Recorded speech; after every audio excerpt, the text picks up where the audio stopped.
Every person you pass, every calm smile, every steady voice, every life that seems put together on the outside, carries a story the world never sees. When the lights go off and the noise dissolves, when there's no work to do and no one to impress, the truth finally steps forward. The thoughts you hide from, the tension you pretend isn't there, the emotions you keep stitched tightly beneath the surface, not because you're dramatic, but because you've had no safe place to let them unravel. We are taught to keep going, to be strong, to deal with it, to push through instead of pause. But no one teaches us the art of emptying the mind. No one teaches us how to release what the day has pressed into us. No one teaches us that rest is not a reward. It's a requirement.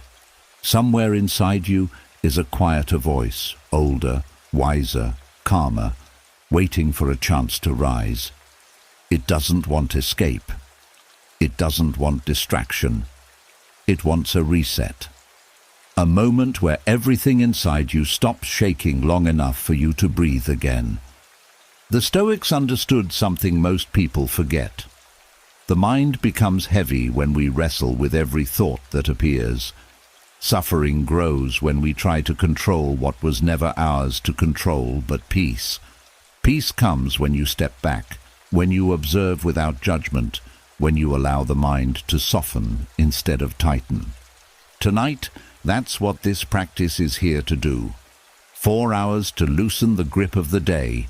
4 hours to quiet the storms you've been surviving in silence. 4 hours to restore the emotional balance you lost along the way. 4 hours to return home to yourself. Gently, slowly, fully.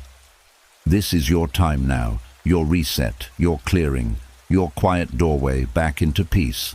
Let's begin. Before moving deeper, pause and feel the slight shift inside you. Something settling, something loosening, a quiet pull toward a softer inner place you rarely visit. Not a memory, not a thought, just a doorway opening. A space between being awake and falling asleep, where the mind finally stops pretending to be strong. Most people rush through this fragile moment without understanding its power. But tonight, you will walk into it slowly, letting it guide you inward. This transition matters, because right before sleep the mind is open, unguarded, and ready to reshape itself without resistance. This fragile space is known as the hypnagogic gate.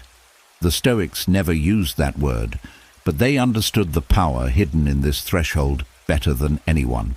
They wrote about the quiet minutes when the mind softens and allows truth to rise without filters. At this border between wakefulness and rest, thinking becomes lighter and more honest. Nothing is forced. Nothing needs to be held tightly. The inner world becomes receptive, like calm water reflecting whatever touches its surface. Here, thoughts behave differently. They don't demand attention. They drift. They slow. They lose their sharp edges. This gives you a rare chance to redirect the patterns that exhaust you during the day, not by fighting them, but by letting them pass without feeding them. The mind begins to learn stillness through experience, not effort. This teaches a new habit: calm reactions instead of spirals, clarity instead of fog. You are not suppressing anything. You are letting thoughts move without attaching to them. The Stoics used this moment for honest reflection, not to criticize themselves, but to see what the mind was carrying. At night, when the world is quiet, you face yourself without armor. The ego grows tired, and with that exhaustion comes clarity. You see which concerns belong to you and which were borrowed from the world. You see which emotions are still raw and which have outlived their purpose. This honesty is gentle, not harsh, because the mind is too tired to argue. This threshold also makes the mind more absorbent. Whatever you dwell on here sinks deeper. This is why worries before bed feel heavier the next morning. They settle into the subconscious, but the same mechanism can work in your favor. When you direct your attention towards steadiness, acceptance, and inner calm at this stage, those qualities take root more deeply than they ever could in daylight. The mind listens differently here. It is open, impressionable, and willing to release the tension it clings to when awake. This is also the best moment to practice the Stoic skill of gentle detachment. Not emotional coldness, but the ability to watch your thoughts instead of being pulled by them. At the edge of sleep, thoughts seem smaller, almost soft. You see them as temporary events rather than commands. You notice that not everything requires your energy. Not every feeling needs a story. Not every worry deserves a home in your mind. As your awareness lingers at this gate, the body naturally begins to let go. Shoulders drop. Breathing deepens. The jaw releases its grip. This physical surrender sends a signal back to the mind. You are safe enough to rest. The Stoics valued this connection. Calm the body, and the mind follows. Calm the mind, and the body responds. This partnership creates a gentle downward pull toward peace. Training at this threshold is not about controlling anything. It is about allowing what is already happening, letting the mind sink, letting tension fall away, letting the day unclench from your thoughts. This is where emotional reset truly begins, not with discipline, but with surrender. As you drift deeper into this liminal space, the mind prepares for a deeper descent, one that clears what you could never resolve while awake. You are ready to go further. As you linger at the threshold where thoughts drift and the body softens, something else begins to rise. Something deeper than quiet and more honest than reflection. It's the moment when emotions, no longer held down by daytime tension, start to surface in their true form. Not loud, not overwhelming, just real. This is where the next layer of inner work begins, where the mind starts to reshape feelings it once feared. And there is a curiosity that naturally appears here, a sense that something within you is ready to shift, ready to transform, ready to become lighter than it has been in a long time. This is the beginning of emotional alchemy, the process of turning heavy feelings into clarity through nocturnal cognitive reframing. When the world sleeps and the mind loosens its grip, emotions become easier to access and easier to reshape. During the day, thoughts move too quickly and distractions layer themselves over your real feelings. But in the silence of night, the mind becomes more receptive to new interpretations, new meanings, and new emotional pathways. This state is unique because logic and emotion stop fighting each other. They meet quietly. They cooperate instead of clash.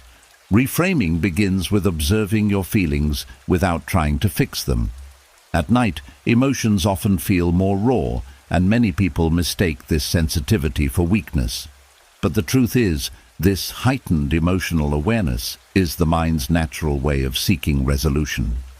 The Stoics understood that emotions are not the enemy. They are messengers. They reveal the beliefs you carry. They show you where your mind is misaligned with reality.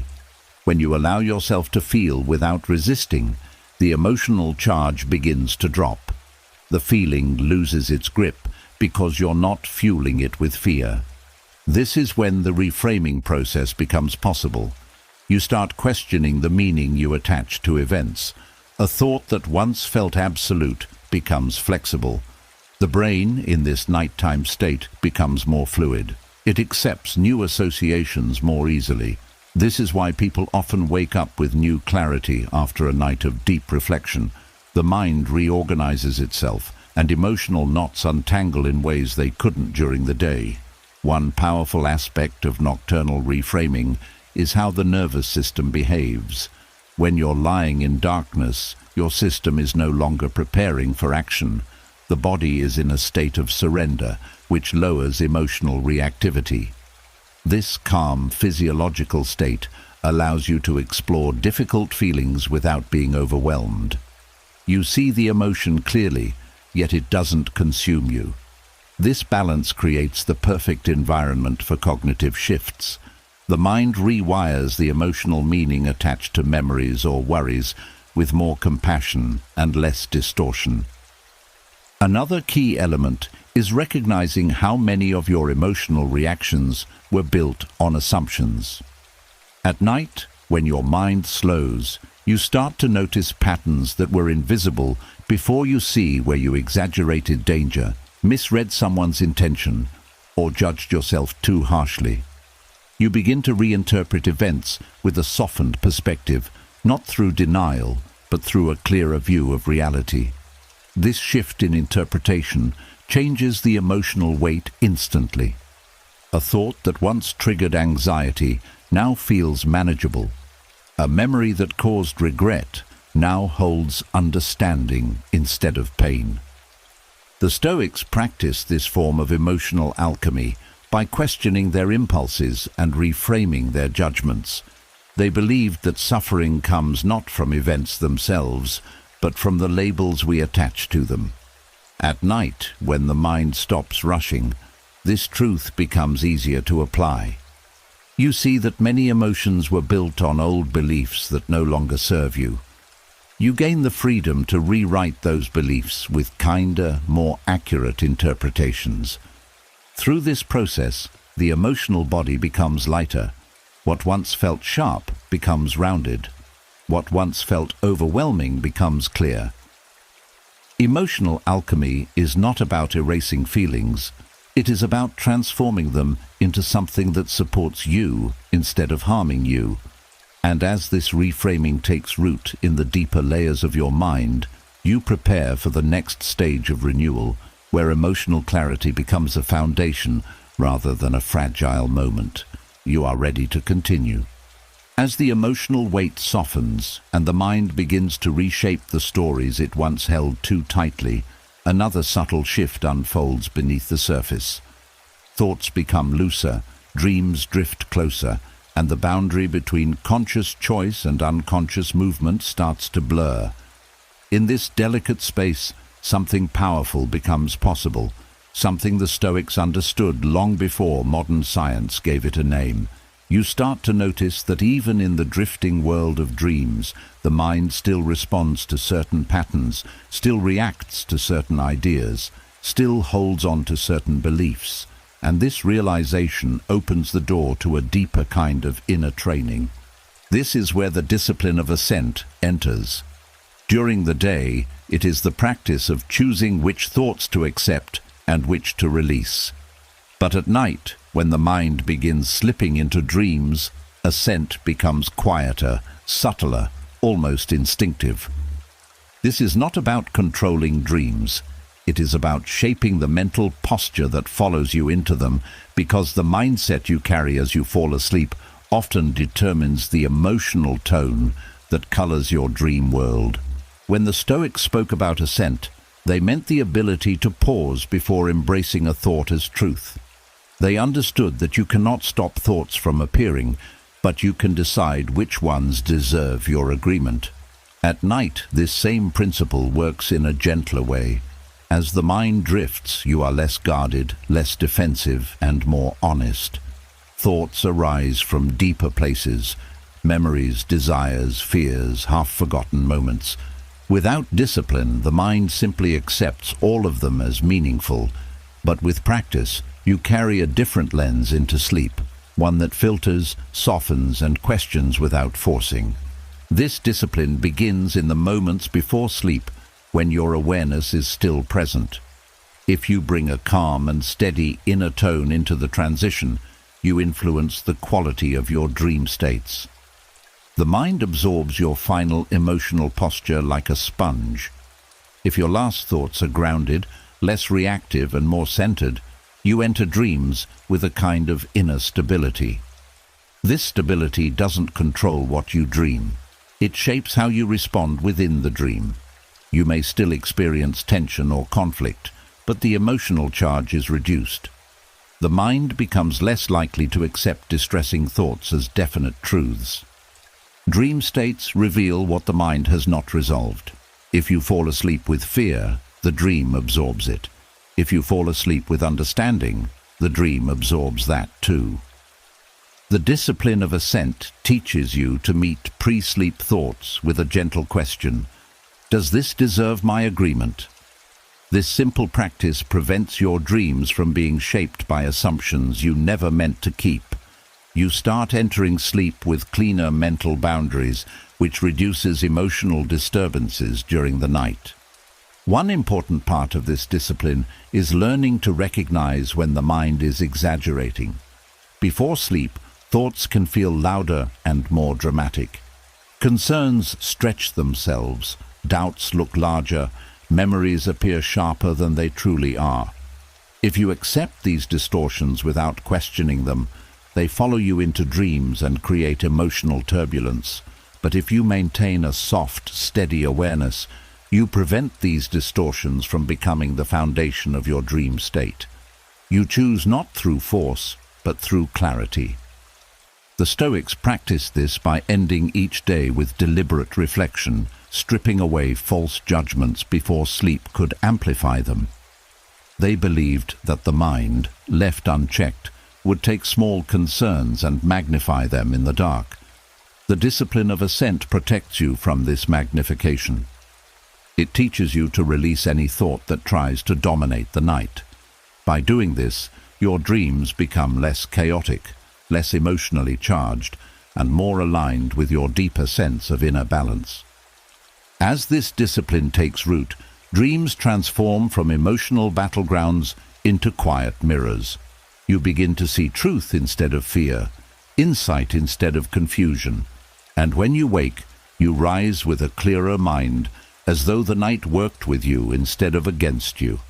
This gentle mastery of ascent creates a peaceful bridge between waking and dreaming, preparing you for deeper work ahead. You are ready for the next descent. As you move further into this inner landscape, each layer becoming quieter and more refined, there comes a point where the mind reveals something unexpected, not heaviness, not struggle, but excess. Too many thoughts, too many unfinished stories, too many fragments of the day taking up space they never earned. This build-up doesn't shout. It hums beneath the surface, pulling your attention without permission. And it becomes clear that one of the most overlooked causes of restless nights isn't fear or stress or worry, it's mental clutter. This is where the next stage of the journey begins. Dream minimalism is the practice of clearing the mind's internal space before sleep, so your dreams are shaped by clarity rather than chaos. It isn't about forcefully emptying the mind or pretending you have no thoughts at all.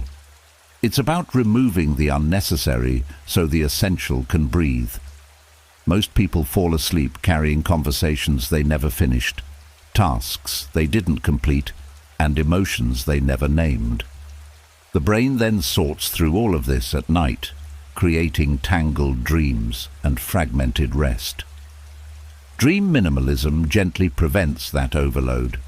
This practice starts with acknowledging how much mental residue the day leaves behind. Every decision, every interaction, every moment of overstimulation leaves a trace. The mind stores impressions, intentions, and micro-thoughts you barely noticed while awake. Without releasing these small build-ups, the mind tries to process them in sleep, creating a dream environment that feels hectic and disorganized. By clearing this residue beforehand, you give the brain permission to rest instead of sorting. A key part of dream minimalism is loosening unnecessary thinking, not deleting thoughts, but letting go of the ones that don't deserve to follow you into the night. Many thoughts pretend to be important right before bed because the mind is quieter, making them more noticeable. But a quiet thought isn't always a meaningful one. Through gentle awareness, you learn to identify which thoughts are simply leftover noise. You do not argue with them or suppress them, you let them pass. When the mind stops grabbing every thought that appears, clutter begins to fall away naturally. Another helpful element is emotional sorting. Before sleep, feelings often rise to the surface in subtle waves. Most people react by pushing them down, which only amplifies them later in dreams. Dream minimalism teaches you to meet these emotions briefly, acknowledge their presence, and then release them without carrying them deeper into the night. By giving each feeling a moment of recognition, you prevent it from chasing you through your dream world. This frees the mind from emotional residue that often disguises itself as complex dream imagery. The Stoics understood this concept intuitively. They ended each day by reviewing what mattered and discarding what didn't. They believed that letting the mind sleep with unresolved clutter weakened emotional stability. Their nightly clearing rituals were simple but powerful, helping them remove mental debris so their dreams remained calm and their mornings clear. Dream minimalism echoes this approach: light, honest, and free from judgment. Reducing mental clutter doesn't require long routines. It begins with a small shift in how you close the day. You allow the mind to release tasks that belong to tomorrow. You gently set aside thoughts that hold no real meaning. You let go of replaying conversations or analyzing possibilities. You give the mind permission to rest instead of perform. This creates a mental environment where dreams become softer, shorter, and less tangled. A minimal mind-entering sleep often creates dreams that feel spacious. Instead of chaotic scenes filled with unresolved details, you experience smoother emotional landscapes. The brain processes what truly matters instead of sifting through everything at once. This leads to deeper rest, more mental clarity upon waking, and an overall sense of being internally organized. Dream minimalism is not about emptiness, it's about intentional space. It's the quiet clearing that prepares the mind for deeper restoration, and as this clarity settles in, you feel yourself moving toward a cleaner, gentler night, one where the mind finally has room to breathe. You are ready to continue downward into deeper stillness. As the mind grows lighter and the inner space becomes clearer, a new layer reveals itself, one that sits quietly beneath all your thoughts, emotions, and dreams. It is the tension created by wanting to control what was never yours, and the quiet exhaustion that follows from carrying that burden into the night. Even with a calm mind, this single force can disturb your rest more than anything else.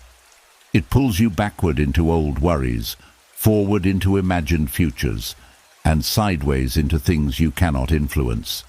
This is where the next lesson rises naturally, the nocturnal dichotomy of control. During the day, this principle is often discussed in rational terms. You remind yourself to focus only on what you can influence. But at night, logic fades, the mind loosens, emotions soften, and yet the desire for control becomes clearer. When the world is silent and you're left alone with your thoughts, it becomes obvious how many things you've been trying to hold together through sheer will night magnifies truth. And the truth is that peace cannot exist where you cling to the uncontrollable. The dichotomy of control becomes even more powerful at night, because the mind is less distracted. There is nothing to hide behind. No tasks, no notifications, no conversations. The mind exposes what is weighing it down. And most of what keeps you awake has nothing to do with what you can control. It is the mental replay of things you wish had gone differently, or the anticipation of things you fear might happen. Nighttime thinking often becomes a tug-of-war between acceptance and resistance. The first step in the nocturnal practice is noticing the invisible grip. The mind holds tight to certain thoughts, as if releasing them would cause the world to collapse. But when you look closely, you see that the grip is unnecessary. Many of your worries are about outcomes you cannot decide, people you cannot shape, and circumstances that unfold independent of your efforts. Letting go is not neglect. Letting go is recognizing reality. One powerful element of this nighttime version is understanding how the mind overestimates its responsibilities in the dark. The brain becomes more protective when tired. It tries to shield you by analyzing potential dangers, but these protections often turn into rumination. When you acknowledge that the mind is trying to help, you remove the shame.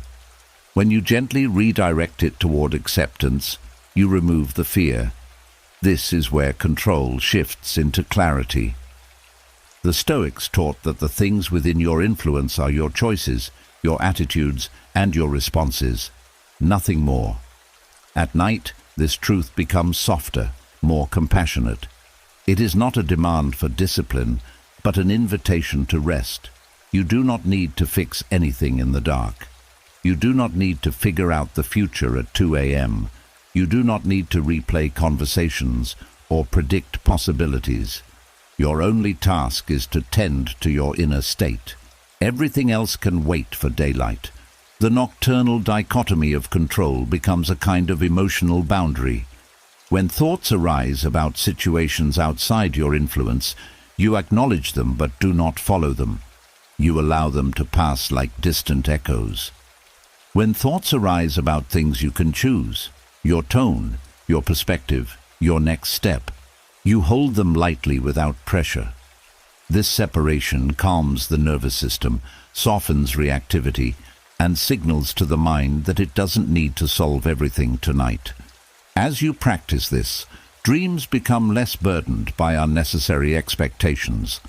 The subconscious no longer processes imagined responsibilities or exaggerated fears. Instead, it begins to restore itself. You wake with a clearer mind because you stopped carrying the world into your sleep.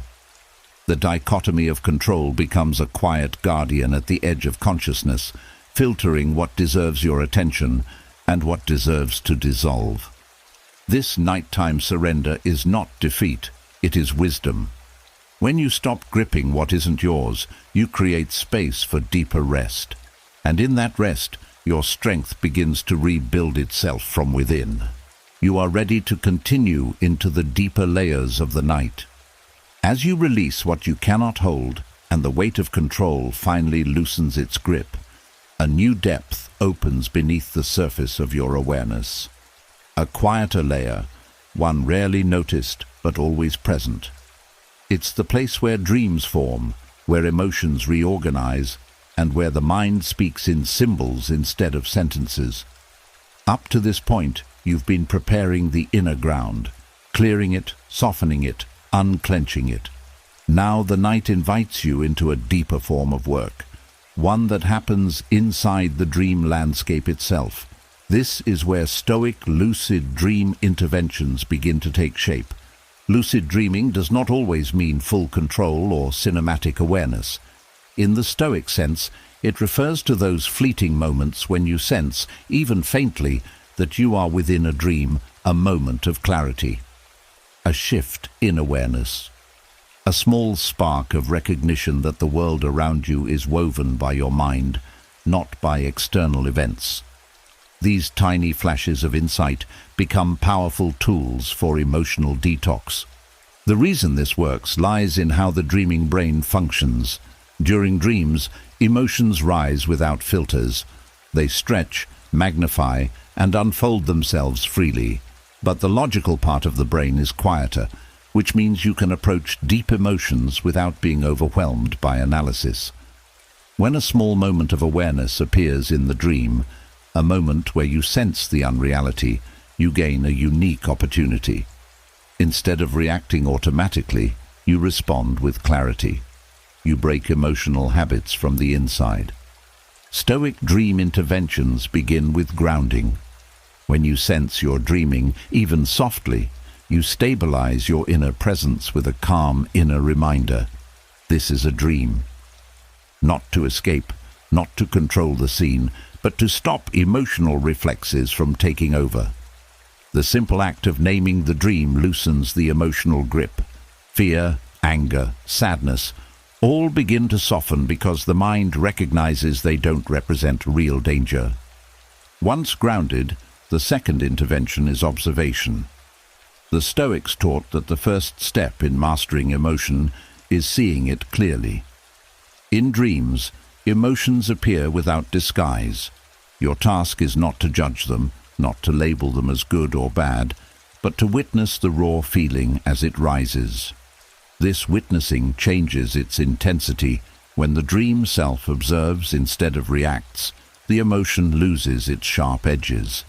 It becomes something you can work with rather than something that controls you. The next intervention is reframing within the dream. If a dream presents conflict, fear, or chaos, you approach it with the mental posture you've built before sleep: calm, steady, centered. You allow the dream to continue, but you carry a new emotional stance within it. This alone redirects the dream's energy. The brain processes the emotional narrative differently. The dream shifts from re-experiencing emotion to releasing it. One of the most powerful parts of this practice is confronting emotional symbols. Dreams often present your fears or unresolved emotions as characters, places, or scenes. With a touch of awareness, you can meet these symbols differently. Instead of running, you face them gently. Instead of resisting, you acknowledge them. This simple act transforms the emotional charge. The mind interprets your response as mastery rather than avoidance. The emotional weight dissolves at the root. Stoic, lucid interventions do not require dramatic dream control. Even a 2-second moment of awareness is enough to shift the emotional direction. These small flashes create deep internal rewiring, because the subconscious is more malleable during dreams than in waking life. Each time you bring clarity into a dream, you teach the mind a new pattern of responding to emotions: calm instead of panic, curiosity instead of resistance, acceptance instead of fear. Over time, this creates a powerful detoxing effect. Emotional residue stored deep in the subconscious begins to rise and release through dream narratives that no longer overwhelm you. You wake with a lighter heart, clearer intuition, and a sense that something inside you has been washed clean. This is emotional purification through the dream world, gentle, natural, and profoundly effective. You are now ready to move even deeper. As the dream world releases its emotional residue and your inner landscape grows clearer, something subtle begins to shift inside the body itself. The mind may feel lighter, but the body still carries its own history. Tension stored in muscles, stress held in the breath, patterns etched into the nervous system from years of pushing, enduring, and surviving. Mental clarity alone cannot erase these imprints. The body must be taught to relax as deeply as the mind. This is where the next layer of practice emerges: somatic stoicism, the art of calming the nervous system through ancient principles that reach beyond thought. The Stoics understood that the mind and body are not separate. They believed that a turbulent body fuels a turbulent mind, and that a calm body creates an inner landscape where wisdom can rise. At night, this connection becomes even more powerful. When the world grows quiet, the nervous system reveals its true state. Every subtle tension, every shallow breath, every tightness you ignored during the day becomes more noticeable. Instead of resisting these sensations, somatic stoicism teaches you to meet them with steady attention. The first somatic principle is settling, not forcing the body to relax, but allowing it to soften naturally by removing resistance. When you bring gentle awareness to your physical state, the body begins to unwind on its own. Muscles loosen not because you push them, but because you stop holding them. This shift signals to the nervous system that it is safe to move out of defense mode. Safety is what the body craves at night, and softness is the language it understands. A second principle is steady breathing. Ancient Stoic texts often mention controlled breathing as a way to guide the mind. They believed the breath was a bridge between the physical and the emotional. When breaths become longer and slower, the body activates its natural calming system. Heart rate drops, stress chemicals decrease. The mind follows the rhythm of the breath, settling into a quiet, internal balance. Breathing becomes a silent message to every layer of your being. You are not in danger. The next somatic element is grounded presence. This means feeling the weight of your body resting against the surface beneath you, noticing the heaviness in your limbs, sensing the support holding you up. Ancient Stoics practiced forms of grounding to remind themselves of stability. In the context of sleep, grounding turns the body into an anchor. Instead of floating through thoughts or drifting into tension, you feel rooted. This reduces mental restlessness and brings the nervous system into deeper stillness. A lesser-known Stoic practice involves micro-relaxation, small releases of tension that accumulate into full-body ease.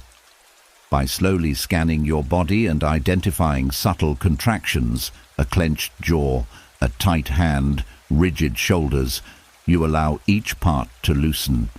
This teaches the body that it no longer needs to prepare for conflict. Throughout the night, this relaxation continues without effort, guiding you into deeper stages of sleep that repair and renew.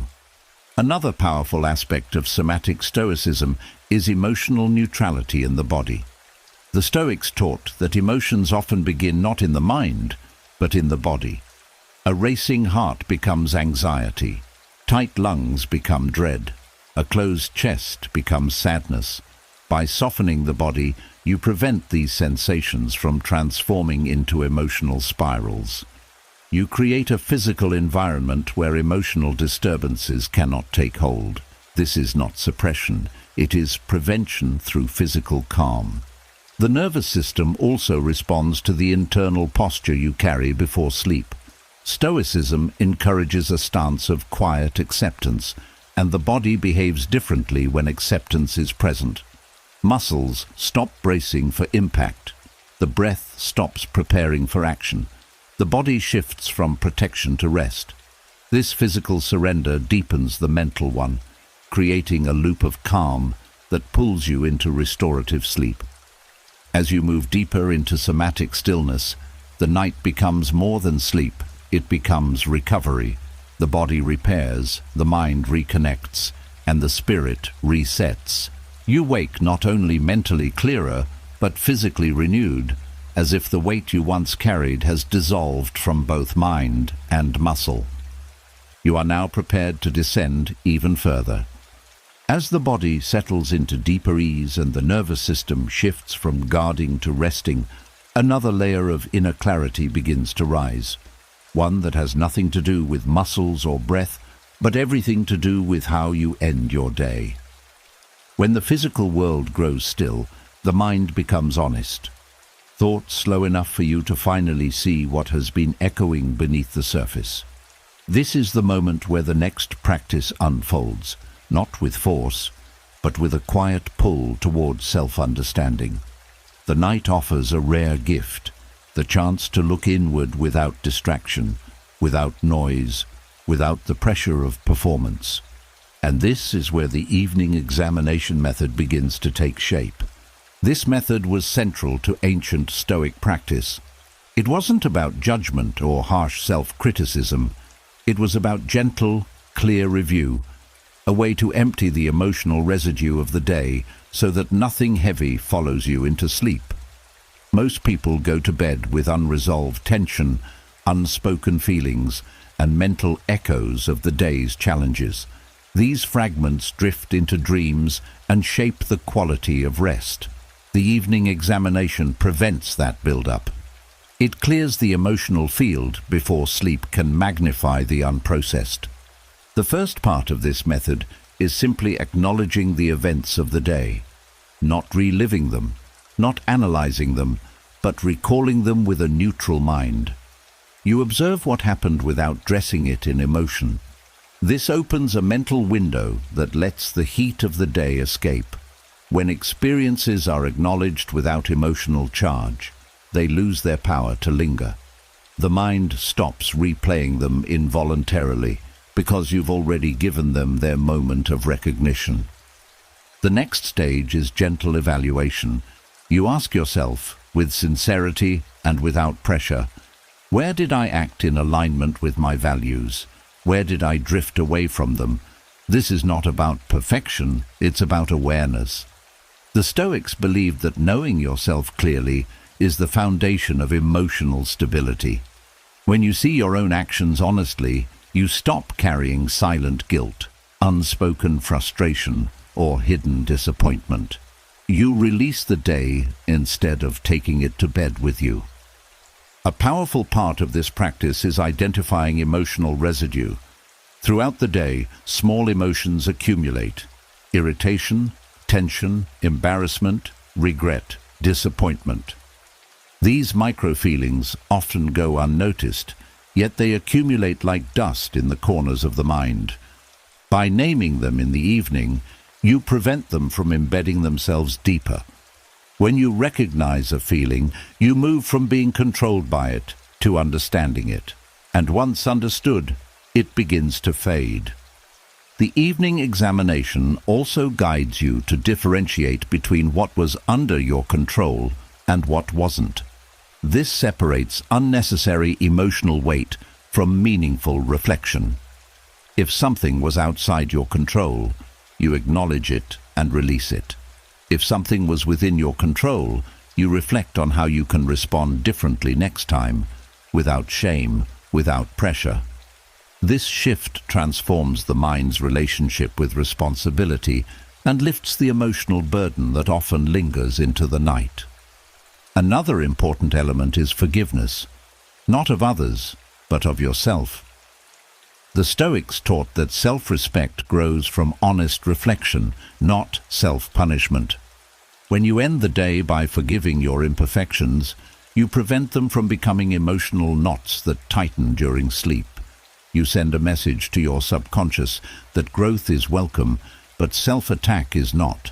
This soothes the mind deeply and prepares it for restful sleep. The final layer of the evening examination is resetting your emotional posture. After reviewing the day, identifying your feelings, and recognizing what belongs to you, you close the day with a simple intention: to rest with a clear heart. This intention becomes the emotional lens you take into sleep. It signals to the mind that nothing from the day needs to be carried any further. Through this nightly practice, the day loses its grip on your inner world. Sleep becomes a true reset rather than a temporary escape. You wake lighter, clearer, and emotionally renewed, as though the weight of yesterday never entered your dreams. You are now ready to move deeper into the night's unfolding. As the day's weight dissolves through honest reflection and the mind settles into a clearer emotional landscape, another layer waits quietly beneath everything you've explored. It is deeper than tension, older than worry, and more persistent than any surface-level thought. It is the inner material you rarely confront in daylight, the parts of yourself you avoid, suppress, or deny because they feel too uncomfortable, too raw, or too out of place in your daily identity. These hidden parts form what many call the shadow. And the night, with its quiet and its gentleness, creates the safest path to approach it. This is where Stoic shadow work through sleep meditation begins. Shadow work is not about dragging your darkest memories into the light or confronting every wound at once. It is about understanding the parts of yourself you've pushed away. The Stoics believed self-mastery required self-knowledge, and self-knowledge required the courage to see the entire self, not just the respectable parts.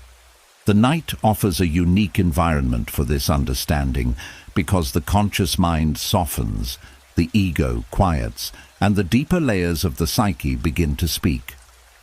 Sleep meditation guides you into a state where the shadow becomes approachable, not threatening, not overwhelming, simply present. The emotional charge weakens at night, allowing you to face your inner material with steadiness rather than fear. In this state, you can explore aspects of yourself you normally resist. Old insecurities, unresolved emotions, forgotten disappointments, unexpressed needs. Instead of pushing them down, you allow them to surface in a space of calm observation. The first part of Stoic shadow work is recognizing the presence of these hidden parts. Many people carry emotional patterns without realizing where they began. A fear of rejection rooted in childhood, a habit of self-blame formed during failure, a guarded heart shaped by past hurt. At night, these patterns appear more clearly because the distractions of daytime fade. You're able to see emotional truth without the masks you wear in public. The next step is creating inner space for these hidden elements. Most suffering comes from resisting what you don't want to feel.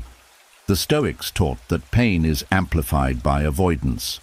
In sleep meditation, you allow feelings to arise just as they are. You do not rationalize them or assign meaning, you simply let them exist. This acceptance softens the shadow's intensity.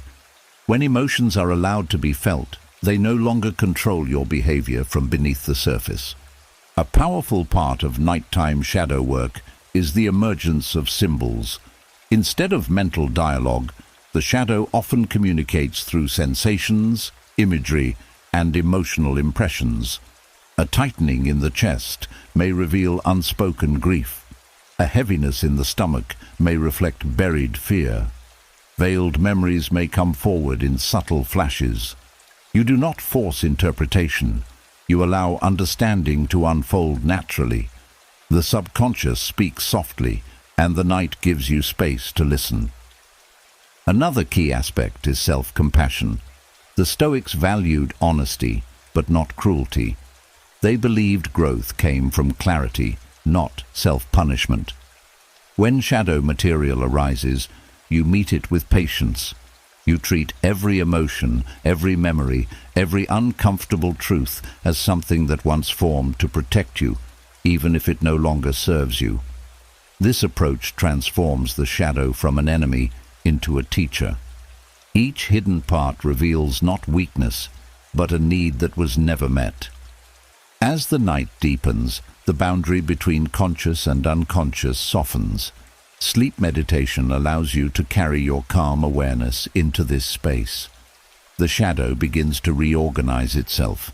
Emotional patterns loosen, old narratives dissolve. You don't need to force healing. The mind naturally integrates what you accept. What you acknowledge, you outgrow. What you understand, you release. Over time, this practice lightens your emotional identity. Parts of yourself that once felt threatening become familiar. You stop fearing your own depth. Sleep becomes a place where inner integration happens quietly, without drama or intensity. You wake with a subtle confidence, an inner steadiness that comes from knowing there is nothing inside you that must be hidden or feared. This is Stoic shadow work. Gentle, brave, honest. A night journey into the parts of yourself you once avoided, now seen with clarity and compassion. You are ready to continue deeper. As the hidden layers of your inner world soften and reshape themselves in the quiet safety of the night, another subtle doorway opens, one that doesn't lead into the past or the shadow, but forward into who you are becoming. Once the emotional weight loosens and the mind stops fighting itself, there is a kind of openness inside you, a readiness to be guided. This openness is precious. It is the most fertile ground the mind ever offers. And it is in this gentle, half-conscious space, neither fully awake nor fully asleep, that the next Stoic practice unfolds, rehearsing virtue in hypnagogic visualization. This state, often overlooked, is one of the most influential moments of the entire night. The hypnagogic phase is the thin veil where thoughts turn into images and images turn into sensations. The mind becomes highly suggestible here, not in a manipulative way, but in a receptive way. It is more willing to absorb new patterns, new responses, and new interpretations of self. While shadow work clears what weighs you down, hypnagogic rehearsal fills the space with direction, strength, and clarity. Rehearsing virtue is not about perfection. It is about practicing the person you wish to be, while the mind is soft enough to accept the vision. The Stoics believed that virtue, courage, wisdom, justice, temperance, was strengthened by consistent rehearsal. During the day, this rehearsal requires discipline, but at night, when the gate between conscious and subconscious opens, the process becomes effortless. You're not forcing change, you're allowing it. In this liminal space, the first step is creating a calm mental posture. Not imagining imagery, but sensing a shift inside you, a quiet alignment, a readiness to embody qualities that elevate you. You gently bring to mind situations where you want to respond differently in the future. Moments where you want more patience, more strength, more clarity. The hypnagogic state softens resistance, making it easier to internalize these qualities as natural extensions of yourself rather than lofty ideals. The next part of this practice is emotional rehearsal. Instead of visualizing actions, you focus on the emotional tone you want to embody. If courage is your focus, you bring up the sensation of grounded steadiness. If wisdom is your aim, you cultivate a sense of inward spaciousness. If compassion is your choice, you embody warmth without fear. The hypnagogic mind accepts emotional states more easily than intellectual concepts. When you pair virtue with emotion, the mind stores it far more deeply. Another important part of this process is repetition with softness. You don't need intensity. You don't need dramatic mental scenarios. You simply hold the feeling of the chosen virtue for a few breaths. The subconscious absorbs emotional consistency, not emotional force. Even a brief rehearsal is enough to create new pathways that influence your actions the next day. This is the subtle brilliance of nighttime practice. Small moments create large shifts. The Stoics often spoke about living as if virtue were a companion. In this state, you invite that companion closer. You allow yourself to sense what it would feel like to live with more integrity, more calm strength, more inner balance. This feeling becomes a quiet imprint. It settles into your nervous system and reshapes how you respond without conscious effort. You begin waking with a natural inclination toward virtue because you practiced when your mind was most impressionable. The hypnagogic state also enhances self-identity. The stories you tell yourself during the day often contradict the person you want to be. But during this threshold state, the walls of self-doubt soften. You can present your mind with a healthier identity, and it does not reject it. It listens, it accepts, it rewrites. You are not pretending to be someone you're not. You are remembering the potential that has always been yours. As this practice deepens, you start sensing the alignment between your inner world and the person you aim to become. Virtue becomes less of an ideal and more of an instinct. You wake with more clarity, more discipline, and more emotional steadiness because you rehearsed all of it in the quiet theater of your half-conscious mind. This is the power of rehearsing virtue in hypnagogic visualization. Gentle, potent, transformative. A nighttime cultivation of character that shapes your waking life without force. You are ready for the next descent. As your mind settles into this deeper alignment and the qualities you wish to embody begin taking quiet root, another doorway appears, one that many avoid, misunderstand, or fear. It is the doorway that leads toward thoughts of loss, difficulty, and impermanence. Most people shy away from this path because they think it leads to anxiety, but to the Stoics, it led to freedom. And in the stillness of night, when the mind is softer and emotions loosen their grip, This practice becomes something entirely different: negative visualization as emotional release rather than fear. This technique, often misinterpreted as dwelling on worst-case scenarios, was never meant to provoke panic. It was meant to liberate the heart from its hidden attachments. During the day, negative visualization can feel sharp, even uncomfortable. But at night, when the nervous system is quiet and the ego relaxes, the practice shifts into something gentle, almost soothing. The mind becomes more capable of seeing truth without resistance or emotional distortion. Negative visualization in this nighttime form begins with acknowledging that everything you value is temporary, not to frighten you, but to free you. When you gently contemplate the impermanence of relationships, opportunities, comfort, or even moments of joy, something surprising happens. Instead of gripping them tighter, the heart loosens. Fear turns into gratitude. Anxiety turns into presence. The mind stops trying to control outcomes because it understands that control was never its role.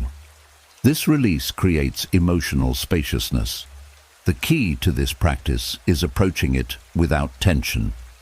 You're not forcing yourself to imagine loss. You're allowing the mind to recognize that many things you worry about losing were never guaranteed in the first place. This realization softens fear, because fear thrives on false certainty. When you quietly accept uncertainty, the emotional cage opens. You stop fearing what you already understand. This nighttime form of negative visualization also reveals hidden attachments. Many people cling to expectations, routines, identities, or comfort without realizing how tightly they hold them. The mind grows rigid under this weight. At night, without distraction, you can see these attachments clearly. When you gently picture life without them, not dramatically, not intensely, but lightly, you discover that you could still endure, you could still adapt, you could still rise. This recognition reduces emotional dependence and strengthens resilience. Another powerful part of this practice is that it teaches appreciation. The Stoics believed that contemplating loss amplifies love. When you acknowledge that something could vanish, the heart naturally treasures it more. But at night, this appreciation becomes deeper because you're not thinking intellectually, you're feeling emotionally. The mind releases fear by embracing truth, and the heart opens wider by recognizing the value of what it still holds. Negative visualization during sleep meditation also diffuses anticipated suffering. Many fears come not from real events, but imagined versions of them. By approaching them calmly before sleep, you remove their mystery. You see them without dramatic stories attached. You face the possibility, understand it, and let the emotional charge dissolve. The mind interprets this as mastery rather than dread. You become less reactive, less overwhelmed, less controlled by what-ifs. This practice also reshapes the subconscious. When you gently reflect on impermanence, the mind learns to release rather than cling. It stops creating emotional resistance during the night, which reduces restless dreams and inner turbulence. Emotional release begins to happen naturally. The subconscious processes loss not as a threat, but as a part of life. This acceptance brings stability, the kind that does not crumble when uncertainty appears. The final layer of this practice is quiet gratitude, not the loud performative gratitude of forced positivity, but a soft recognition of what surrounds you right now. You begin appreciating the breath in your chest, the softness of the night, the people who care about you, the chances you still have, the life you're still living. Gratitude born from acceptance is deeper than gratitude born from comfort. It is gratitude that doesn't break when life changes. Through this gentle Stoic method, night becomes a place of emotional release instead of fear. You let go not to lose, but to feel lighter. You acknowledge impermanence not to grieve, but to appreciate. And with every quiet breath, the heart becomes less afraid of endings and more alive in the present moment. You are ready for the next descent. As the heart loosens, its fear of loss and gratitude deepens without effort. Another shift begins to unfold, one that feels less emotional and more internal, like the quiet reorganization of something deep in the mind. It isn't dramatic. It doesn't arrive with intensity. It shows itself through a growing sense of space inside you, the sense that things which once disturbed you now feel more distant, less urgent, less defining. This is the point where the night invites you into one of the most powerful Stoic practices of all, reprogramming the subconscious through indifference training. Indifference, in the Stoic sense, was never about apathy or emotional dullness. It was about clarity. It was the ability to recognize what holds true importance and what is merely noise. Most of the suffering you experience doesn't come from the events themselves. It comes from the mind attaching significance to things that do not deserve it. The subconscious holds on to these attachments tightly, absorbing every emotional overreaction, every anxious prediction, every unnecessary fear. But in the stillness of night, the subconscious is more moldable than at any other time.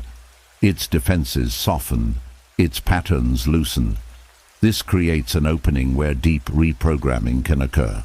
Stoic indifference training begins with recognizing how much energy you spend on things that do not meaningfully shape your life. The opinions of strangers, imagined criticisms, future scenarios that never arrive, minor inconveniences, random judgments. All of these accumulate in the subconscious without your permission. At night, you can finally address them, not by fighting them, but by diminishing their emotional importance. When something no longer feels significant, it stops influencing how you think, react, and dream. The process starts with a simple internal message you bring into the night. This does not matter enough to disturb my peace. You're not denying the existence of the thought, you're refusing to give it emotional weight. This small shift signals the subconscious to reclassify that thought as low priority.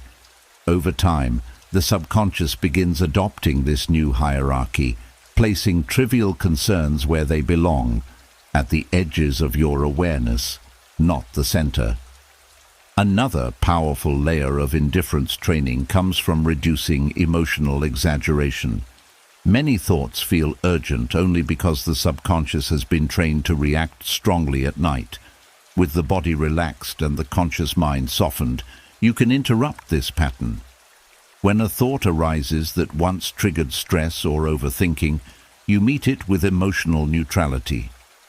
No spike of anxiety, no spiral of analysis, just quiet recognition. This neutral response teaches the subconscious that the situation is not a threat. With repeated nighttime exposure, the mind rewires itself to respond with calm instead of alarm. The Stoics understood that emotional freedom came from assigning value wisely. They believed most things were preferred, but not essential, meaning you can appreciate them without attaching your identity or stability to them. During sleep meditation, you can reinforce this truth gently by feeling the difference between what genuinely matters to you and what simply distracts you. You don't think it, you sense it. The subconscious responds more to feeling than to logic. When it feels the difference, it reorganizes the internal weight of your concerns. Another important element of indifference training is releasing inherited fears.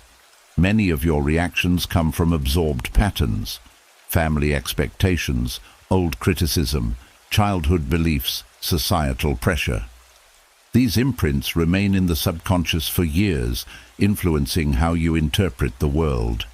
At night, as the ego relaxes, these imprints surface as sensations or subtle thoughts, Instead of engaging them, you let them pass with gentle detachment. You acknowledge, "This is not mine to hold anymore." This simple recognition dislodges old conditioning and creates emotional room for new responses.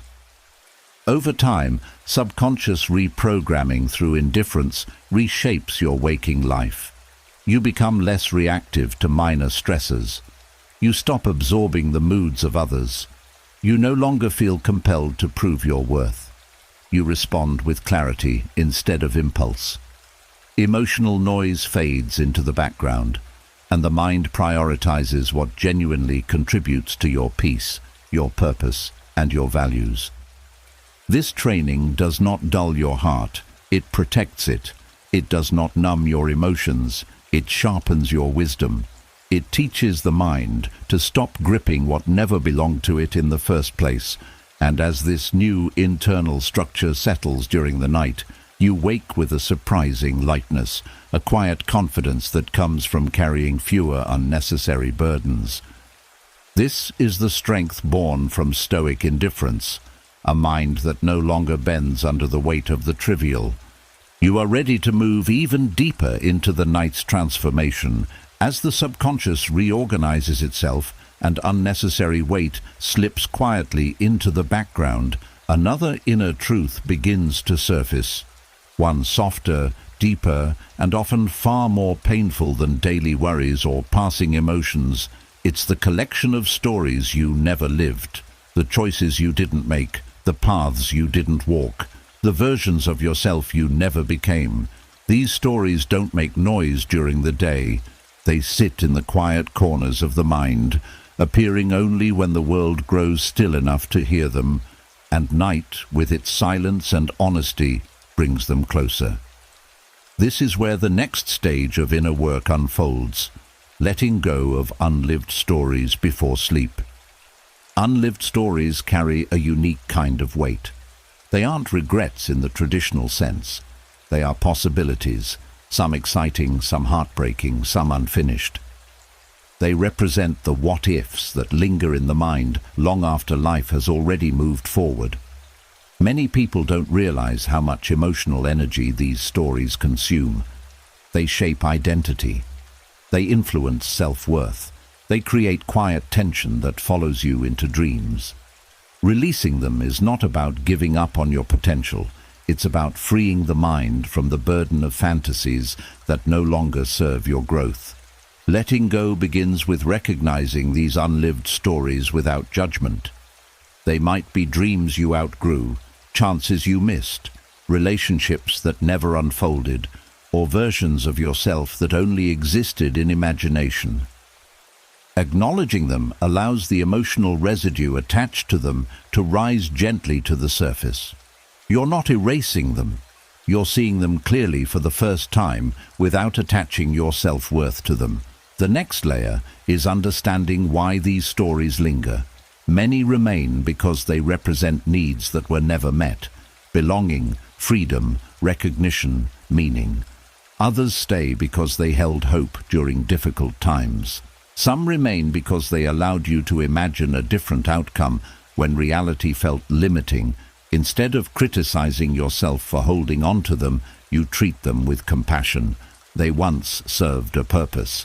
But not every story needs to become a life. Nighttime is the perfect moment to release these narratives because the ego is tired and the mind is more honest. You no longer feel the need to compare yourself to others or defend your choices. In the dark, the truth is simpler. You cannot live every possible version of your life, and that is not failure, it is human. The mind begins to soften around the idea that you were never meant to carry infinite identities, only your own. This release is not a dismissal. It's a gentle letting go of expectations that were never aligned with your present path. You allow yourself to feel the quiet sadness that sometimes comes with closure, but you also feel the relief that follows. Release creates space. Space for presence, space for gratitude, space for the life you are actually living. When the emotional attachment fades, the story loses its power to haunt your mind. Another important part of this practice is reclaiming your identity from these unlived versions of yourself. Many people measure their worth against what they didn't achieve rather than who they actually are before sleep. When the mind is most receptive, you can shift this internal narrative. You remind yourself, softly, without striving, that you are allowed to grow in the direction you have chosen. You are allowed to outgrow dreams. You are allowed to evolve. You are allowed to live one full life instead of grieving the infinite paths you didn't take. This shift reduces emotional turbulence in dreams. The subconscious stops replaying fantasies or creating symbolic versions of unfulfilled wishes. It stops comparing. It stops holding on to alternate realities as if they define you. Instead, the mind begins integrating acceptance. You wake with a sense of alignment, as if something inside you has finally settled. The final layer of letting go is presence. When the unlived stories loosen their grip, the present moment becomes clearer. You feel more grounded in the life you have, not the life that could have been. You begin appreciating your path, not because it is perfect, but because it is yours, and this acceptance deepens your emotional resilience. You stop carrying silent grief for the lives you never lived, and you start nurturing the life that's still unfolding. Letting go of unlived stories is not loss. It is liberation. It is the quiet freedom of returning to yourself without comparison, without longing, without regret. You are ready to continue deeper into the night's unfolding. As the weight of unlived stories dissolves and the mind returns to the quiet truth of the life you are actually living, another ancient doorway appears, one both feared and misunderstood, yet profoundly grounding. It is a doorway that strips away anxiety, shrinks false urgency, and softens the nervous system in a way few practices can. The Stoics walked through it daily, not out of darkness, but out of clarity. And at night, when everything slows and your defenses fall away, this doorway becomes even more powerful. This is where the practice of nightly memento mori begins to work its quiet transformation. Memento mori, remember you must die, sounds harsh to modern ears, but the Stoics never used it to provoke fear. They used it to bring life into focus. At night, when the nervous system prepares for rest, this practice becomes a gentle reminder of the fragility that makes life meaningful. It resets the body's urgency, neutralizes stress, and brings the mind back into alignment with what truly matters. The first layer of this practice is not dramatic. It's a simple acknowledgement of impermanence, not a confrontation with death, but an acceptance of life's natural flow.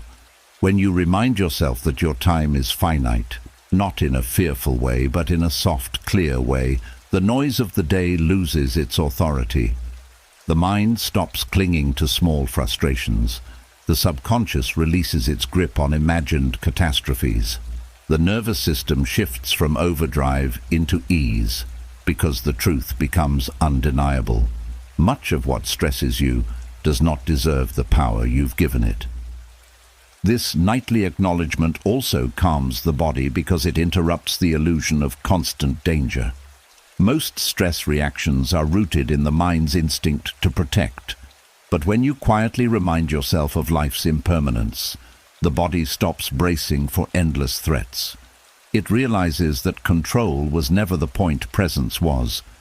This softens muscle tension, deepens the breath, and lowers internal resistance. Memento mori becomes a physiological reset.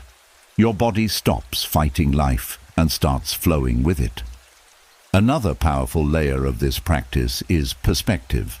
When you acknowledge that time is limited, the mind naturally reorganizes what matters. Not through forced positive thinking, but through clarity. You begin releasing grudges that no longer deserve a home in your body. You let go of irritation that steals more energy than it's worth. Worries shrink, petty conflicts dissolve, emotional noise fades. The nervous system relaxes because the mind stops feeding small fires. Nightly memento mori also softens attachment to perfection. So much tension comes from the belief that you must get everything right, every decision, every action, every path. But when you remember your mortality, this pressure loosens. You stop demanding flawlessness from yourself. You stop fearing mistakes. You stop forcing life to fit unrealistic expectations. This acceptance slows the heart, relaxes the psyche, and prepares the body for deeper sleep. A surprising gift of this practice is increased tenderness. Many believe memento mori creates detachment, but the Stoics understood the opposite. When you remember that life is brief, you naturally soften toward yourself and others. You speak kinder words. You appreciate the warmth of connection. You hold fewer resentments. The nervous system shifts into a state of openness instead of hypervigilance. This emotional softening creates a deeper sense of safety, allowing your body to enter restorative sleep without guardedness. This practice also purifies the mind of false urgency. Throughout the day, everything feels important. Everything demands attention. Everything seems pressing. But nighttime memento mori reveals a simpler truth. Only a few things truly matter. When this recognition sinks into the subconscious, the body stops reacting to every thought as a threat. This reduces nighttime cortisol, quiets intrusive thinking, and eases the transition into sleep. Finally, memento mori reconnects you to gratitude, not the forced kind, but the kind that arrives naturally when you see the preciousness of existence.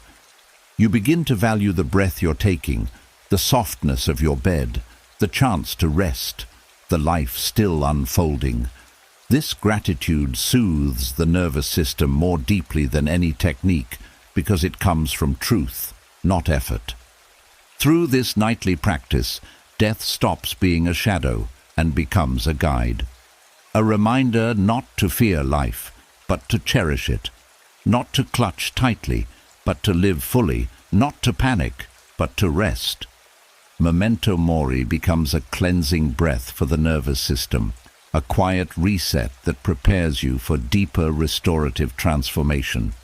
You are ready to descend further. As the mind softens under the clarity of impermanence and the nervous system settles into a quieter rhythm, another layer of inner truth emerges, one that sits at the core of almost every restless night.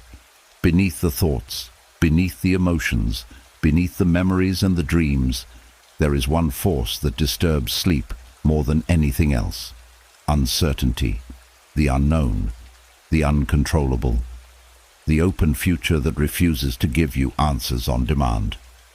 During the day you distract yourself from it, but at night, when everything falls silent, uncertainty steps forward. This is where the next practice unfolds, the Stoic sleep paradox.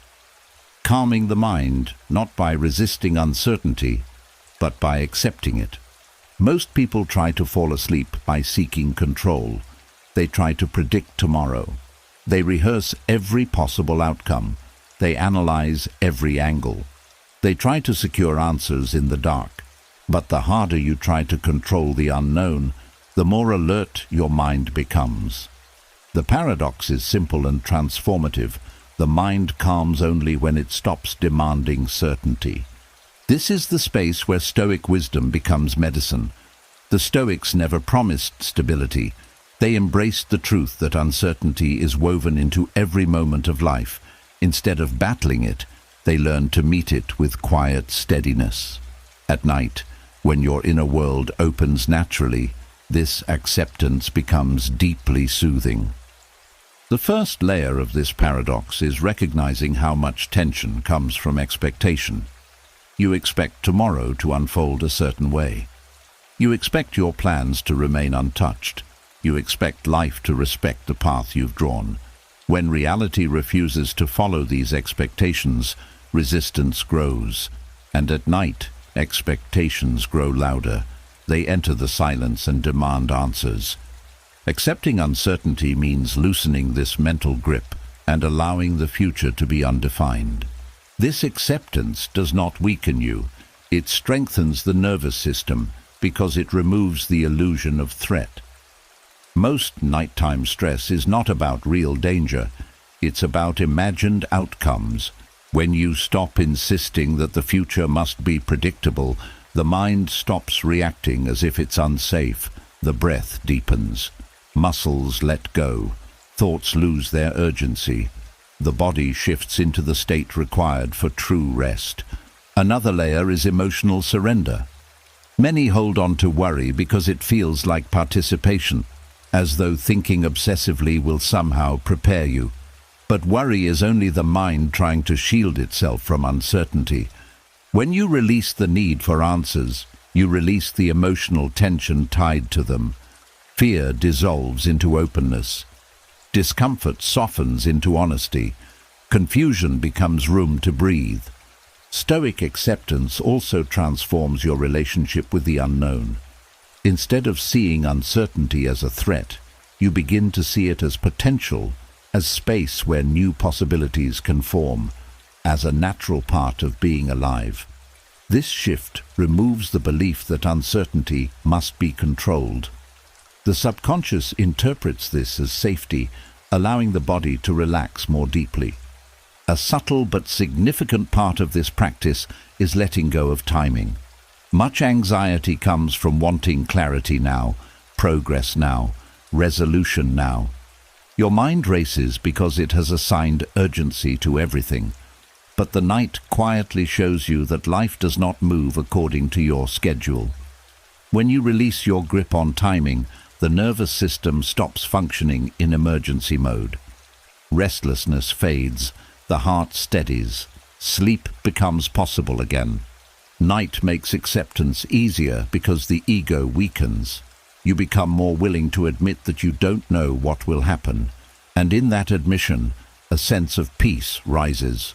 Not because the world becomes certain, but because your resistance drops. You begin to soften into the present moment, instead of bracing for what might come.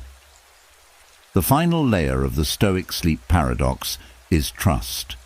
Not a forced belief, but a quiet recognition that you have survived uncertainty countless times before. You've lived through days you didn't anticipate, moments you never planned, challenges you never predicted, and still you continued. This truth steadies the mind because it shifts your identity from someone who fears the unknown to someone who continually moves through it. Accepting uncertainty does not solve tomorrow. It frees you from trying to, and in that release, calm rises naturally, softening the body, slowing the breath, and guiding the mind into rest without effort. As acceptance settles into your nerves and the mind stops wrestling with the unknown, another quiet opportunity rises in the space between night and morning, an opportunity often ignored yet immensely powerful. It's the moment when dreams still linger like soft footprints, when fragments of emotion, images and sensations hover before fading into daylight. This fragile window holds information your waking mind cannot access. Not predictions, not mystical messages, but evidence. Evidence of how you truly think, feel, and interpret the world beneath your conscious awareness. This is where the practice of dream journaling as Stoic evidence gathering comes alive. The Stoics believed in understanding the self through observation, not assumption.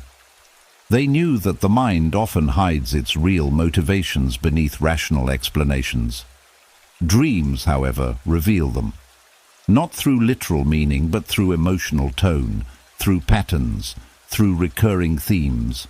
What surfaces at night is unfiltered material the Stoics would have treated as valuable data rather than random noise.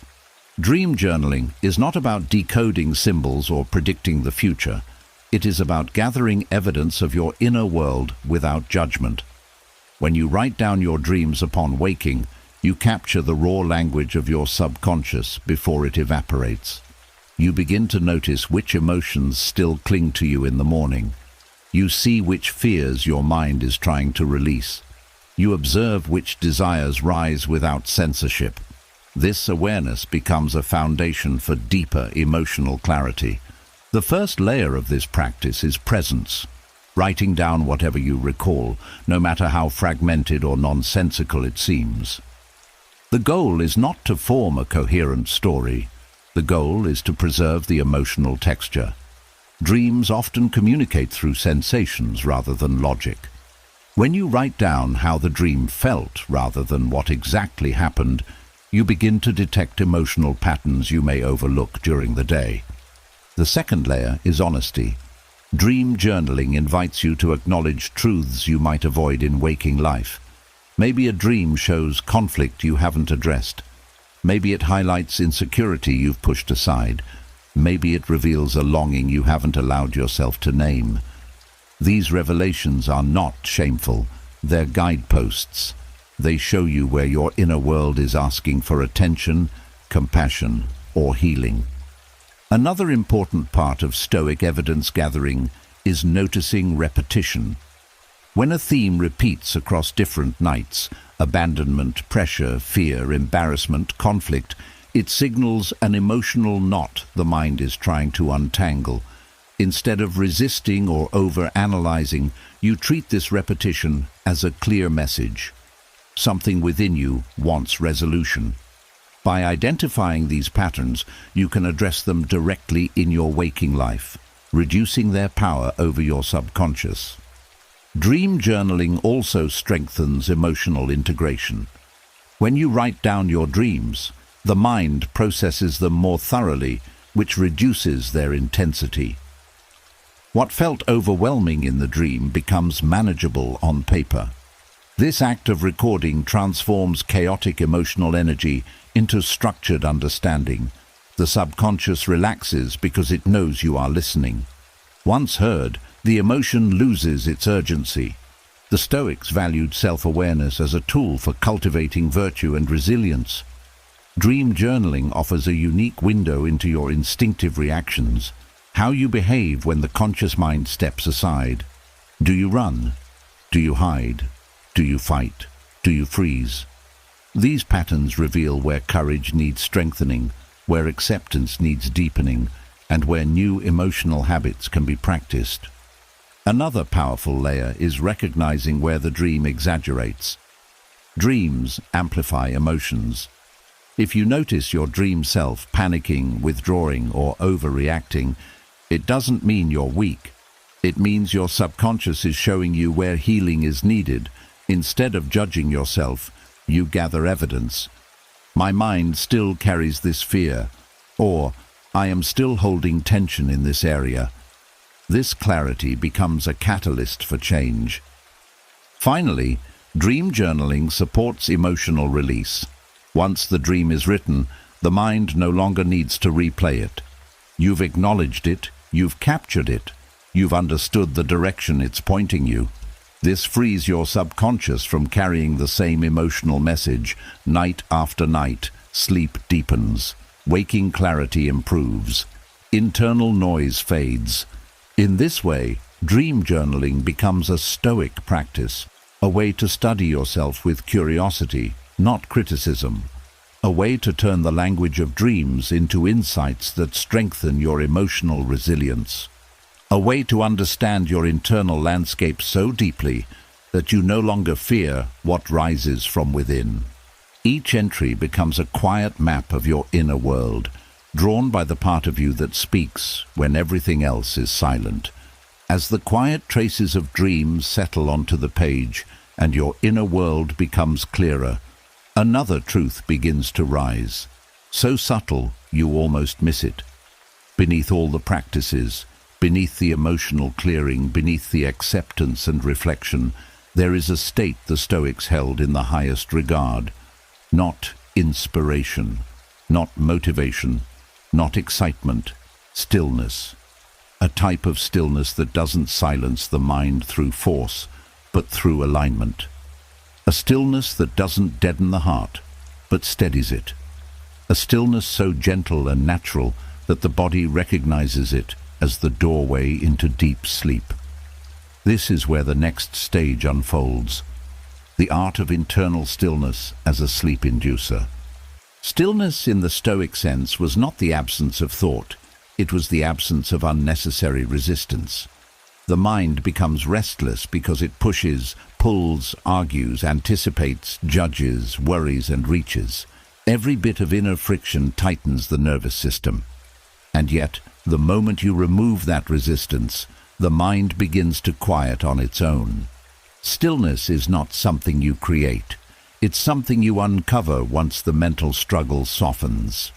The first layer of internal stillness is acceptance of the present moment exactly as it is. Not the ideal version. Not the improved version, the real one. The breath you're taking. The sensations in your body. The thoughts drifting through. The emotional tone lingering inside you. When you stop demanding that the moment feel different, the nervous system stops bracing.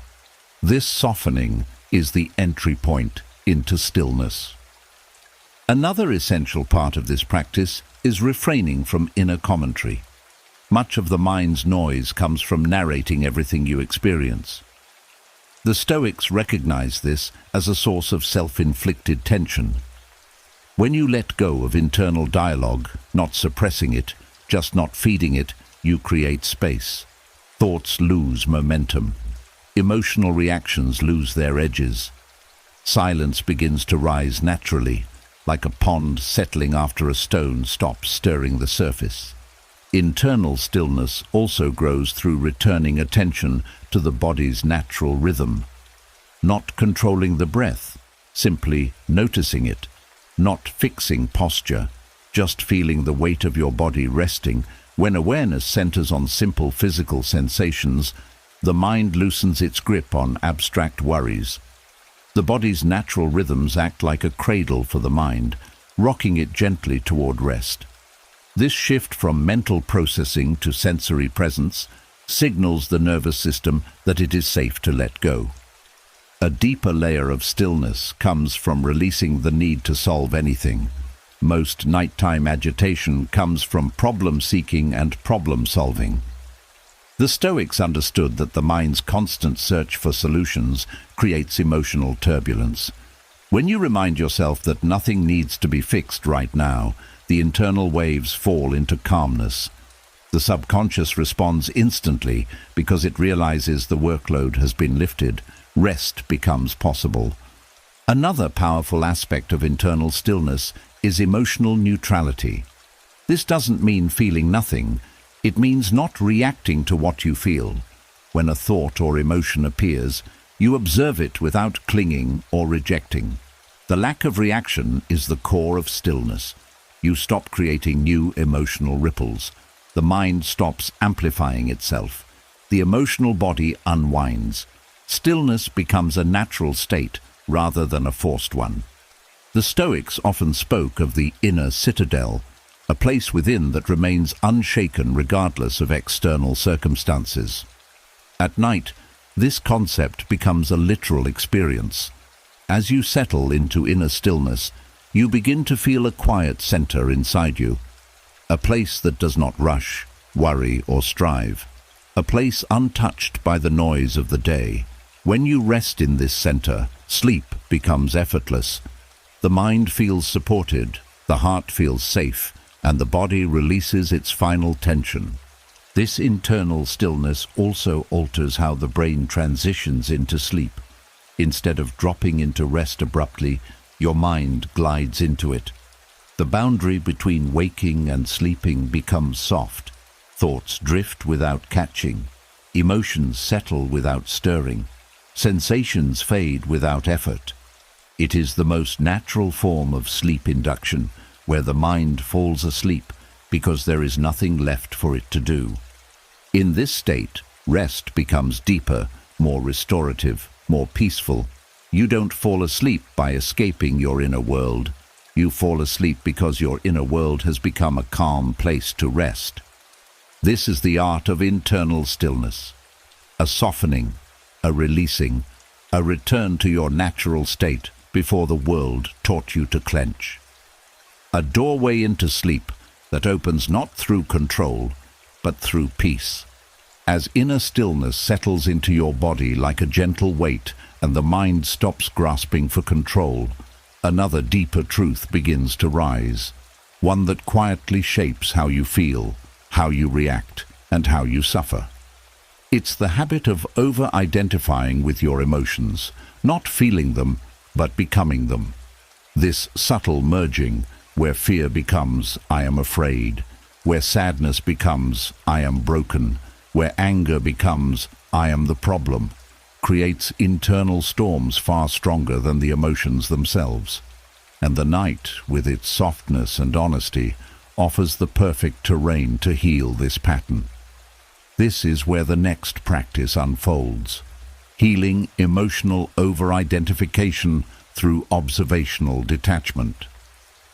Observational detachment is not emotional avoidance. It is not indifference or denial. It is the ability to step slightly back from your inner experience and see it clearly, the way the Stoics trained themselves to do. The moment you create just a few inches of inner distance, emotions stop swallowing your sense of self. You move from "I am this feeling" to "I am the one noticing this feeling." That shift alone is transformative. The first layer of healing is understanding what over-identification actually does. When you become your emotion, you lose perspective. A temporary feeling gains the power to define your entire identity. The nervous system reacts as if the emotion is a threat, not a message. Sleep becomes difficult because the mind believes it must defend itself. But when you recognize an emotion as an event passing through consciousness, not as the core of who you are, the nervous system immediately softens. Emotion becomes less overwhelming because it is no longer mistaken for the self. Nighttime enhances this process. In the dark, without tasks or noise, feelings rise more clearly. They have space to be seen. Instead of being startled or overwhelmed by them, observational detachment invites you to watch them the way you'd watch clouds drifting across a sky, moving, changing, never permanent. When you observe a feeling rather than merge with it, its intensity fades. The subconscious interprets your calm attention as safety. The next layer is labeling emotions gently and accurately. When you name what you feel, there is sadness, there is anger, there is worry, you separate the experience from your identity. This small language shift sends a powerful message to the brain. This feeling is visiting, not defining. Stoics used similar language to keep emotions from dominating their sense of self. The phrasing becomes a bridge between awareness and detachment. Another essential part of this practice is recognizing the origin of the emotion without letting it grow into a story. Most suffering comes not from the emotion itself, but from the narrative built around it. When you feel worry at night, your mind may create explanations or predictions. Observational detachment allows you to feel the sensation without attaching a story. The emotion loses its momentum because it no longer expands into imagination. A deeper layer of healing involves turning toward the emotion with curiosity instead of resistance. Resistance intensifies feelings. Curiosity softens them when you view an emotion with interest. What is this trying to show me? The subconscious relaxes. You are no longer treating the feeling as a threat, but as information. The Stoics believed that every emotion contains a signal. Detachment allows you to receive the signal without drowning in it. Another powerful shift occurs when you realize emotions rise and fall on their own timeline. They are waves, not walls. When you allow yourself to watch the rise without bracing for impact, and to watch the fall without clinging, the emotional body learns that stillness exists beneath every feeling. This is one of the greatest gifts of observational detachment, the discovery that you are the stable background, not the moving emotion. This practice also reduces emotional reflexiveness. Over-identification leads to immediate reactions. Detachment creates space between stimulus and response. This space is where wisdom lives. At night, when neural pathways soften, this space expands naturally. You start to see your own patterns with clarity, without self-judgment, and this clarity changes how you react in the future. Finally, observational detachment teaches you to anchor your identity in something deeper than emotional weather. The Stoics referred to this as the inner self, the part of you that remains steady even as feelings rise and fall. Connecting to this inner self at night creates emotional stability that carries into the next day. You begin waking with a sense of groundedness because you no longer confuse temporary emotions with permanent truth.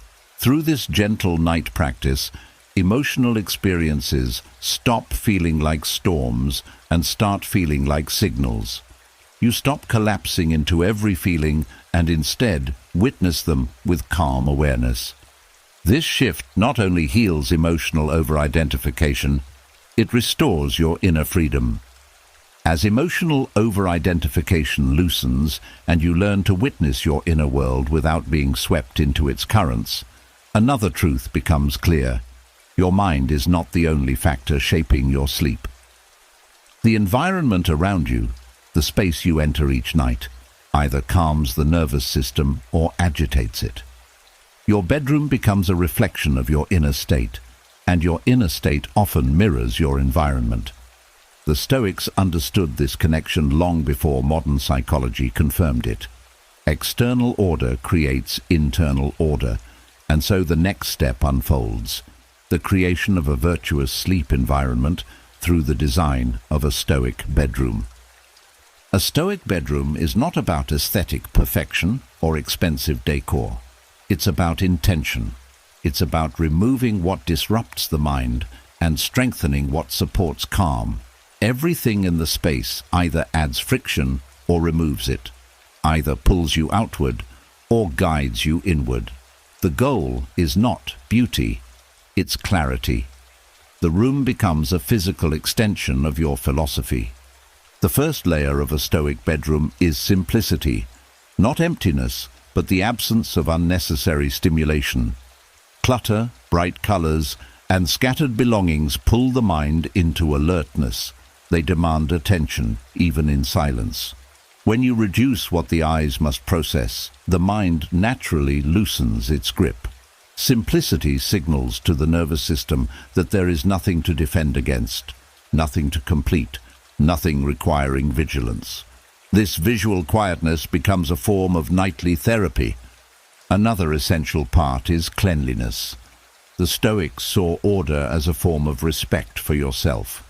A clean environment tells the body it is entering a space of rest rather than a space of unfinished tasks. When the bedroom is tidy, the subconscious doesn't carry the tension of things left undone. Cleanliness becomes a form of mental hygiene. Your room becomes a sanctuary, not a storage unit for unresolved energy. Lighting also plays a significant role. A Stoic environment favors gentle, warm, low light, light that signals dusk to the body rather than daylight. Soft lighting calms the limbic system and allows melatonin to rise, guiding the body towards sleep. Instead of harsh brightness, the room becomes a space that quietly encourages your physiology to soften and descend. Another layer is temperature and air quality. The Stoics valued aligning yourself with nature, and your body sleeps more deeply when the environment mimics natural conditions, cool, fresh, and clean. Stale air or heat creates subtle physical stress that the mind interprets as danger. A Stoic sleep space invites breath, ease, and comfort without overstimulation. Removing digital distractions is one of the most transformative elements. Screens, notifications, and artificial brightness fracture attention and keep your nervous system in a state of readiness. A Stoic bedroom creates boundaries. Devices leave the room. The mind's addictive pull towards stimulation fades. This boundary protects your inner world from nighttime intrusion and strengthens your capacity for stillness. Bedding also matters. not luxury, but comfort. The Stoics believed in using what was necessary for health, not excess. Your bed should support rest, not indulgence. A firm, comfortable mattress, breathable sheets, and textures that soothe the skin create a physiological message. You are safe to rest deeply here. Comfort becomes a tool, not a distraction. Another overlooked part of the Stoic environment is scent. Certain natural aromas, lavender, cedar, light herbal notes, signal calm to the limbic system and guide the body into relaxation. This is not indulgence, it's intentional conditioning. Over time, the scent becomes associated with safety, making it easier to fall asleep simply by entering the space. Sound is equally important. A Stoic bedroom protects you from intrusive noise or introduces gentle sounds that mimic nature, soft wind, distant water, or low, consistent tones. These create auditory stillness, giving the mind a stable background so it doesn't seek danger in silence. The final layer is symbolic. The energy of the room should reflect your values. Minimalism, not emptiness. Cleanliness, not rigidity. Calm, not suppression. A small plant, a simple piece of art, a meaningful quote. Objects should guide the mind toward virtue and presence, not distraction. When your bedroom aligns with Stoic principles, it becomes more than a sleeping space. It becomes an anchor for your entire emotional system, a sanctuary where the mind unravels, the body softens, and the soul recalibrates. The room itself becomes a partner in your nightly restoration, supporting you, grounding you, and preparing you for a deeper, steadier descent into rest. As your environment begins to reflect the clarity you've cultivated within, another familiar challenge rises, the kind that often visits in the quietest moments. You know the feeling. The room is calm, the body is still, the lights are low, yet the mind decides to stir. Thoughts appear, concerns wander in. Questions you never asked during the day suddenly demand attention. This is nighttime anxiety, the mind's attempt to understand life when everything else finally stops moving. But instead of treating this anxiety as an enemy, the Stoic path offers a radical shift, transforming nighttime anxiety into philosophical curiosity. Nighttime anxiety doesn't arise because something is wrong. It arises because this is the first moment the mind has had space to speak without interruption. During the day, noise and activity drown out deeper questions, but at night, the silence highlights what has been ignored. Most people respond with fear, trying to suppress these thoughts, yet suppression only feeds anxiety. The Stoics took a different approach, turning fear into inquiry, discomfort into discovery, questions into insight. The first step in this transformation is shifting your relationship with the anxious thought. Instead of tightening around it, you soften. Instead of asking, "Why is this happening?" you ask, "What is this showing me?" This subtle shift moves you from panic to perspective. Anxiety becomes less of a threat and more of an internal message waiting to be understood. Philosophical curiosity means approaching your thoughts with interest rather than dread. Nighttime anxiety often magnifies concerns, but curiosity shrinks that magnification. Where fear asks, "What if this destroys me?" curiosity asks, "What can I learn from this?" The mind relaxes because curiosity removes the pressure to solve anything immediately. It invites exploration, not urgency. Another layer of this practice is tracing the emotion to its root. Anxiety is rarely about the surface-level thought.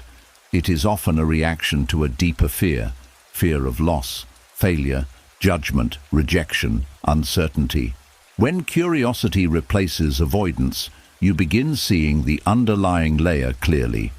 This awareness dismantles the emotional charge because you stop fighting shadows and start seeing the real shape beneath them. The Stoics believed that anxiety comes not from circumstances, but from assumptions about them. Curiosity helps you examine those assumptions with honesty. Instead of believing the anxious thought, you question its foundation. Is this true? Is this certain? Is this mine? Does this deserve my energy? These questions don't eliminate anxiety. They rewire it. Anxiety becomes a guide toward philosophical insight rather than a trigger for panic. Another important shift is recognizing that nighttime thoughts often exaggerate because the mind is tired. Instead of treating every thought as urgent or accurate, you approach it with the understanding that fatigue amplifies emotion. Curiosity allows you to observe this amplification without believing the story behind it. You witness the distortion without stepping into it. A deeper part of this practice involves reframing anxiety as a sign of intelligence, not weakness. Anxiety shows that you care, that you're aware, that you are capable of imagining multiple possibilities. The Stoics taught that the mind's ability to anticipate is valuable when shaped by reason. Curiosity channels this ability productively. Instead of spiraling into fear, you explore your thoughts the way a philosopher examines a question, calmly, attentively, without self-judgment. Nighttime curiosity also invites introspection rather than reaction. When an anxious thought appears and you meet it with openness, it begins to unravel on its own. You discover that many fears dissolve when seen clearly. Others reveal needs you've neglected. Some show values you hold deeply. Anxiety becomes information rather than torment. With enough practice, the subconscious begins to shift. Instead of bracing for fear at night, the mind starts expecting reflection. Instead of spiraling, it begins presenting thoughts in ways you can explore without distress. Sleep becomes easier because you no longer fear your own mind. You meet your inner world with the same steadiness the Stoics brought to their greatest challenges. The final layer of transforming nighttime anxiety into philosophical curiosity is gratitude for awareness itself. The fact that thoughts arise means your mind is alive, active, searching. Curiosity turns this restlessness into a doorway, an invitation to understand yourself more deeply. Where fear creates walls, curiosity opens paths, and through those paths, your night becomes not a battlefield, but a landscape of quiet insight where anxiety loses its form and becomes something softer, clearer, and far more manageable. In this way, nighttime thoughts no longer disrupt your rest, they deepen your wisdom. As your relationship with nighttime thoughts transforms from fear into insight, another layer of the Stoic path begins to reveal itself, one that lives not in your thoughts or emotions, but in the very sensations of your body. The Stoics understood that perception shapes experience, and that the senses, when left unmanaged, can amplify agitation without you even realizing it. A restless mind often begins as a restless sensory system. And so, as the night approaches, the next practice unfolds. Stoic sensory calibration before bed. Sensory calibration is the art of guiding your senses back into balance, so they stop feeding unnecessary stimulation to the mind. It's not about shutting the senses down, it's about aligning them with the state you want to enter, calm, grounded, steady. Your senses constantly gather information, even when you're not conscious of it. A slight brightness, a faint noise, an uncomfortable texture, a lingering scent. Each sends subtle signals to your nervous system. When these signals conflict with your desire to rest, your mind remains alert. Stoic sensory calibration removes this friction. The first layer is visual calibration. Light is one of the strongest cues your body responds to. Even minimal brightness can tell your brain it's time to stay awake. Instead of abruptly switching to darkness, you guide your senses into dusk. Lower the lighting slowly. Reduce visual complexity. Let your eyes settle into softer tones. This gradual dimming mirrors nature's transition into night, and your nervous system responds instinctively. Your vision moves from stimulation into stillness. Next is auditory calibration. Many people underestimate how much sound shapes the mind's level of alertness. Even background noise can keep the nervous system in a low-level state of readiness. The Stoic approach isn't about complete silence. Silence can sometimes make the mind louder. It's about steady, predictable sound, a soft hum, a consistent ambient tone, a gentle, non-distracting noise. These create a stable auditory environment that prevents the mind from scanning for threats. The brain relaxes because it has nothing to interpret, nothing to track. Temperature calibration follows naturally. The body sleeps best in a cool environment. Warmth comforts the mind, but excessive heat triggers vigilance because the body must work to regulate itself. Stoic moderation applies here. Not too warm, not too cold, just enough coolness to encourage the body's natural descent into sleep. This subtle shift tells your physiology it is safe to conserve energy rather than spend it. Then comes tactile calibration. Your skin is constantly communicating with your brain. Rough fabrics, tight clothing, or discomfort anywhere on the body forces the mind into problem-solving mode. Stoic tactile calibration means choosing textures that soothe rather than stimulate. Soft, breathable materials, clothing that allows freedom rather than constraint, bedding that holds your body without pressing against it. Comfort becomes a tool for nervous system regulation rather than indulgence. Olfactory calibration is equally powerful. Scent travels directly to the emotional centers of the brain. A chaotic or overwhelming smell can alert the mind just as quickly as a loud noise. Stoic sensory practice uses simple, natural scents, lavender, chamomile, cedar, clean linen, to anchor the body into calm. Over time, the scent itself becomes a signal for rest, conditioning the subconscious to enter a relaxed state automatically. The final layer is internal sensory calibration, your perception of your own body. Many people enter bed without noticing the subtle internal sensations that keep them alert. Tightness in the jaw, tension in the stomach, shallow breaths. Stoic calibration means checking in gently with the physical self. You release the jaw, loosen the shoulders, let the belly soften, allow the breath to slow without control. This inner recalibration communicates directly with the nervous system, telling it that the moment requires no defense, no vigilance, no readiness. When all the senses work together, something profound happens. Your body stops sending mixed signals to the mind. Your environment stops contradicting your intention. The senses align into a unified message. It is safe to rest. It is time to descend. The mind, receiving this steady stream of calm cues, naturally follows. Stoic sensory calibration becomes a nightly ritual of harmonizing your inner and outer world. A way to prepare the mind not through force, but through balanced perception. A way to create the conditions in which stillness becomes effortless and sleep becomes the natural destination rather than a struggle. As your senses settle into harmony and your body aligns with the quiet rhythm of night, another subtle truth begins to form beneath your awareness. One that reveals itself only when you stop fighting sleep and begin drifting into it.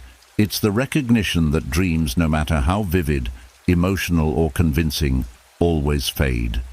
They dissolve upon waking, leaving only fragments behind. This simple reality holds a profound lesson, one that the Stoics understood deeply. All things are impermanent. And the night offers the most intimate, relatable metaphor for this truth: dream impermanence. The philosophy of dream impermanence teaches you to hold your inner experiences lightly, not because they don't matter, but because their nature is temporary. Dreams feel real while you're in them. They stir emotions. They trigger memories. They create entire worlds in seconds. Yet the moment consciousness rises, they disappear like mist under sunlight. The Stoics saw this as a reflection of life itself. Events, emotions, challenges, joys, losses. They feel absolute in the moment, yet they pass. The first layer of this practice is recognizing that emotional experiences are just like dreams.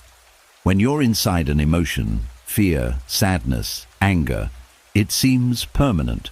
But like dreams, emotions are states, not identities. They move through you, but they do not define you. Night becomes a rehearsal for this understanding. You watch your dreams appear, engage your feelings, and evaporate without your control. This trains the subconscious to release emotional grip during the day as well.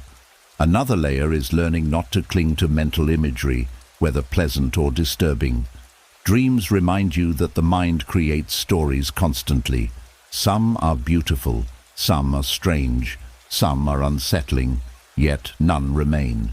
This teaches emotional balance, not through suppression, but through perspective. When you truly grasp the impermanence of dreams, you stop clinging to pleasant experiences as if they must last forever, and you stop fearing painful ones as if they will never end. The Stoics believed that suffering grows when you demand permanence from a world built on change. Dream impermanence shows you this principle every single night.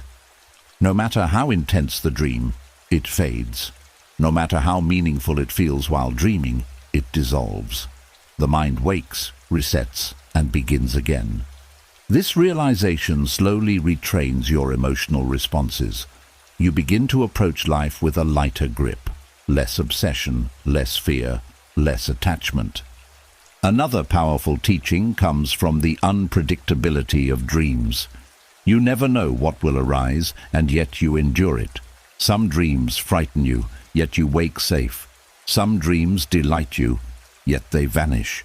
This unpredictability mirrors the uncertainty of life, and each night, without knowing it, you practice navigating a world you cannot control. When you internalize this, waking uncertainty becomes less intimidating. You've already rehearsed. Dreams also teach you about the impermanence of identity. In dreams, you switch roles, settings, emotions. The self becomes fluid, shifting. This fluidity shows that identity is not a fixed object, but a process. You are adaptable. You can move through inner worlds without losing yourself. This prepares you to handle change in waking life with more resilience and less fear.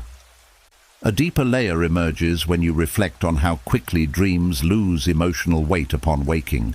Terrifying scenarios fade into irrelevance. Emotional intensity evaporates. This demonstrates a crucial Stoic insight. Emotions gain or lose power depending on how tightly you hold them. When you let experiences pass through you without resistance, their intensity dissolves faster. When you cling, rehearse, or fear them, they linger. Dream impermanence becomes a nightly tutor in letting go. This philosophy also encourages compassion toward yourself. Many people judge themselves harshly for nighttime fears, strange dreams, or emotional responses. But dream impermanence shows that the mind simply expresses whatever needs movement. There is nothing wrong with the content of your dreams. They are temporary expressions of deeper processes. When you stop judging, the emotional system relaxes, even in waking life. The final insight is this: if dreams, with all their vividness and intensity, dissolve effortlessly, then perhaps waking emotional storms can be treated with similar gentleness, not ignored, not suppressed, just held lightly, just allowed to pass. just seen as temporary expressions rather than permanent truths. In this way, dream impermanence becomes more than a concept. It becomes a lived philosophy, a nightly reminder that all things rise and fall, that nothing requires gripping, and that peace often comes not from controlling the mind, but from understanding its ever-changing nature. As the truth of dream impermanence settles into your awareness, dissolving the illusion of permanence and softening the grip of emotional attachment, another pattern begins to reveal itself, one woven quietly into your daily life, yet carried heavily into the night. It is the habit of emotional consumption, not consumption of food, but of stimulation, worry, conflict, validation, comparison, information, distractions that fill the mind until it is too crowded to rest. These subtle habits feed the emotional system long past the moment you intend to sleep, keeping the mind active even when the body is exhausted.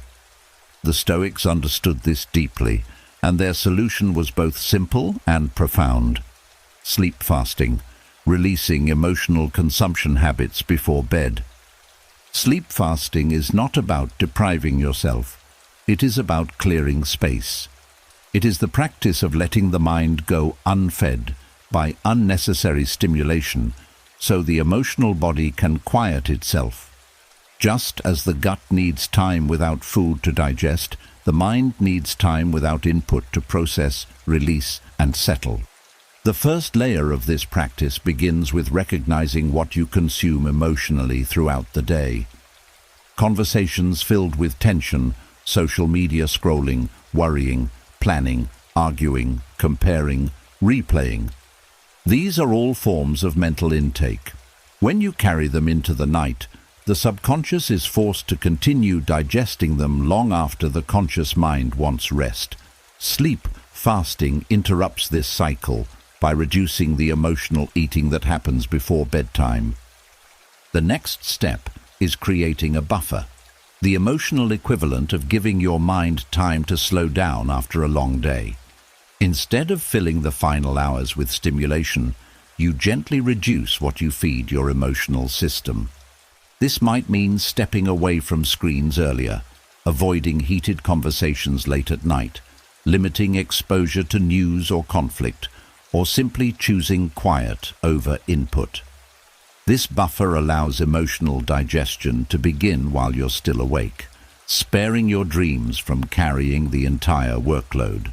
Another layer of Stoic sleep fasting involves letting go of the need for constant mental activity. Many people fear quiet because it forces them to face their inner world, so they fill every empty moment with noise. But nighttime demands emptiness, space, silence. When you allow yourself to stop consuming information, entertainment, emotional stimulation, you create room for the nervous system to unwind. The body hears the message, no more input is needed, rest is safe now. A powerful element of this practice is reducing your dependence on emotional highs. Many people unknowingly chase stimulation, checking messages, revisiting memories, fantasizing about the future, replaying arguments.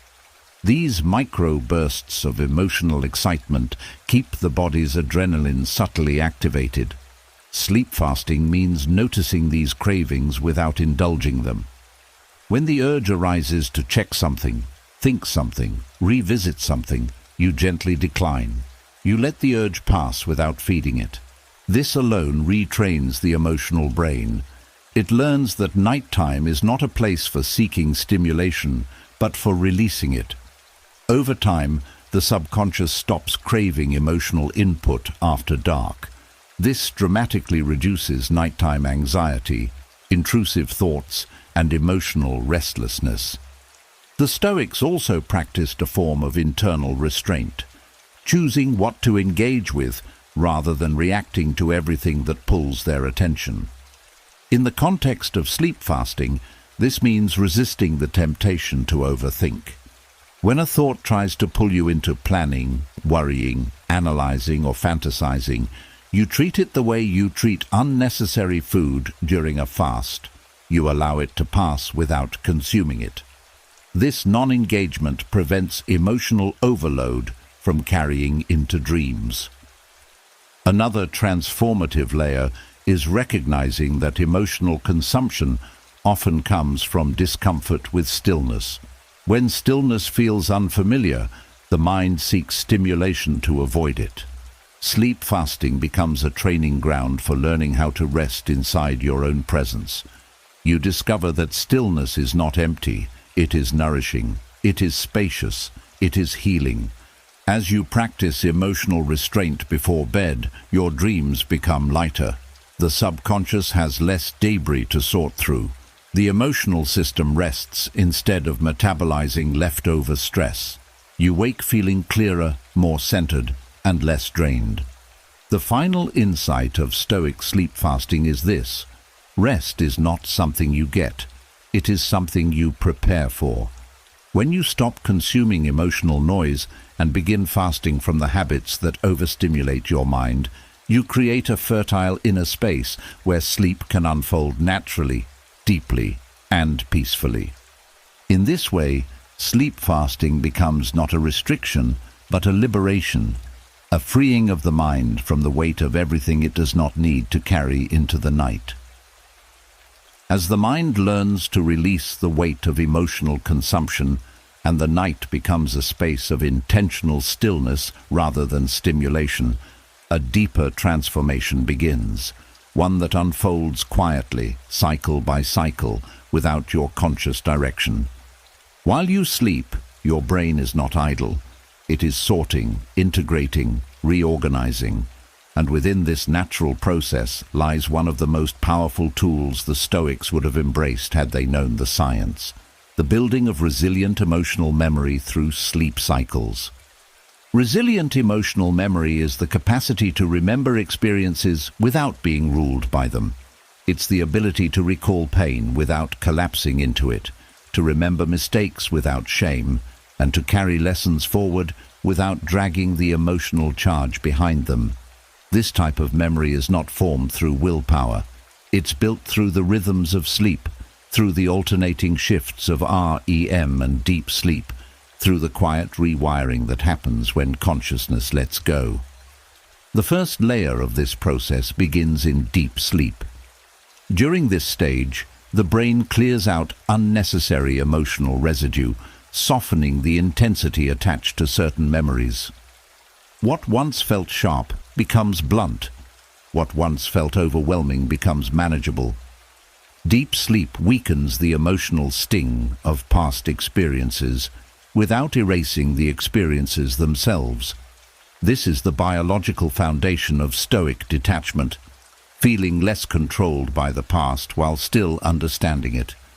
As sleep cycles into REM, something different happens. REM sleep strengthens the narrative memory, the factual understanding of what happened, while separating it from excessive emotional activation. In other words, sleep helps you remember the lesson, but not relive the pain. This distinction is the essence of resilience. It allows you to carry wisdom without carrying wounds. Another transformative layer of emotional memory building happens when the brain revisits unresolved feelings in subtle symbolic forms. These appear as dream fragments, emotional tones, or vague impressions, rather than literal scenarios. When the subconscious replays these emotions in a safe, dreamlike environment, it gradually desensitizes you. The emotional system becomes less reactive because it has practiced processing the feelings without real-world consequences. This is the dream version of exposure therapy, gentle, natural, and guided by the brain's own rhythms. Stoic philosophy taught that events do not disturb you, your interpretations do. Sleep assists this teaching by reorganizing the emotional meaning attached to experiences. If the day delivered stress, conflict, or disappointment, sleep cycles help reframe these experiences, filing them away in more balanced categories. Your waking self then meets these memories with steadiness rather than agitation. The next piece of this process is consolidation. During sleep, the brain decides what is worth keeping and what can be discarded. Emotional memories tied to your growth, values, and identity are strengthened. Memories tied to fear, driven distortions or exaggerated reactions are weakened. This selective strengthening builds emotional resilience because it amplifies what makes you wiser and gently dissolves what makes you unstable. Another important element is the recalibration of the amygdala, the brain's emotional alarm system. Studies show that after a full night's sleep, the amygdala responds with greater moderation. It becomes less jumpy, less reactive, less prone to overinterpretation. This shift mirrors Stoic training, reacting less emotionally and more rationally to life's challenges. Sleep literally trains your emotional reflexes. But resilience is not built only from reducing emotional intensity. It is also built through the strengthening of positive emotional memory. Sleep enhances your ability to store moments of pride, joy, connection, or progress. Experiences that build your inner foundation. These memories become emotional buffers, helping you face future challenges with greater steadiness, because your mind remembers that you are capable. There is also a subtle restructuring that happens when the prefrontal cortex, the rational, reflective part of the brain, restores itself through rest. This region becomes stronger and more capable of regulating emotional responses the next day. In essence, every sleep cycle refuels your ability to think clearly and to remain composed under pressure. Over time, this nightly reorganization shapes a new emotional identity. You become someone who can feel without falling, remember without hurting, reflect without spiraling. Emotional resilience stops being an ideal and becomes a biological reality, not forced, not strained, simply cultivated through consistent rest. And perhaps the most Stoic truth woven into this process is this. Sleep teaches you that healing is gradual. You don't need to fix everything in one night.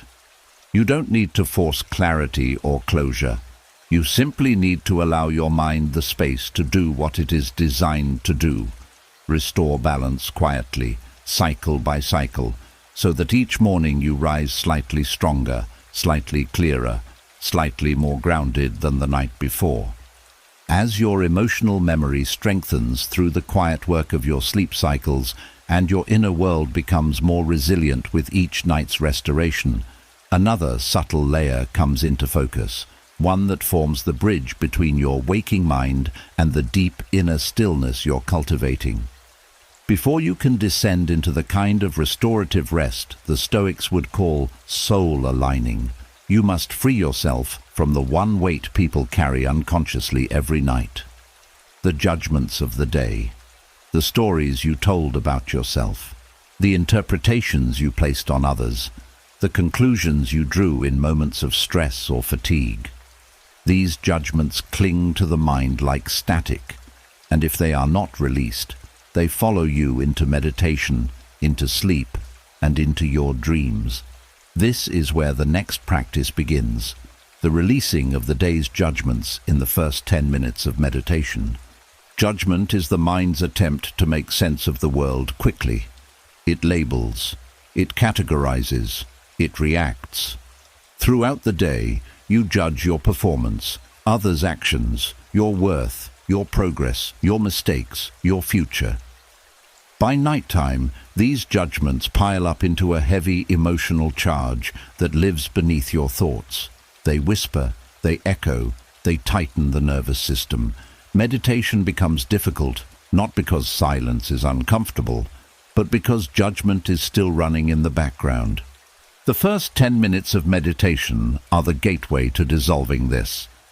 Not by forcing calm, but by recognizing and releasing the judgments one by one as they rise.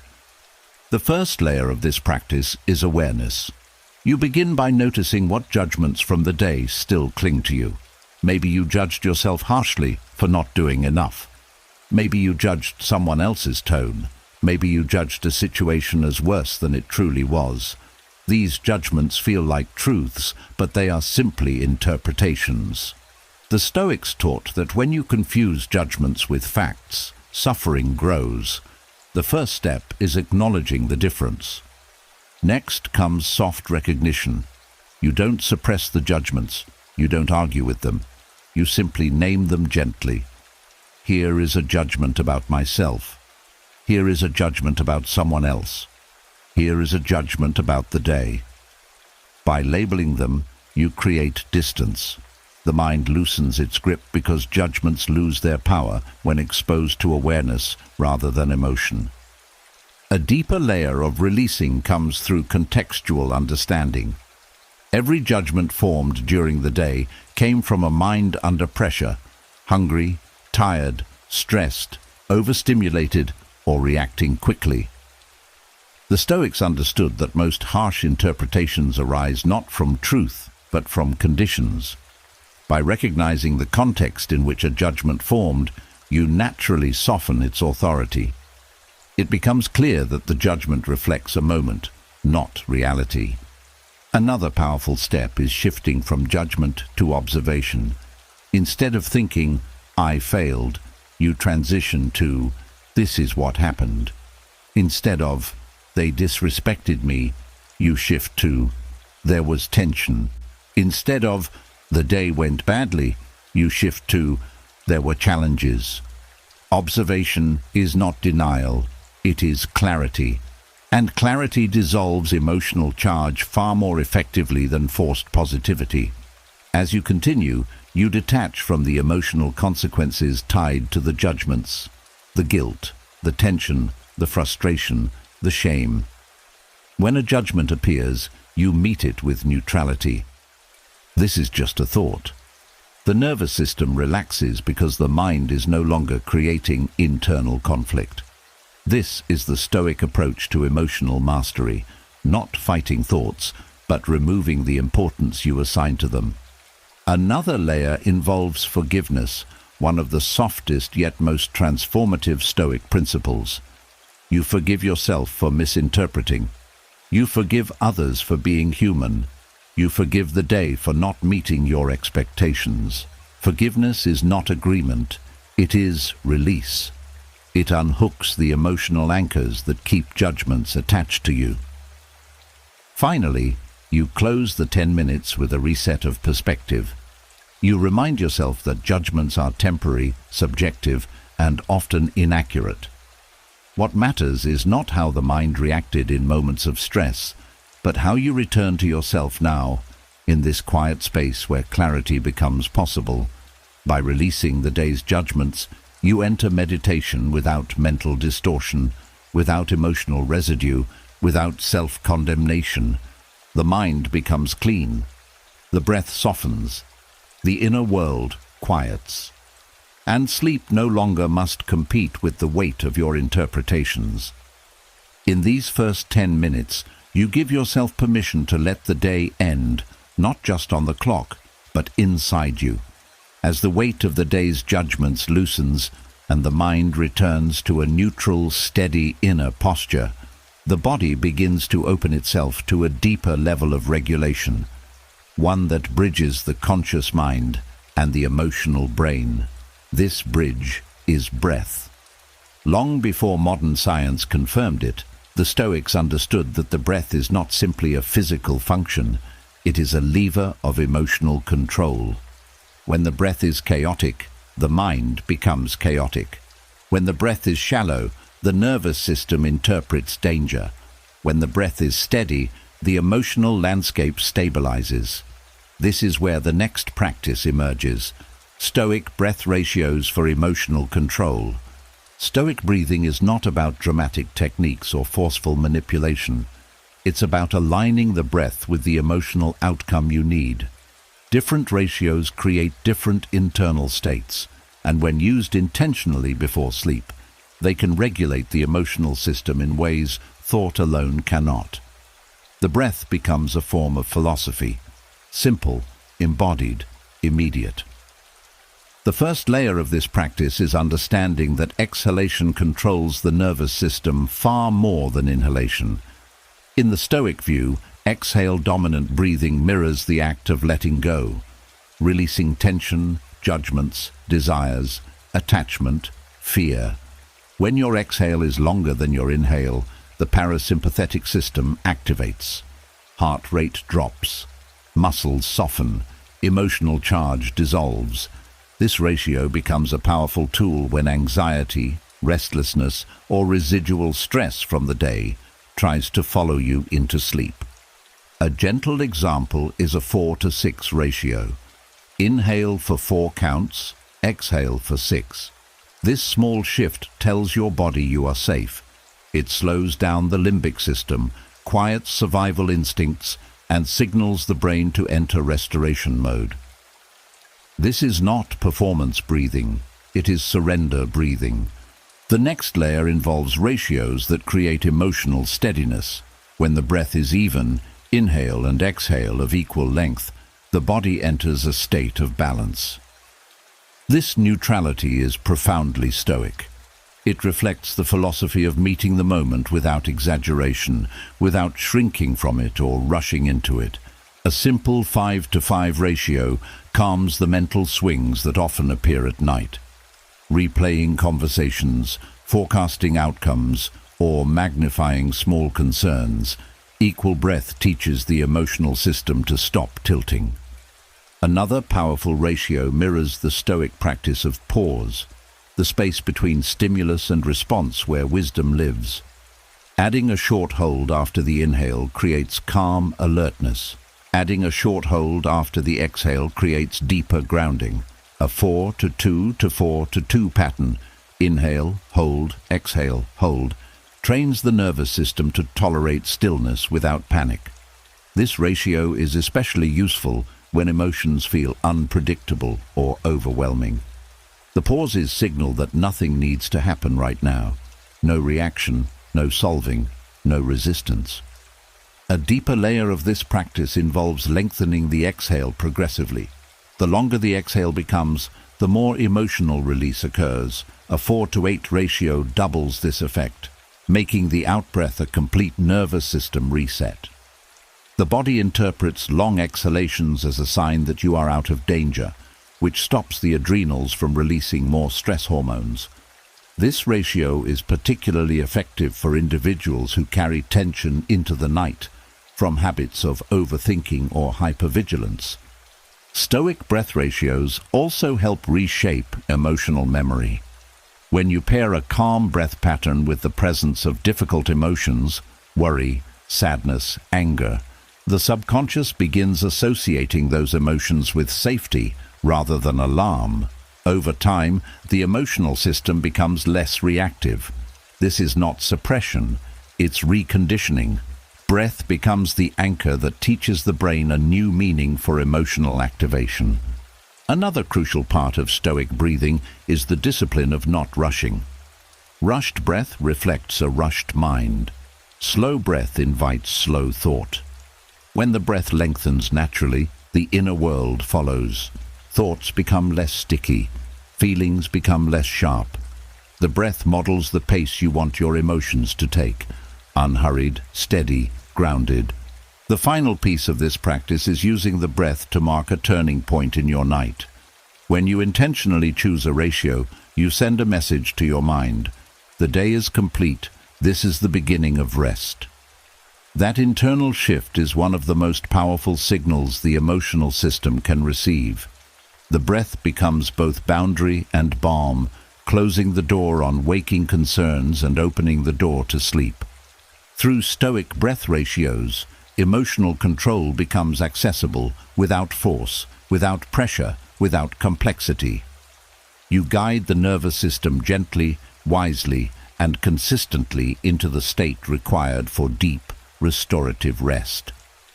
As your breath settles into a calm, intentional rhythm, and your inner world begins to follow its steady pace, another deeper layer of work becomes possible. one that addresses the subtle distortions the mind creates when emotions run high.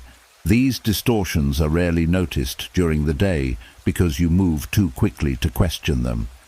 But at night, when the world grows silent, they reveal themselves as exaggerated fears, assumptions, or conclusions that slip quietly into your thoughts. This is where the next Stoic practice unfolds: dialectical night meditation to dissolve emotional distortions. Dialectical meditation is the art of gently questioning the mind, not to attack it, not to suppress it, but to guide it back toward clarity. The Stoics believed that suffering often comes from the interpretations you attach to events, not the events themselves. In the dark, the mind tends to magnify. A small concern grows large. A mild uncertainty becomes catastrophic. A passing thought becomes a prediction. Dialectical night meditation dissolves these distortions by offering the mind a calm, balanced conversation with itself. The first layer of this practice is noticing the distortion without believing it. When a thought appears, "I'm failing, this won't work out, I ruined everything, tomorrow will be terrible," you pause, you let the thought exist without trusting its authority. This pause interrupts the emotional momentum and gives you space to respond with clarity rather than fear. The next layer is inquiry. You ask a simple question the Stoics used often: is this actually true? Not emotionally true, objectively true. Most nighttime distortions lose their strength when they face this question. The mind realizes that the thought was not a fact, but an assumption powered by fatigue or emotion. This recognition alone weakens the emotional charge. Another essential part of dialectical meditation is offering the mind a second perspective. If the original thought feels heavy, you gently counter it with a grounded alternative, not forced positivity, just balance. Instead of "everything is going wrong," you offer "some things are challenging, but many things are okay." Instead of "I can't handle tomorrow," you offer "I've handled every day so far." This balanced framing mirrors the Stoic principle of measured reasoning, seeing both sides instead of collapsing into the emotional one. A deeper layer involves identifying the distortion type. Stoic reasoning aligns closely with modern cognitive understanding. The mind exaggerates, personalizes, predicts, generalizes. At night, these distortions often slip by unnoticed. By identifying the pattern, catastrophizing, mind-reading, fortune-telling, you separate your identity from the distortion you recognize. This is a pattern, not reality. The nervous system relaxes because the mind stops treating the distortion as a threat. Another transformative aspect is using compassion instead of criticism. Many people confront their distortions harshly, which only increases internal tension. The Stoic approach is gentle. You meet the thought with kindness.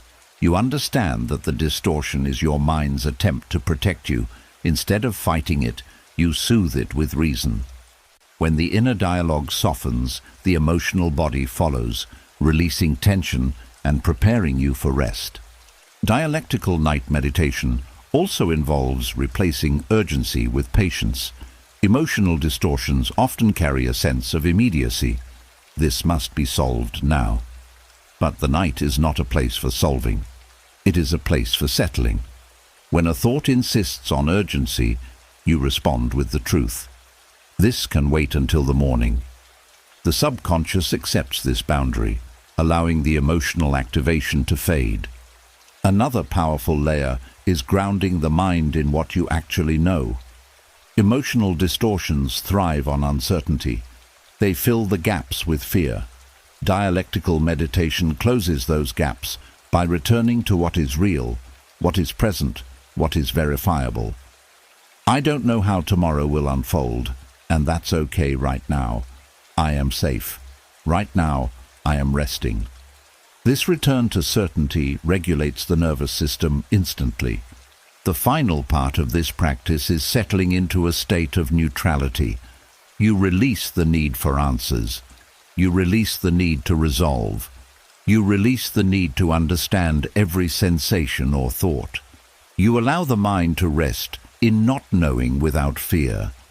This neutrality dissolves emotional distortion at its root, because distortions rely on emotional engagement. When you disengage gently, the distortion collapses. Through dialectical night meditation, the mind becomes clearer, the emotions become steadier, and the night becomes less of a place for rumination and more of a space for restoration. By engaging in this quiet inner dialogue, you dissolve the illusions that once heightened your anxiety and replace them with clarity, balance, and truth, guiding your entire system into a deeper and more peaceful descent into sleep. As the mind learns to question its distortions with calm clarity, and the emotional storms of the night begin to lose their force, another subtle shift becomes possible, one that reaches deeper than thought and steadier than reason. Once fear softens and the mind stops creating imagined threats, what often remains beneath the surface is a quiet ache, a sense of emptiness, heaviness, or despair that sometimes settles into the late hours. It is not loud, it does not scream, it simply lingers in the background, coloring the night with a sense of heaviness. But the Stoics understood something profound. Despair is not defeated by force or denial, it is dissolved by gratitude. And at night, when the heart is open and unguarded, gratitude becomes a powerful weapon against despair. Nocturnal gratitude is not the loud, energetic gratitude preached in daylight. It is not a list of things you should be thankful for. It is a quiet, intimate recognition of what remains steady and meaningful in your life, even in moments when everything feels uncertain. It is the kind of gratitude that does not deny your pain, but stands beside it, reminding you that despair is not the whole story. The first layer of this practice is acknowledging the presence of despair without fearing it. Despair grows in darkness because it convinces you that nothing is working, nothing will change, and nothing matters. Gratitude interrupts this illusion by offering proof, real, visible proof, of things that still hold value, support, or meaning. Even a single small truth can pierce through despair's fog. Nocturnal gratitude begins softly. You shift your attention from what feels empty to what is quietly sustaining you. Not grand achievements, not dramatic blessings, the simplest things, the breath moving through your chest, the beat of your heart, a safe place to rest, a moment of stillness, a lesson learned today, a person who cares, a memory that warms you, a chance to begin again tomorrow. Gratitude in this form becomes an anchor, one that keeps you from drifting into emotional darkness. Another layer of this practice is recognizing that gratitude does not erase suffering. It gives suffering context. When you acknowledge both pain and goodness at the same time, despair loses its absolute power. The Stoics believed that the human heart needs reminders of its own resilience, and nothing does this more effectively than noticing small sources of stability in moments of vulnerability. Gratitude illuminates what despair tries to hide. A deeper layer emerges when gratitude is directed inward. Many people practice gratitude outwardly, toward events, people, or circumstances, but they forget to include themselves. Nocturnal gratitude asks you to recognize the strength you've shown, the pain you've endured, the lessons you've carried, the growth you've earned. When you acknowledge your own perseverance, despair no longer feels stronger than you. The mind begins to trust itself again. Another powerful aspect of nighttime gratitude is its ability to shift emotional chemistry. Fear activates the nervous system, gratitude soothes it. Despair constricts the mind, gratitude expands it. Even a single moment of genuine appreciation can change the body's physiological state. lowering tension, deepening breath, releasing stress hormones, and quietly inviting rest. Gratitude becomes more than a mindset. It becomes a biological intervention. This practice also reframes your relationship with the unknown. Despair often grows from the belief that the future is empty or hopeless. Gratitude challenges this by showing you that even now, in this moment, life holds meaning. If meaning exists here, it can exist tomorrow. If goodness exists here, it can multiply. Gratitude plants a seed of possibility in soil that despair insisted was barren. Another important layer is remembering that gratitude is not dependent on perfect circumstances. In fact, gratitude practiced in difficulty becomes stronger, more genuine, more transformative. The Stoics believed that one moment of appreciation in hardship is worth more than 100 moments in comfort. Nighttime gratitude teaches the subconscious to search for value rather than danger, for meaning rather than emptiness. The final phase of this practice is letting gratitude settle into your emotional body, not as a thought, but as a feeling. A quiet warmth in the chest, a sense of being held, a softening of inner resistance. When gratitude is felt rather than forced, despair cannot maintain its dominance. It fades, not because you fought it, but because you illuminated the space around it. Through nocturnal gratitude, despair loses its shape and becomes something smaller, gentler, less convincing. What remains is a heart that remembers there is still goodness here, still worth here, still life here. And in that remembrance, the night becomes less heavy and far more healing.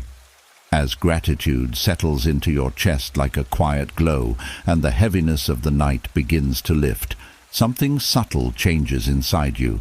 The emotional storms that once felt sharp now move more softly.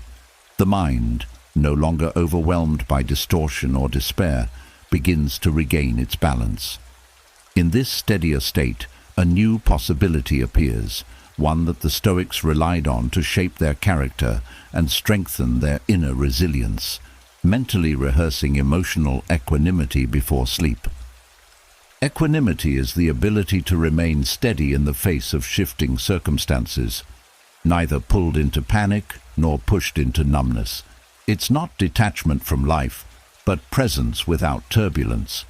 And while most people hope emotional balance will appear automatically in moments of stress, the truth is that equanimity is trained, practiced, rehearsed, especially in the moments before sleep, when the mind is open, receptive, and impressionable. The first layer of this practice is recognizing that emotional equanimity is not a personality trait. It's a skill, one that can be strengthened through intentional mental rehearsal. Just as athletes rehearse movements and musicians rehearse patterns, you rehearse emotional responses.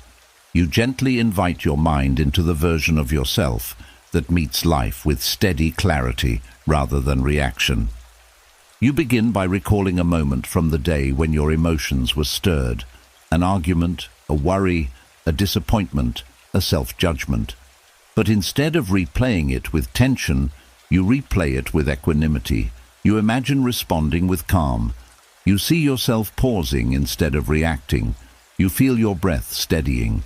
You observe the situation without collapsing into it. This is not escapism. It's training neural pathways to respond differently next time. A deeper layer of this practice involves not only rehearsing external scenarios, but also internal ones. You rehearse meeting your own emotions with steadiness. You picture yourself staying grounded as worry arises. You picture yourself breathing gently through irritation. You picture yourself offering patience when sadness surfaces. This mental rehearsal teaches your subconscious that you are capable of meeting your inner storms with balance instead of fear. Another important part of this practice is sensing equanimity in your body, not just imagining it in your mind. Equanimity has a physical signature: relaxed shoulders, steady breath, unclenched jaw, open chest, soft gaze. When you rehearse these physical cues at night, the body remembers them. And when the body remembers, the mind follows. Emotions begin arising in a calmer internal environment, reducing their intensity before they fully unfold. The Stoics understood that emotional equanimity is not the absence of feeling, but the presence of clarity. Nighttime mental rehearsal becomes the bridge between emotional awareness and emotional skill. By practicing equanimity in the safety of your mind, you reduce the emotional surprise that normally leads to overreaction. Your nervous system becomes less startled by discomfort because it has already experienced a calm model of how to respond. Another transformative element of this practice is rehearsing equanimity toward uncertainty. Instead of imagining worst-case scenarios, you imagine yourself meeting uncertainty with steady acceptance. You rehearse being calm when you don't know the outcome. You rehearse being grounded when things don't go your way. You rehearse being balanced even when answers are unclear. This shifts the emotional meaning of uncertainty from threat to manageable. A deeper layer emerges when you mentally rehearse equanimity in relationships. You imagine responding with patience instead of defensiveness. You imagine listening rather than reacting. You imagine expressing your needs calmly instead of suppressing or exploding. These rehearsals quietly reshape your internal blueprint for communication, creating emotional habits that support stability and connection. This practice also strengthens your identity. When you repeatedly rehearse equanimity, you begin to see yourself as someone capable of it. You internalize the image of a calm, steady, grounded version of yourself. And identity shapes behavior. The more clearly you see yourself as balanced, the more naturally your actions align with that vision. The final layer of mentally rehearsing equanimity is releasing the need to be perfect. You are not rehearsing flawless emotional control. You are rehearsing presence. You are rehearsing steadiness. You are rehearsing the return to center after being pulled off balance. This is emotional mastery in the Stoic sense, not rigidity, but recovery. When practiced at night, this rehearsal becomes a quiet imprint on the subconscious. It strengthens emotional pathways that will guide you tomorrow, next week, and beyond. You fall asleep preparing not for a perfect life, but for a resilient one where you meet each moment with a steady mind and an open heart. As equanimity begins to take root inside you, slowly, quietly, like a steady flame growing stronger in the dark, another truth reveals itself. All of these practices, all of this inner work, all of this softening and clearing and reshaping, they point towards something larger, something the Stoics built their entire philosophy upon: 4 pillars, 4 guiding forces, 4 qualities that shape not only how you move through the world, but how you understand yourself: wisdom, courage, temperance, and justice. These virtues were not abstract ideals to the Stoics. They were living skills, ways of being, paths of inner alignment. And night, with its stillness and its openness, becomes one of the most powerful times to strengthen them. This is where the final practice unfolds, using sleep to fortify the 4 cardinal virtues. Unlike daytime reflection, nighttime cultivation is subtle. It works beneath language and logic, shaping habits and emotional patterns from the inside out. When the mind relaxes and the ego softens, the deeper layers of character become accessible. Sleep becomes both a mirror and a furnace, revealing what needs to be strengthened and shaping it quietly through dreams, emotional release, and subconscious integration. The first virtue, wisdom, grows through reflection. In the moments before sleep, when the mind is calm and receptive, you revisit the day with clarity rather than judgment. You notice what you learned, where you acted with understanding, and where you drifted from insight. This gentle awareness trains the subconscious to recognize truth more quickly and to adjust your perceptions without forcing it. Wisdom becomes a nightly refinement, a steady sharpening of your inner lens. The second virtue, courage, strengthens through emotional processing during sleep. When you allow yourself to face dreams rather than flee them, when you meet your deeper fears with presence rather than panic, the emotional brain learns resilience. Each time you encounter discomfort in a dream and remain composed, or awaken and reflect on it calmly, you reinforce the belief that you can handle what rises within you. Courage is not built by eliminating fear, but by proving to yourself that fear does not control you. Nighttime becomes your quiet training ground. The third virtue, temperance, deepens through the peaceful slowing of the nervous system. Sleep teaches moderation on a biological level. You release overstimulation. You step back from emotional excess. You regulate the impulses and cravings that pull you off-center during the day. By practicing restraint in the hours before sleep, limiting emotional consumption, slowing your breath, reducing reactivity, you carve a habit of balance that carries into waking life. Temperance becomes the natural rhythm of your inner world. The fourth virtue, justice, strengthens in the heart's quiet openness. Justice, in the Stoic sense, is not about punishment. It is about harmony, compassion, fairness, and the recognition of shared humanity. At night, when the noise of ego fades, you see your relationships with more clarity. You feel empathy more easily. You reflect on your interactions without defensiveness.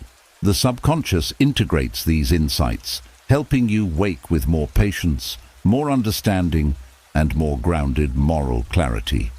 Night becomes the place where your heart remembers what matters most. But the true power of strengthening the virtues through sleep lies in how they interact. Wisdom without courage is hesitant. Courage without temperance is reckless. Temperance without justice becomes isolation. Justice without wisdom loses direction. When sleep touches all four, they begin to reinforce each other. You think with greater clarity. You act with greater steadiness. You speak with greater compassion. You rest with greater purpose. Another profound layer is how dreams themselves begin shifting as you cultivate these virtues. Dreams filled with fear begin to soften when courage strengthens. Dreams of confusion become clearer when wisdom grows. Dreams of excess or indulgence fade when temperance settles into the body. Dreams of conflict begin transforming when justice takes root in the heart. Night becomes a silent teacher, reshaping emotional patterns that daytime awareness cannot reach. And when you wake, something is different. Not dramatic, not loud, but unmistakable. You feel more aligned, more centered, more grounded. The virtues begin expressing themselves through small choices, through how you speak, how you react, how you breathe when tension rises. This is Stoic transformation, not as a performance, but as a lived reality. Using sleep to strengthen the four cardinal virtues is not about perfection. It is about direction. Each night becomes a quiet return to your deepest self, a subtle recalibration of your values, a reinforcement of the foundation that carries you through every challenge, conversation, and moment of uncertainty. In this way, the virtues become more than philosophical concepts. They become the architecture of your emotional world, the very structure that allows you to rest deeply, rise steadily, and move through life with clarity, strength, restraint, and compassion. As the four virtues settle into the deeper layers of your being and the night becomes a quiet forge for resilience, something subtle begins to happen inside your dreams. The emotional material you once avoided, suppressed, or pushed aside starts surfacing in symbolic forms. Not to frighten you, not to overwhelm you, but to be processed, to be released, to be understood. This is the mind's natural attempt to heal itself, but without guidance, dream experiences can feel chaotic or unsettling.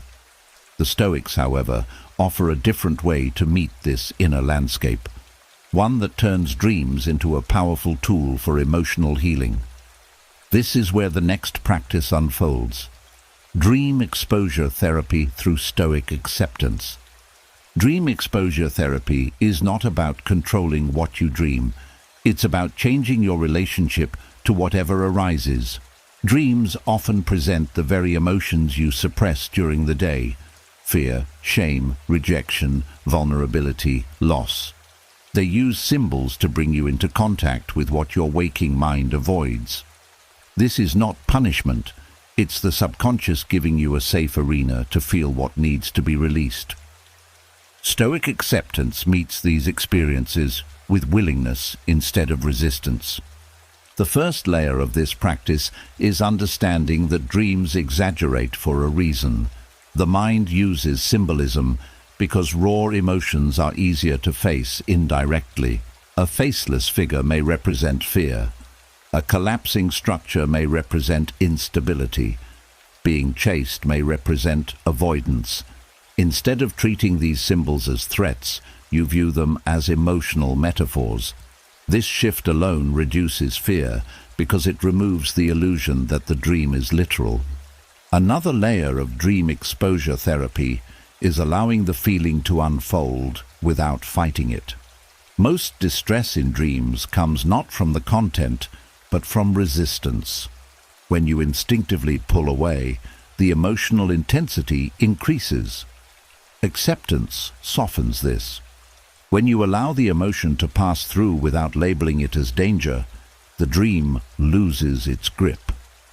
The Stoics taught that suffering intensifies when you add judgment to pain. Removing judgment removes the emotional escalation. As you practice this acceptance, your subconscious begins processing emotional material more smoothly. Fear becomes familiar, not catastrophic. Shame becomes a signal, not a verdict. Sadness becomes movement, not stagnation. When the emotional system learns that feelings can pass without harming you, the intensity of similar dreams decreases over time. This is exposure therapy happening inside your sleep. Gentle, natural, and deeply effective. Another important part of this practice is waking reflection. After a difficult dream, the usual reaction is confusion or discomfort. But Stoic acceptance invites you to meet the dream with curiosity. What was my mind trying to show me? What emotion appeared that I haven't processed yet? What part of me is asking for understanding? This calm reflection prevents the subconscious from storing the dream as trauma. Instead, it stores it as processed material, something you have faced and integrated. A deeper layer involves strengthening your inner posture inside the dream itself. You don't need full lucidity to apply this. Even a small moment of awareness, recognizing that you're in a dream or sensing that the danger is symbolic, allows you to soften your reaction. You don't need to fight, run, or escape. You simply allow. This small act rewires emotional pathways, teaching your mind that you can face intensity without collapsing. Over time, this creates a profound shift. The subconscious stops presenting exaggerated emotional scenarios because they no longer serve a purpose. You have shown willingness, you have shown capacity, you have shown steadiness. When the mind trusts you to face your inner world, the emotional material begins resolving during sleep rather than repeating. Dream exposure therapy through Stoic acceptance also strengthens your waking resilience. When you learn to stay steady inside symbolic emotional storms, your capacity to meet real-life stress expands. You begin approaching waking fears with the same calm acceptance you practice in dreams. The result is a quieter nervous system, a clearer emotional baseline, and a deeper sense of internal mastery. The final gift of this practice is liberation. Your dreams no longer feel like random chaos or psychological punishment. They become teachers, guiding you toward emotional freedom one night at a time. By accepting what arises instead of resisting it, you transform the dream world from a battlefield into a sanctuary of healing. As your dreams begin transforming from emotional battlegrounds into spaces of quiet healing, another deeper layer of Stoic practice becomes available, one that reaches beyond personal emotion and taps into the very structure of inner order. The Stoics believed the universe was guided by a rational, organizing force they called Logos, a calm, steady principle beneath all chaos. And at night, when your mind is no longer distracted by the noise of daily life, you can connect to this sense of inner order through visualization. Not fantasy, not escape, but a quiet alignment with the deeper logic beneath your thoughts. This is where the next practice unfolds. Nighttime emotional neutralization through visualization of Logos. Logos, in this context, is not an external deity or abstract philosophy. It is the internal sense of coherence that exists beneath emotional turbulence, the part of you that remains untouched by panic, disappointment, fear, or confusion. While your emotional mind fluctuates, Logos remains steady. Night provides a rare opportunity to shift your awareness from the surface waves of emotion to the deeper, calmer foundation beneath them. The first layer of this practice is recognizing that emotional intensity is often a surface-level phenomenon. Feelings rise quickly and temporarily, but beneath them is a quieter, more stable awareness. Visualizing Logos helps you shift from the state of being inside the emotion to the state of observing the emotion from a place of inner order. This shift alone neutralizes emotional charge because it stops the mind from fusing with the feeling. You begin by sensing the presence of a deeper internal structure, a quiet underlying logic guiding your thoughts. This isn't forced or imagined as a picture, it's simply the recognition of an inner steadiness. Maybe it feels like a gentle warmth, maybe it feels like open space, maybe it feels like calm clarity. This subtle feeling becomes your anchor. As you rest into this anchor, emotional neutrality begins emerging naturally. You're not pushing the emotion away, you're allowing it to exist without dominance. Logos serves as a mental backdrop against which all emotions appear and disappear. They move across it, but they never alter it. This mindset softens fear, reduces reactivity, and prevents the mind from exaggerating the significance of the feeling. Another layer of this practice involves mentally placing your emotions within a larger structure. When distress feels overwhelming, the mind zooms in, magnifying the intensity. Through Logos visualization, you mentally zoom out. You see the emotion as one small part of a much larger system, temporary, passing, and contained. The wider the perspective, the smaller the emotional grip becomes. This is not detachment from life, it is clarity about proportion. A deeper aspect emerges when you visualize emotional flows as part of a natural process. Just as weather shifts across a landscape, emotions shift across your inner world. When you see them as natural movements rather than personal failures, judgment dissolves. Emotional neutrality grows not from coldness, but from understanding. Logos is the reminder that everything follows patterns, not chaos, not randomness, but movement with reason behind it. Another powerful part of this practice is aligning your breath with internal order. When you breathe slowly while visualizing Logos, your nervous system begins syncing with the calm, rational energy you're focusing on. The breath becomes a bridge between emotional turbulence and inner structure. Each exhale reinforces stability. Each inhale softens resistance. Over time, this creates a physiological imprint. Your body learns neutrality through repetition. This visualization also helps dissolve emotional overstimulation accumulated throughout the day. Instead of carrying unresolved feelings into sleep, you place them within the larger framework of logos. You acknowledge them as experiences, not identities. You recognize the meaning behind them without letting them define your night. The mind interprets this shift as resolution, allowing it to release the emotional tension rather than store it. As this practice deepens, thoughts lose their urgency. Emotional spikes lose their authority. The mind stops making catastrophic interpretations because it is anchored to something wiser and steadier than emotion. You begin to trust that inner order more than the noise of the moment. The result is a state of neutrality, not numbness, but balance, not suppression, but alignment. The final layer is allowing logos to become the emotional baseline you fall asleep into. When your last thoughts align with calm structure rather than chaotic feeling, the subconscious organizes your dreams and emotions accordingly. Your inner world becomes quieter, clearer, and more centered. You drift into sleep, not pushed by emotion, but guided by reason, clarity, and a sense of inner harmony that carries through the entire night. As your awareness begins tuning itself to the quiet order beneath emotional turbulence, something deeper becomes possible, something that only reveals itself when the mind has softened enough to let go of rigid identification. You start to notice that painful emotions, no matter how overwhelming, follow a pattern. They rise, they peak, they fade.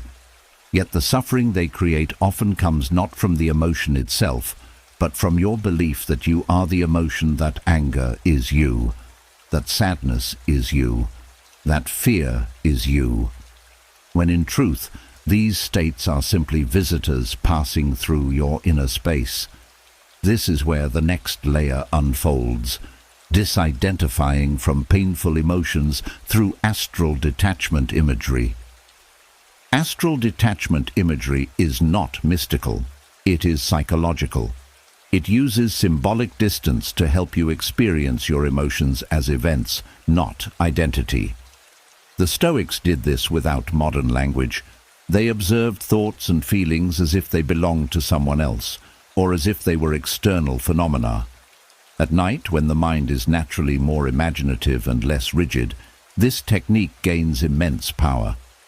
The first layer of this practice begins with recognizing the tight fusion between emotion and self.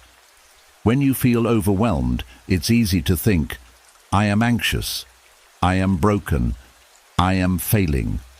This identification amplifies the emotional load. But if you shift your inner language to anxiety is present, sadness is arising, fear is moving through me, a subtle but powerful separation forms.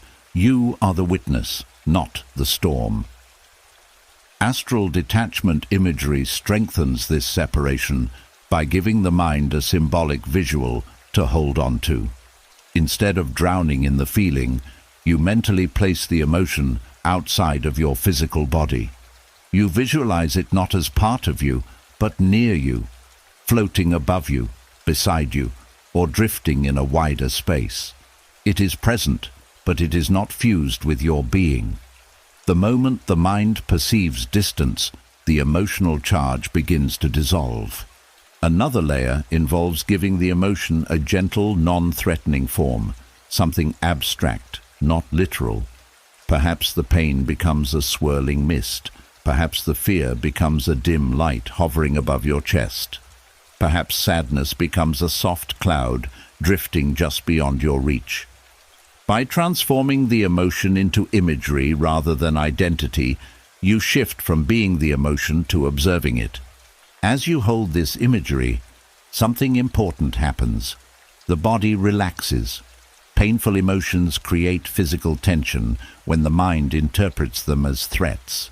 But when the emotion becomes a visualized object, floating separately from you, the nervous system receives a different message. It no longer prepares for danger. Muscles loosen. Breath deepens. The emotional intensity decreases because the emotion is no longer interpreted as a personal crisis. A deeper layer emerges when you allow the imagery to move naturally. Emotions change shape when you stop controlling them. The mist may thin, the cloud may drift farther away, the dim light may soften. You're not forcing the emotion to disappear, you're allowing it to exist in a symbolic space where it can evolve freely. This gives your subconscious permission to process the feeling rather than suppress it. Another powerful aspect is recognizing that the observer within you remains steady, regardless of the emotion's shape. The pain may shift, expand, or contract, but the awareness watching it stays constant. This inner observer is the stoic self, the rational, grounded core untouched by emotional turbulence. When you sense this stable part of you, disidentification becomes natural. The emotion loses authority because your identity is anchored beyond it. This practice also neutralizes the ego's tendency to personalize pain. Instead of thinking, "Why am I like this?" the mind shifts to, "This experience is happening within my field of awareness." This removes shame, self-blame, and judgment. Pain becomes something you navigate, not something you are. Finally, as the imagery settles, you allow the emotion to drift into the wider astral space of your visualization, distant enough to observe, close enough to understand, no longer fused with your identity. You remain grounded, calm, steady, aware, while the emotional form floats in its own gentle orbit. And as it drifts, your inner world becomes spacious. The emotion shrinks back into proportion. You reclaim your sense of self. Through astral detachment imagery, painful emotions lose the power to define you. You stop becoming the feeling and start witnessing it. Calmly, clearly, compassionately. The night becomes less of a place where emotions overwhelm you, and more of a place where you learn, gently and steadily, to rise above them without resisting them.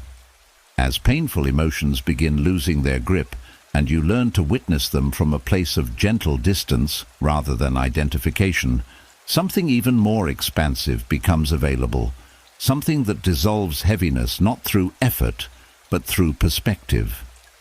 When the inner world feels tight, the emotional self contracts. It becomes small, enclosed, trapped inside its own narrow frame. But the Stoics understood a secret escape hatch from this emotional confinement. Widen the frame, shift the scale, step back far enough that the problem shrinks naturally. Night, with its vast quiet, offers the perfect moment to practice this. This is where the next layer unfolds, the Stoic emotional reset through celestial perspective. Celestial perspective is the act of lifting your awareness above the cramped space of your worries and seeing your life from a higher viewpoint, one that mirrors the scale of the sky, the stars, the cosmos itself. It's not fantasy, it's psychological expansion. When your perspective widens, emotional pressure loosens. What felt enormous becomes manageable. What felt suffocating becomes small in the presence of something vast and enduring. The first layer of this practice begins with recognizing how emotional distress narrows perception.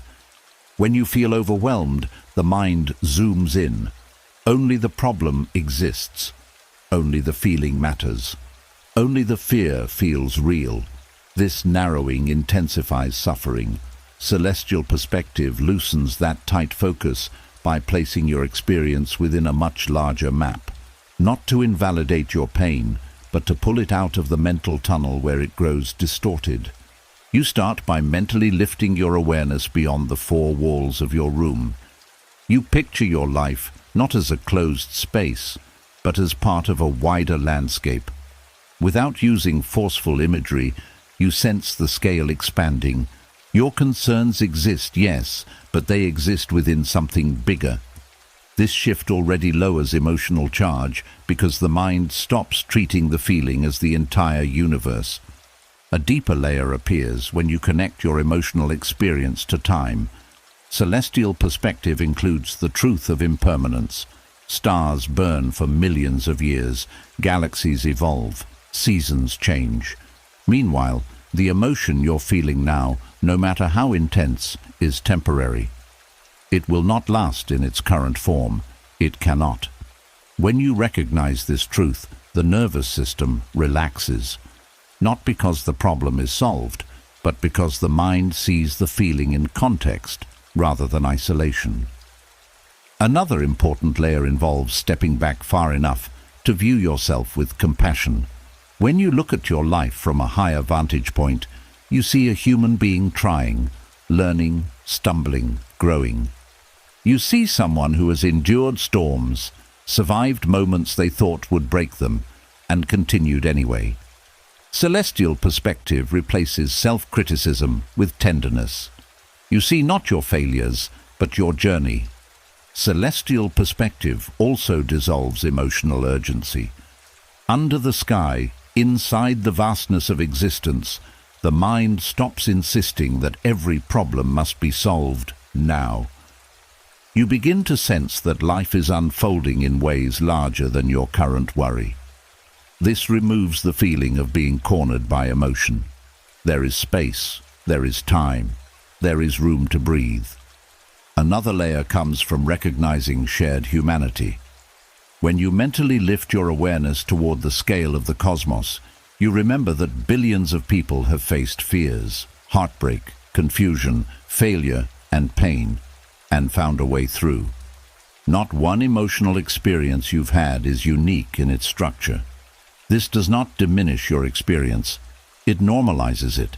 It removes the shame that often deepens suffering. You are not alone in your struggle. You never were. As you deepen into this perspective, emotional heaviness softens because the mind no longer misinterprets the feeling as all-encompassing. You see it as one moment in a long, complex, meaningful existence. Even your mistakes appear differently. They become small points on a massive canvas rather than defining events. Another subtle effect of celestial perspective is humility, not the kind that demeans you, but the kind that places your life within a beautiful, interconnected whole. Your fears, once magnified by closeness, diminish when seen from above. They return to their proper size. You stop carrying them as burdens and start viewing them as passing weather. The final layer of this practice is emotional recalibration. Once the mind enters this expanded state, it naturally resets its emotional intensity, not through suppression, but through proportion. You fall asleep with a heart that feels lighter because its load has been placed into a larger, more spacious frame. Problems shrink. Hope grows. Clarity returns. Through celestial perspective, night becomes a place where your emotional world breathes again, where heaviness dissolves not through force, but through the simple reminder that you are part of something vast, enduring, and far bigger than the moment that troubles you. As your awareness expands into the vastness of celestial perspective and the emotional storms shrink back into proportion, something deeper and more physical begins to reveal itself beneath your thoughts, beneath your interpretations, beneath every rise and fall of emotion. There is a system quietly working to keep you alive, the autonomous nervous system. Most people move through life without ever realizing how profoundly this system shapes their inner experience. It decides when you feel safe, when you feel threatened, when your breath tightens, when your muscles brace, when your heart races, and when your body finally allows itself to rest. The Stoics understood this instinctively. Stillness was not just a virtue to them, it was a form of nervous system training. And at night, when the world is quiet and the internal landscape is more accessible, Stoic stillness becomes a powerful tool for reshaping your emotional physiology. This is where the next practice emerges: Autonomous nervous system training through Stoic stillness. The first layer of this practice is recognizing that the nervous system responds more to your state than to your thoughts. You can think calming thoughts while your body remains tense. You can tell yourself you're safe while your breath stays shallow. The Stoics taught that reason must be paired with embodied stillness. When the body slows, the mind follows. When the breath deepens, emotions soften. Stillness becomes a signal, one your nervous system cannot ignore. You begin this training not by forcing the body to become motionless, but by removing unnecessary movement. Every small fidget, every restless shift, every subtle clench communicates to your nervous system that something is unresolved. Bringing awareness to these micro-movements and releasing them teaches the body a new pattern: safety through stillness. When the body stops searching for threats, the nervous system shifts out of defensive mode. A deeper layer comes from softening internal resistance. Stillness is not rigid. It is not stiff. It is a gentle unwinding of effort, letting the shoulders drop, letting the jaw loosen, letting the belly expand. The body's natural state, when unguarded, is soft. When you return to this softness, the parasympathetic system activates automatically. Heart rate slows, muscles release, emotional intensity drops. This is not relaxation as luxury, it is restoration as biology. Another powerful aspect of Stoic stillness is its ability to interrupt cycles of reactivity. When the nervous system becomes dysregulated, it reacts automatically, tightening the chest, speeding the breath, sharpening alertness. Stillness breaks that loop. It does not stop emotion, but it prevents the body from escalating it. This creates a physical pause similar to the Stoic mental pause, the space between stimulus and response. In that space, the nervous system learns a different reaction, calm instead of panic.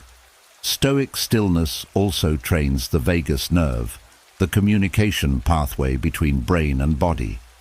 When you remain still while experiencing emotion, not suppressing it, but allowing it to move through you, the vagus nerve receives a message of resilience.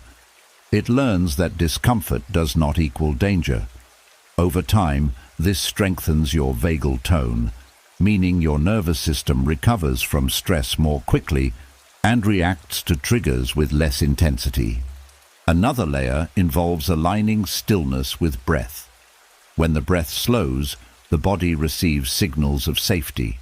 When the body remains still, the breath deepens naturally. These two systems begin to entrain each other, forming a loop of calm. This loop becomes a physiological skill. With practice, your body can activate calm on command, not through thought, but through trained response. This training also changes your relationship with emotion itself. When you remain still while feeling something uncomfortable, you teach your nervous system that you are capable of holding intensity without collapsing.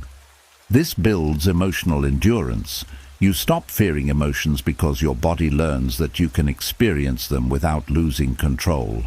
This is Stoic resilience, not the absence of feeling, but the presence of stability. A deeper dimension appears when stillness becomes paired with awareness. Stoic stillness is not passive. It is alert, steady, rooted. You become aware of your inner environment without reacting to it.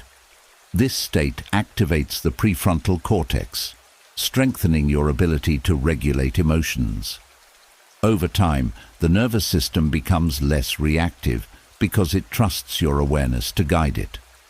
This practice also creates autonomic balance. Most people live in chronic sympathetic activation, slightly tense, slightly hurried, slightly guarded. Nighttime Stoic stillness allows the parasympathetic system to take over, healing the daily wear and tear. Blood pressure lowers, digestion improves, sleep deepens, the entire body recalibrates. The final layer is integration. When you practice Stoic stillness consistently at night, the nervous system carries that pattern into the day. You react slower. You recover faster. You face challenges with a grounded presence. Emotional waves feel smaller. Stress loses its grip. Stillness becomes not just a moment, but a trait, an inner sanctuary that stays with you no matter what the world demands. Through autonomous nervous system training, Stoic stillness becomes more than a practice. It becomes a rewiring of your emotional physiology, teaching your body, breath, and mind to move together in quiet harmony, guiding you toward deeper rest and unshakable resilience. As your body learns to settle into Stoic stillness and your nervous system begins responding with quiet trust instead of reflexive tension, another truth becomes unmistakable, one that sits beneath every struggle to fall asleep. The more you try to force sleep, the farther it drifts. The harder you chase rest, the more alert your mind becomes, and the more you fear being awake, the longer wakefulness stays. This is not failure. This is biology. This is psychology. And the Stoics understood this dynamic long before sleep science gave it a name. The next step in your night journey is not effort, but surrender, the virtue of allowing sleep instead of forcing it. Surrender is often misunderstood. Many people equate it with giving up or losing control. But in the Stoic sense, surrender is the most powerful form of wisdom, recognizing what cannot be forced and releasing the struggle that prevents its arrival. Sleep is one of those things. You cannot will yourself unconscious. You cannot think your way into rest. All you can do is create the conditions in which sleep happens naturally, and then allow the body to do what it is designed to do. The first layer of this practice is acknowledging that sleep is an involuntary process. It unfolds when the mind steps aside, not when it pushes forward. When you tell yourself, "I must sleep now," the command triggers the same systems responsible for alertness. Tension increases, breath shortens, thoughts accelerate. The nervous system interprets urgency as danger. Surrender removes that urgency. When you stop demanding sleep, the sympathetic activation fades and the parasympathetic system rises. This is the biological doorway into rest. A deeper layer involves releasing the fear of being awake. Much of nighttime anxiety comes from the belief that wakefulness is harmful or catastrophic, but wakefulness in the dark has no power over you unless you fight it. The Stoics taught that suffering comes from resistance, not circumstance. When you stop resisting wakefulness, the emotional charge dissolves. The body stops feeling threatened. The mind stops spiraling. Wakefulness becomes simply a moment, neutral, temporary, unimportant, and paradoxically, this acceptance invites sleep far faster than pressure ever could. Another powerful part of surrender is reframing the purpose of the night. Many people approach sleep as a performance, something they need to achieve or measure. But sleep is not a task. It is a natural settling of the system. The moment you shift from "I must sleep" to "I will rest," the body softens. Rest requires no outcome, no timeline, just presence. And rest is the gateway to sleep. A deeper dimension of surrender involves letting go of the clock. Watching the time fuels urgency. Every glance becomes a judgment. Too late, too little, too long. The clock turns sleep into a race you're losing. The Stoics would call this an unnecessary attachment, giving power to something outside your control. When you release time from your awareness, the pressure collapses. The night becomes timeless, quiet, open. In this openness, sleep arrives without being summoned. Another layer is surrendering the mind's need to solve insomnia. When you turn sleep into a problem to fix, the mind becomes active, analytical, restless. Surrender means trusting that your body knows what to do. It has slept thousands of times without your intervention. Even on restless nights, your biology will eventually pull you into sleep. Trust is not passive, it is restorative. It tells the nervous system that vigilance is unnecessary. The Stoic virtue of surrender also involves letting go of emotional narratives tied to sleeplessness. Many people say, "I can't sleep because I'm anxious," or "I always fail at sleeping." These narratives create identity-based tension. Surrender replaces the story with presence. Right now, I am simply here. This simple shift removes layers of self-blame and expectation, clearing space for calm. A subtle but transformative layer emerges when you surrender control of your thoughts. You don't have to stop thinking. You don't have to silence the mind. You simply let thoughts drift without engaging them. When you no longer try to control the mind's content, the mental agitation fades. Thought becomes background noise instead of a barrier. Finally, surrender allows you to meet the moment with softness rather than resistance. You rest into your body. You release effort. You allow your awareness to drift without direction. The nervous system, sensing no threat, gently guides you into the drifting boundary between wake and sleep. This descent cannot be forced, it must be allowed. Through surrender, the night becomes a place of effortless rest. You stop wrestling with sleep and begin trusting the quiet intelligence of your own body, and in that trust, sleep arrives, gently, naturally, inevitably. As the virtue of surrender begins to settle into your body, loosening the last remnants of resistance and calming the reflex to fight the night, another essential truth rises quietly beneath the surface, long before you fall asleep, long before dreams begin their work, long before the nervous system drifts into restoration. Your emotional state sets the tone for everything that follows. The mind doesn't simply switch off, it carries its momentum forward. Whatever emotional vibration you hold in the last minutes before sleep becomes the foundation your subconscious builds upon throughout the night. And this is why the next practice holds such power: resetting your emotional baseline through pre-sleep silence. Silence is not the absence of sound. It is the absence of inner noise. It is the moment when you stop feeding your emotional system, stop responding to inner stories, stop fueling mental motion. Silence is the neutral ground where the emotional body returns to its natural baseline. And when you enter sleep from this neutral point, instead of from stress, fear, worry, irritation, or sadness, you create a completely different emotional landscape for the night. The first layer of this practice is recognizing how much emotional residue accumulates in the final hour before bed. Conversations, notifications, memories, unfinished tasks, self-criticism, overthinking, all of it lingers.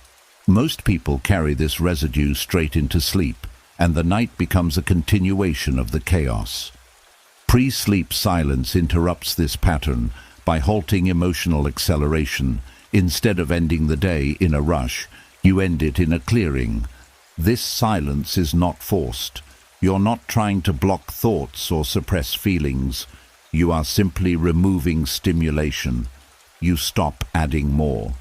You stop engaging with the mind. You let the inner waters settle the way a lake settles when the wind stops blowing. Silence becomes the space where emotional sediment drifts downward and clarity returns. A deeper layer involves letting the breath guide the silence. When breath softens, the mind follows. When breath slows, thoughts lose urgency. The emotional system takes cues from the body. Pre-sleep silence is supported by gentle, unhurried breathing, long exhalations that tell the nervous system there is nothing to defend against now. This shifts your emotional baseline from reactive to receptive. Another transformative aspect is allowing internal chatter to run out of momentum. When you stop engaging with thoughts, stop arguing with them, agreeing with them, analyzing them, they lose energy. Silence is not the disappearance of thought. It is the collapse of its importance. Thoughts float by, feelings drift. Nothing sticks because you are no longer attaching meaning. The emotional baseline resets automatically when you stop fueling mental content.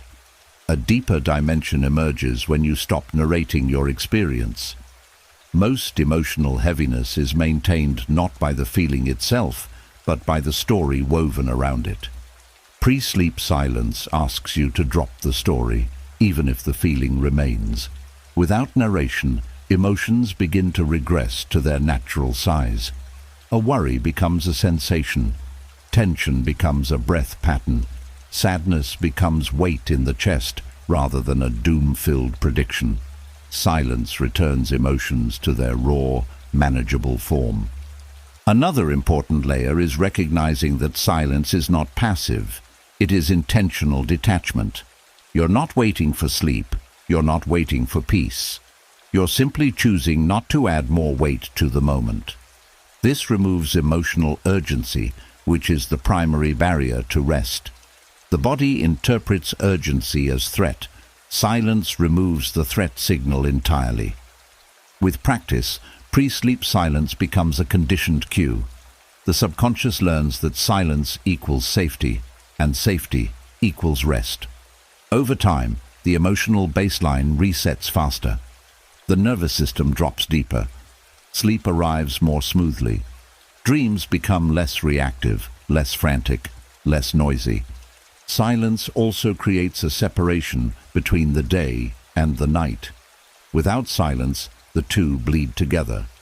With silence, the day ends internally, not just externally. This boundary is essential for emotional reset. It tells the mind, whatever came before is done. Nothing more is required. A surprising result emerges when silence becomes consistent. Your waking emotional baseline improves as well. When you end each night in stillness, your mornings begin with stability. The emotional system stops accumulating layers of unresolved tension. You wake clearer, less reactive, less burdened. The final gift of pre-sleep silence is its honesty. In silence, the real state of your heart reveals itself, not amplified, not dramatized, not hidden beneath distractions. You meet yourself gently, without pressure. And in this meeting, the emotional baseline resets not by force, but by truth. Through pre-sleep silence, the night becomes a place of emotional renewal. Your inner world resets to neutral before sleep begins, allowing every dream, every breath, every cycle of rest to rebuild you from a place of clarity rather than chaos. As your emotional baseline settles into neutrality and the noise of the day dissolves into quiet stillness, something else begins to rise, softly, subtly, almost imperceptibly. When all the labels fall away, when the mind stops rehearsing your roles, when your responsibilities fade into the background, what remains is not the you the world knows, but a more fluid, undefined version of yourself. And this is where one of the deepest Stoic night practices emerges, practicing amorphous identity before sleep. Most people carry a rigid sense of identity. They cling to who they think they are, who they were told to be, who they used to be, or who they fear they are becoming. These identities become emotional cages. They create pressure. They shape expectations. They trap you inside old narratives. They keep you stuck in roles that may no longer align with your truth. And the emotional weight of these identities follows you into the night unless intentionally released. Amorphous identity is the practice of letting yourself exist without definition for a short time before sleep. Not as the achiever, not as the caretaker, not as the anxious one, not as the strong one, not as the one who must hold everything together. You drop them all. For these minutes you become formless, shifting, open, unbounded. This is not dissociation, it is liberation. It is the untangling of the self from rigid labels so the emotional system can rest without pressure. The first layer of this practice is recognizing how tightly you cling to identity. Even when you relax, your mind may whisper reminders. You need to be better tomorrow. You shouldn't have said that earlier. You're the one who must fix everything. These identity-based thoughts tighten the nervous system and keep you in a state of subtle vigilance. Pre-sleep amorphous identity interrupts this by loosening your grip on who you think you must be. You begin by silently acknowledging your roles, responsibilities, and self-perceptions, then gently setting them aside. You don't deny them, you don't reject them. You simply tell the mind, "For now, I am none of these things." The nervous system receives this as permission to release the tension associated with each role. A deeper layer arises when you allow yourself to feel like a shifting presence rather than a fixed person. You sense yourself as awareness, not identity, as experience, not narrative. The edges of you soften. The mind stops categorizing. The emotional system stops defending. In this amorphous state, you are no longer the character in your life story. You are the consciousness watching it. Another powerful aspect of this practice involves releasing the internal pressure to maintain your identity. Many people go to sleep holding the weight of how they were perceived that day, what they said, how they acted, how they were judged. This creates emotional residue that disrupts rest.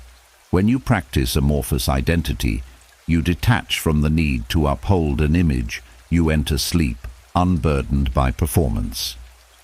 A deeper dimension appears when you notice how much emotional suffering is tied to identity rigidity. If you believe you must always be strong, vulnerability becomes painful. If you believe you must always succeed, mistakes become unbearable. If you believe you must always be calm, emotion becomes shameful. Amorphous identity dissolves this rigidity by reminding you that no single identity defines you. You are allowed to change, to shift, to grow, to rest. This shift also helps integrate parts of yourself you usually suppress. When identity softens, you stop rejecting your softness, your fears, your uncertainties, your unpolished parts. Everything within you is allowed to exist without judgment. This wholeness is profoundly calming. The mind stops fighting itself. The emotional baseline settles. Another layer involves reconnecting with your essential self, the steady awareness beneath identity. This is the part the Stoics referred to as your ruling mind or inner citadel. When identities fall away, this deeper presence emerges naturally. It is quiet, it is stable, it is untouched by labels, and it is the perfect state from which to fall asleep. As the practice deepens, you may notice a sense of spaciousness, like your inner world expands when you are not confined to being one thing. This spaciousness is restorative. It gives the emotional system room to breathe, room to reorganize, room to release accumulated tension. The final layer of amorphous identity is surrendering to sleep without needing to know who you will be in the morning. You allow tomorrow's version of you to emerge naturally. You do not predefine it. You do not constrain it. You trust the night to reshape you gently. This trust allows the body and mind to enter deeper restorative states. Through amorphous identity, sleep becomes not just rest, but rebirth. You release the rigidity of who you think you are and enter the night as pure awareness, free of labels, free of pressure, free of emotional confinement, and from this place you wake lighter, clearer, and more open to becoming the next version of yourself. As your sense of self loosens and the rigid identities you've carried all day dissolve into something softer, freer, and more spacious, another subtle layer of emotional weight begins to make itself known. One you may not have language for, yet you feel its pressure constantly. These are the invisible expectations that shape your thoughts, your emotions, your choices, and your sense of worth. Expectations you never consciously agreed to. Expectations placed on you by culture, family, society, past versions of yourself, or imagined critics in your mind. Expectations that follow you into bed, tightening your breath and filling your mind with unspoken demands. And this is where the next practice emerges, the Stoic ritual of releasing invisible expectations before sleep. Invisible expectations are the quiet rules you believe you must follow to be enough. They tell you how productive you should have been, how calm you should have acted, how successful you should be by now, how flawless your day should have gone, how much emotional control you should have demonstrated. These expectations operate silently, yet they create profound internal pressure, and they often become the emotional baggage you carry into the night unless you intentionally let them go. The first layer of this ritual is recognizing that these expectations are inherited, not chosen. Some came from childhood, some from past relationships, some from social standards, some from your own mind attempting to protect your self-image. The Stoics taught that much of human suffering comes not from reality, but from the demands we place on ourselves. By acknowledging that these expectations were absorbed unconsciously, you begin loosening their grip. You start the ritual by listing, not on paper, but within yourself, what you silently expected from today. You may feel an internal whisper, "I should have done more. I should have been stronger. I should have been kinder. I should have said the right thing. I should not have felt this way." Each expectation reveals itself like a small knot in your emotional body. The moment you bring awareness to it, the knot begins to release. A deeper layer appears when you gently question the origins of these expectations. Did you choose them, or did they choose you? Did they arise from your authentic values, or from a fear of being judged? When you see that most expectations were built from fear, comparison, perfectionism, or habit, you naturally loosen your emotional attachment to them. The mind recognizes that these demands were never moral obligations. They were internal noise. Another powerful part of this ritual is releasing the expectation of perfect emotional performance. Many people subconsciously believe they should regulate their emotions flawlessly, never become overwhelmed, never lose patience, never feel sadness or fear. These expectations turn natural human experiences into emotional failures. The Stoics taught acceptance of emotion, not perfection of it. When you release the expectation of emotional flawlessness, your nervous system relaxes instantly. You continue the ritual by giving yourself permission to be unfinished. Every day ends with loose ends, unspoken words, unresolved tensions, unmet goals, incomplete tasks. Instead of carrying the expectation to fix everything tonight, you release it. You acknowledge that some things will remain undone and that this is part of being human. The emotional weight dissolves when you accept the incompleteness of life. A deeper dimension of the ritual involves releasing expectations placed on you by others, real or imagined. You let go of the need to meet standards that no longer align with your truth. Expectations shaped by comparison fade when you recognize that every person walks a unique path. The Stoics encouraged focusing on your own inner world, not external approval.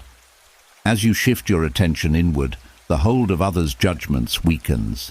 Another layer emerges when you release expectations around tomorrow. Much nighttime anxiety comes from projecting standards into the future. Tomorrow must be perfect.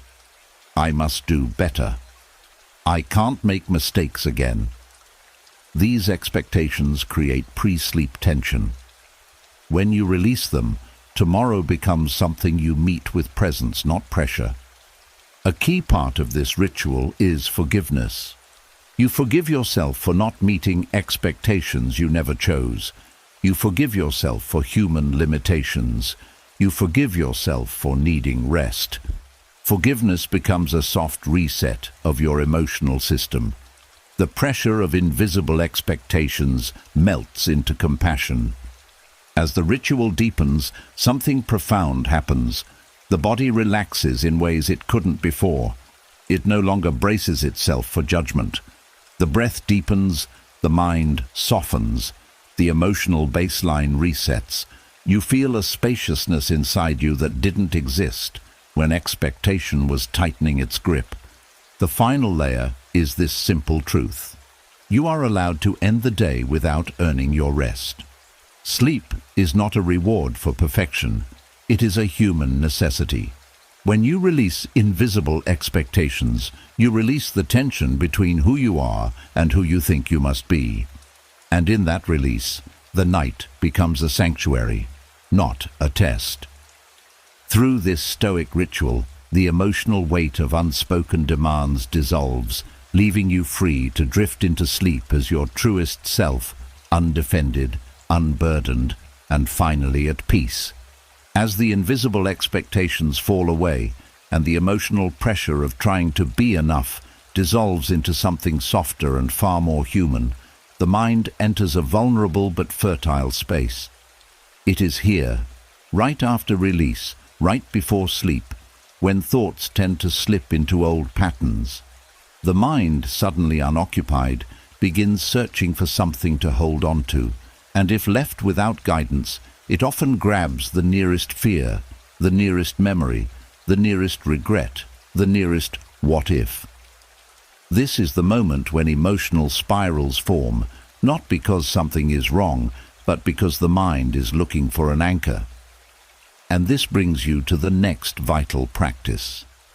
Nighttime cognitive anchoring to defuse emotional spiral. Cognitive anchoring is a gentle but powerful way of giving your mind something stable to hold when it starts drifting toward emotional turbulence. It is not distraction. It is not suppression. It is the art of offering the mind a steady point of focus so it stops slipping into loops that grow heavier the longer they run.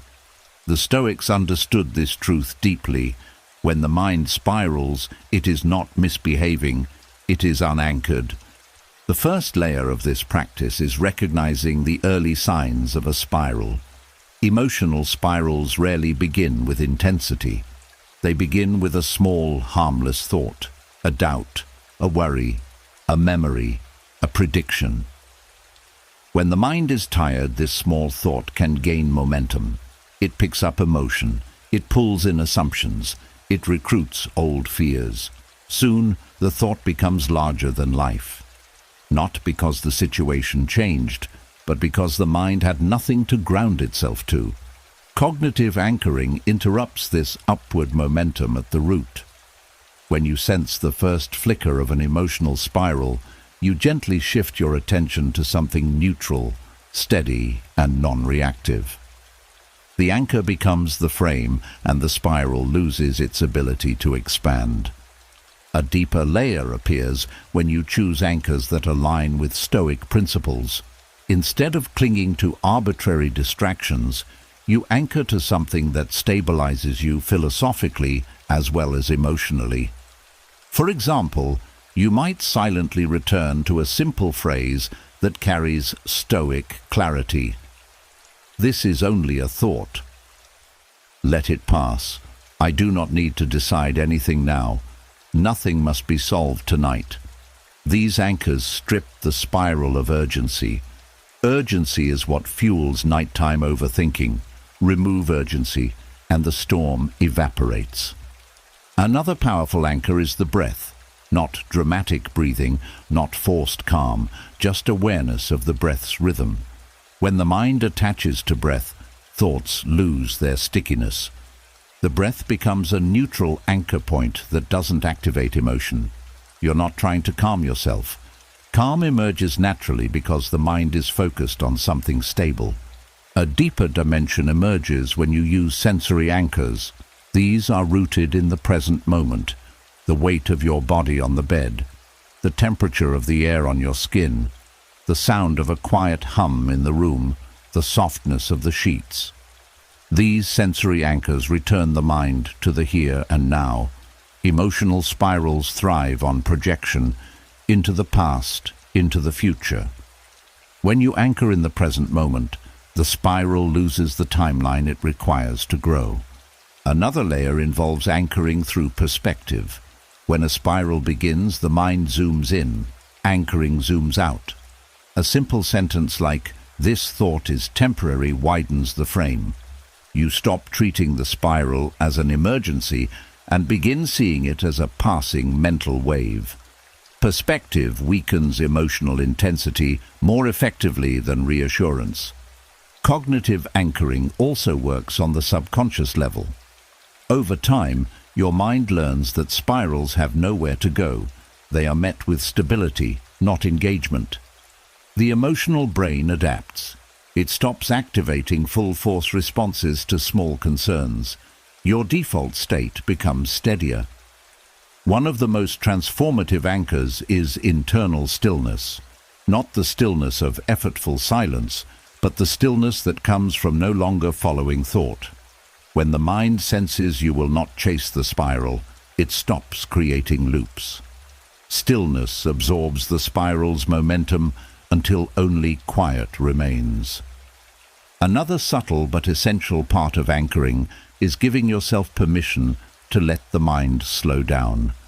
Many spirals continue because the mind believes it must keep thinking in order to stay safe. When you remind yourself, safety is not found in thinking right now, the system relaxes. The anchor becomes a psychological permission slip to release vigilance. The final layer of this practice is surrendering into the anchor. You don't cling to it, you rest in it. The anchor is not a shield, it is a landing place. When the mind knows where to land, it no longer falls. It no longer spins, it settles. Through nighttime cognitive anchoring, the emotional spiral loses its doorway into your night. The mind stops gripping fear, stops rehearsing danger, and stops feeding momentum into imagined problems. You drift into sleep held by stability, not swept by thought, grounded, quiet, and free from the loops that once carried you into restless hours. As your mind becomes steadier through cognitive anchoring, and your nights lose the chaotic pull of emotional spirals, something fascinating begins to happen beneath the surface. Quietly, subtly, naturally.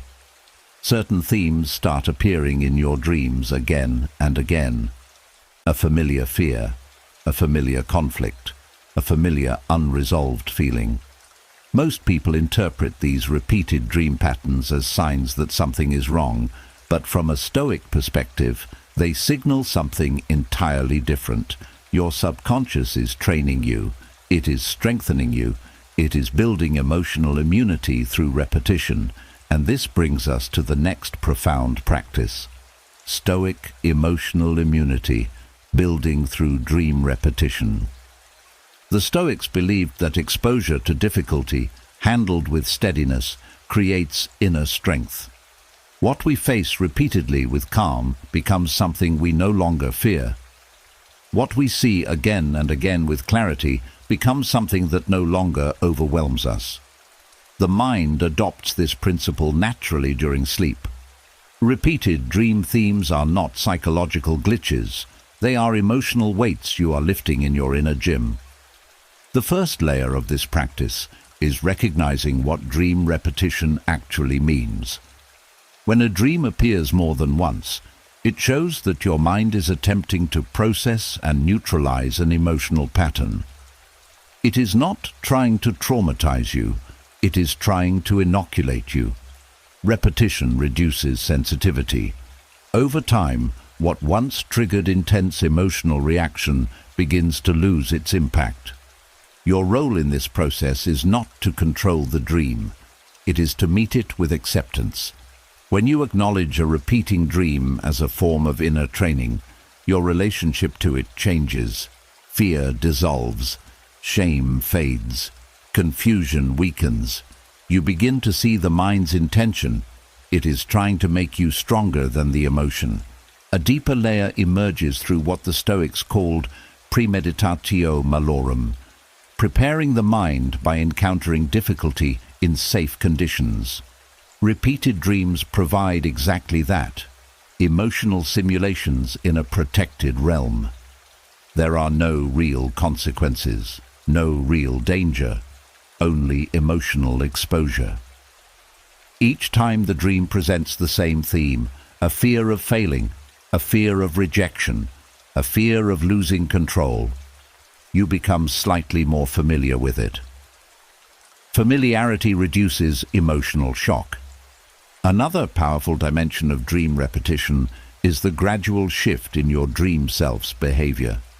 At first, your reactions may mirror your waking anxieties, running, hiding, panicking, collapsing. But as the subconscious trains itself, your dream self begins responding differently. You pause instead of flee. You speak instead of freeze. You watch instead of panic. These subtle shifts show that emotional immunity is forming at the subconscious level. You are changing without forcing it. The next layer is waking interpretation, not in the sense of decoding symbols, but recognizing growth. Instead of asking, "Why am I still dreaming about this?" you ask, "How did I respond this time?" This reframes the dream from a sign of weakness into a sign of progress. You begin to appreciate how your emotional system is rewiring itself through repetition.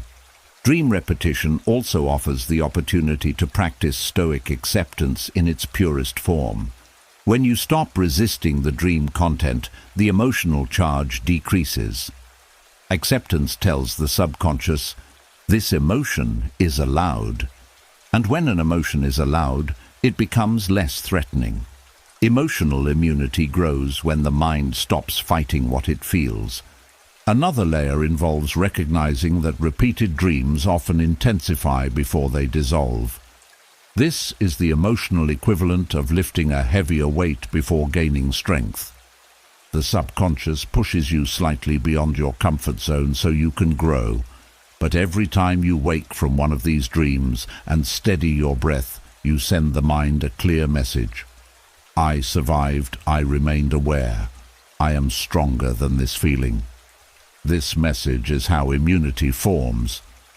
A deeper Stoic insight appears when you understand that emotional immunity is not numbness, it is clarity. It is the ability to feel without drowning, to face without collapsing, to experience emotion without being overtaken by it. Dream repetition trains this resilience in ways waking practice cannot. The emotional brain learns through experience, not theory. As this training continues, repeated dreams begin to soften. The imagery changes. The intensity drops. The emotional tone shifts from fear to neutrality, from urgency to curiosity. The dream may still arise, but it no longer grips you. This is the sign that immunity has taken hold. You have absorbed the lesson. The emotional pattern loses its power because your nervous system no longer interprets it as danger. The final layer of this practice is integration. You wake from the dream not shaken, but steady, not overwhelmed, but observant, not fragile, but strengthened. You begin trusting your inner resilience at a deeper level. Night becomes not a place of emotional exposure, but a place of emotional conditioning, safe, natural, transformative.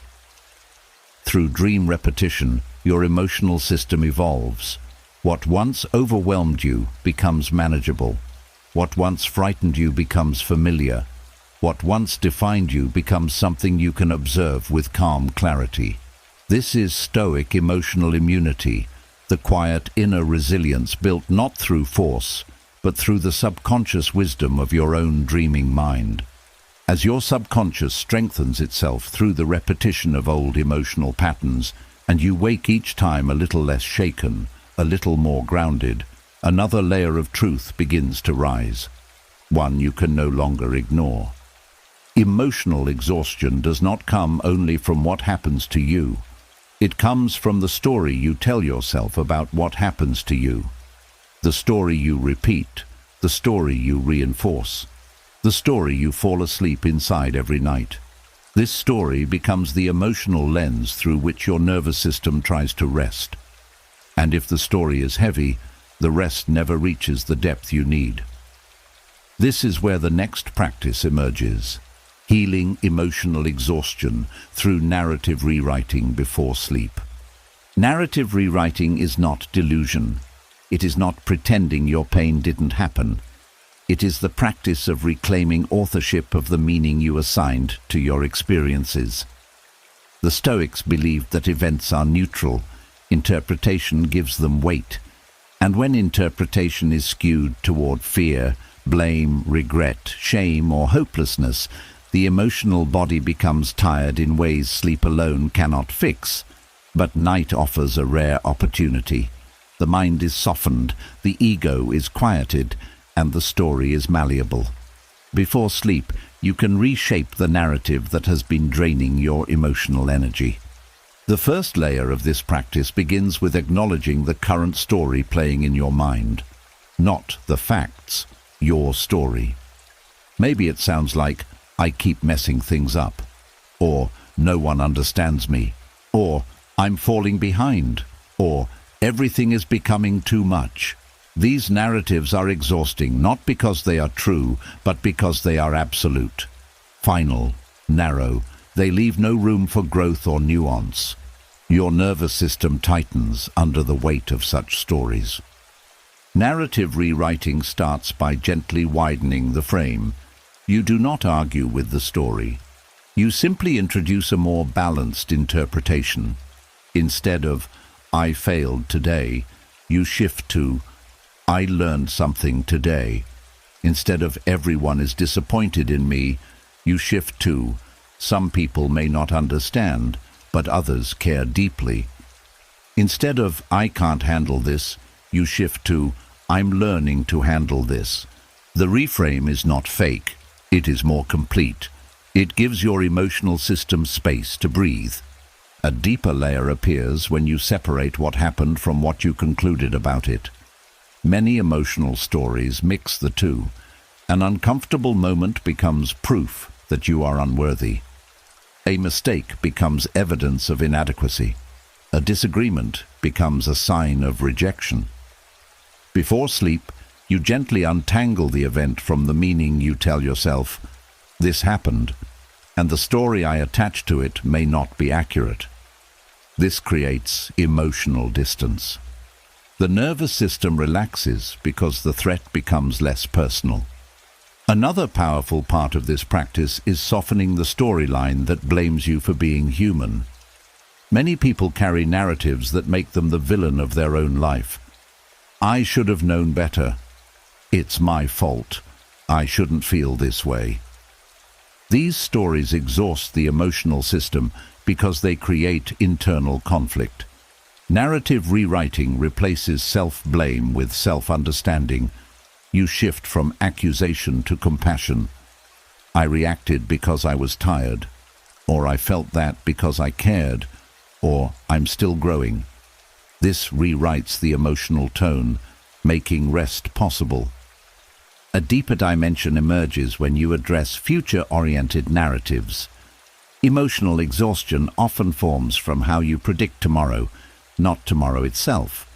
The mind tells stories like, "Tomorrow will be just as hard," "This will never get better," or "I won't be able to handle what comes." Before sleep, you gently rewrite these into possibilities rather than predictions. Tomorrow is unknown. Things can shift. I've survived every hard day so far. This neutralizes anticipatory stress and reduces nighttime tension.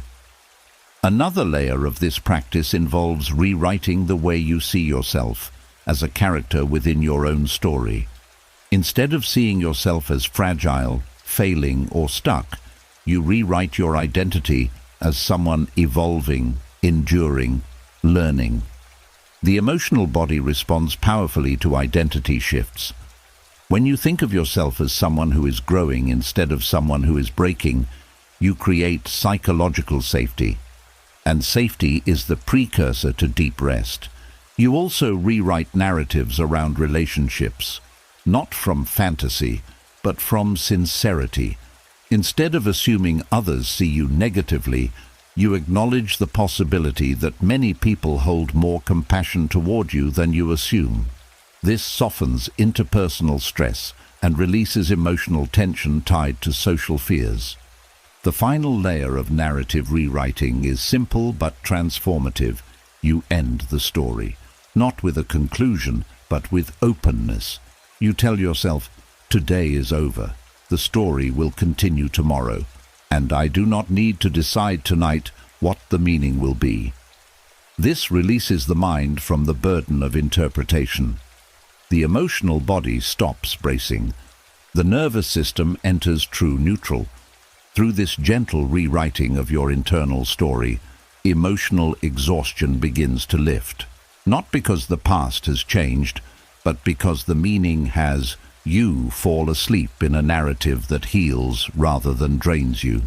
A story wide enough to hold your pain, your growth, your humanity, and your hope without collapsing into despair. This is the Stoic way of ending the day. Not with judgment, but with spaciousness. Not with a heavy narrative, but with one light enough to let you rest. As the story of your day softens in your hands and emotional exhaustion loosens its grip through the gentle rewriting of meaning, another profound doorway begins to appear. One the Stoics walked through every single night with intention and reverence. A doorway not into fear, but into freedom. Sleep, they believed, is not simply rest. It is a symbolic death, a rehearsal. A daily reminder of impermanence, detachment, and renewal. And when approached consciously, this perspective dissolves emotional heaviness in a way no other practice can. This is where the next layer unfolds, approaching sleep as a daily symbolic death. This practice is not morbid, it is liberating. To the Stoics, symbolic death was the greatest teacher of emotional clarity. Because when you allow yourself to die to the day, its worries, its mistakes, its expectations, its pressure, you free the inner world from carrying anything unnecessary into the night. Sleep becomes a return to emptiness, to stillness, to simplicity. A place where nothing is required of you, nothing asked of you, nothing judged about you. The first layer of this practice is acknowledging that sleep is a surrender of consciousness. Every night, the self dissolves. Identity dissolves. Memory goes quiet. Control disappears. You release everything you cling to without choice. You do not hold your relationships. You do not hold your responsibilities. You do not hold your fears.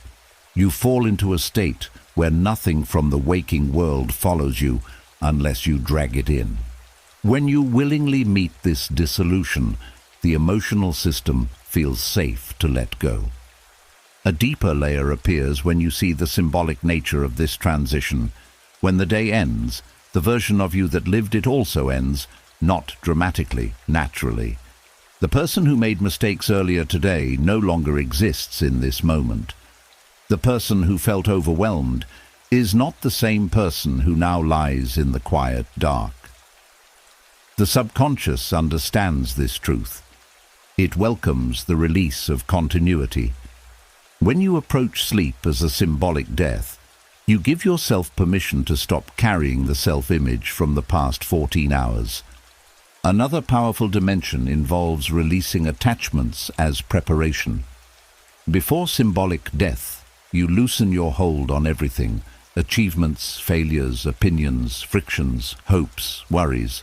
You tell yourself silently, none of this comes with me into the night. This is not denial. It is a psychological unburdening.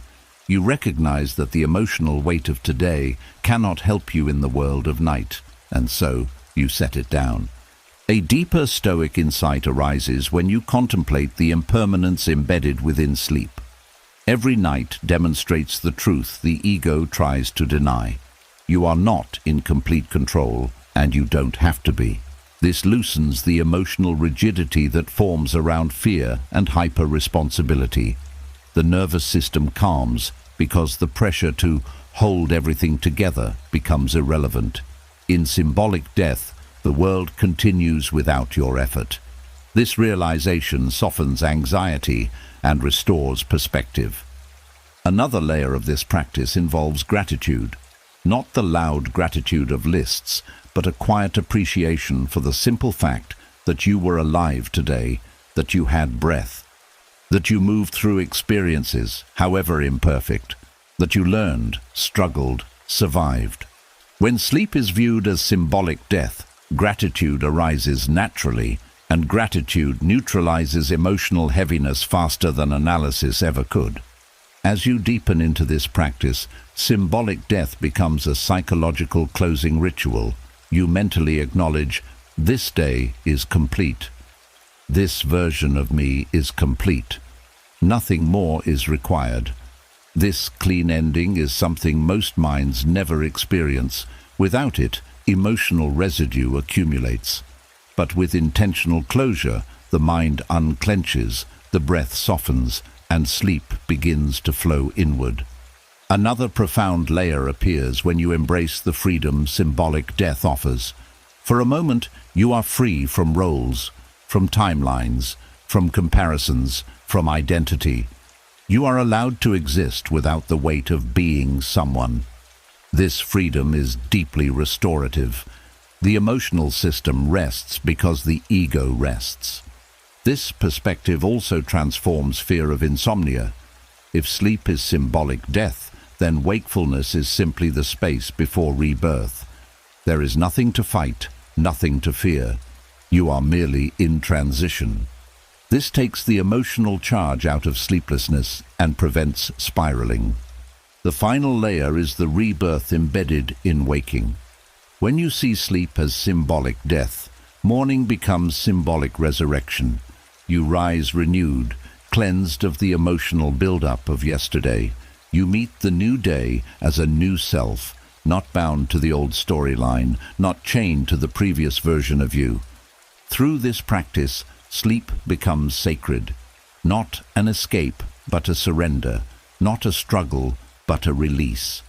You enter the night not as someone clinging to the day, but as someone letting it end, fully, peacefully, willingly, and in that surrender, emotional freedom begins.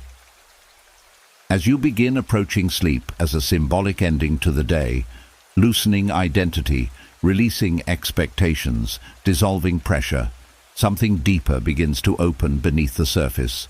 Beyond the drifting thoughts, beyond the emotional processing of dreams, beyond even the threshold of hypnagogic awareness, the night holds a space far quieter and more profound than most people ever consciously experience, a space the Stoics would have revered if they had the language for it. A space where the mind stops speaking, the ego stops constructing, and the emotional system stops rehearsing. This is the territory of deep sleep. And far from being an empty void, deep sleep becomes a training ground for tranquility.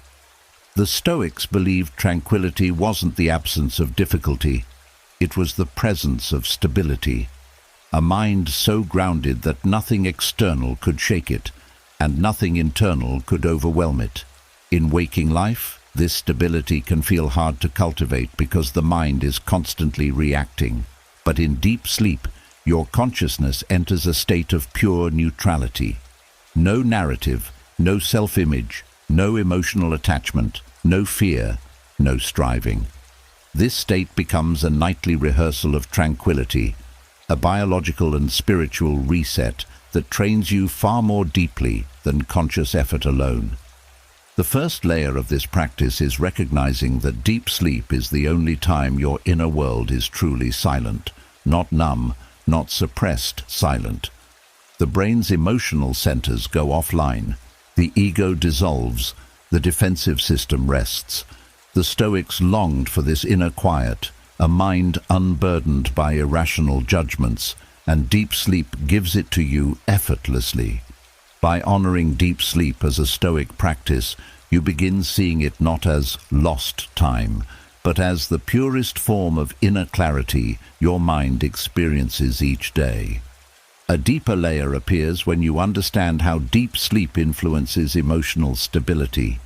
During these phases, the brain reorganizes emotional circuits, separating memories from emotional charge. This is tranquility in action.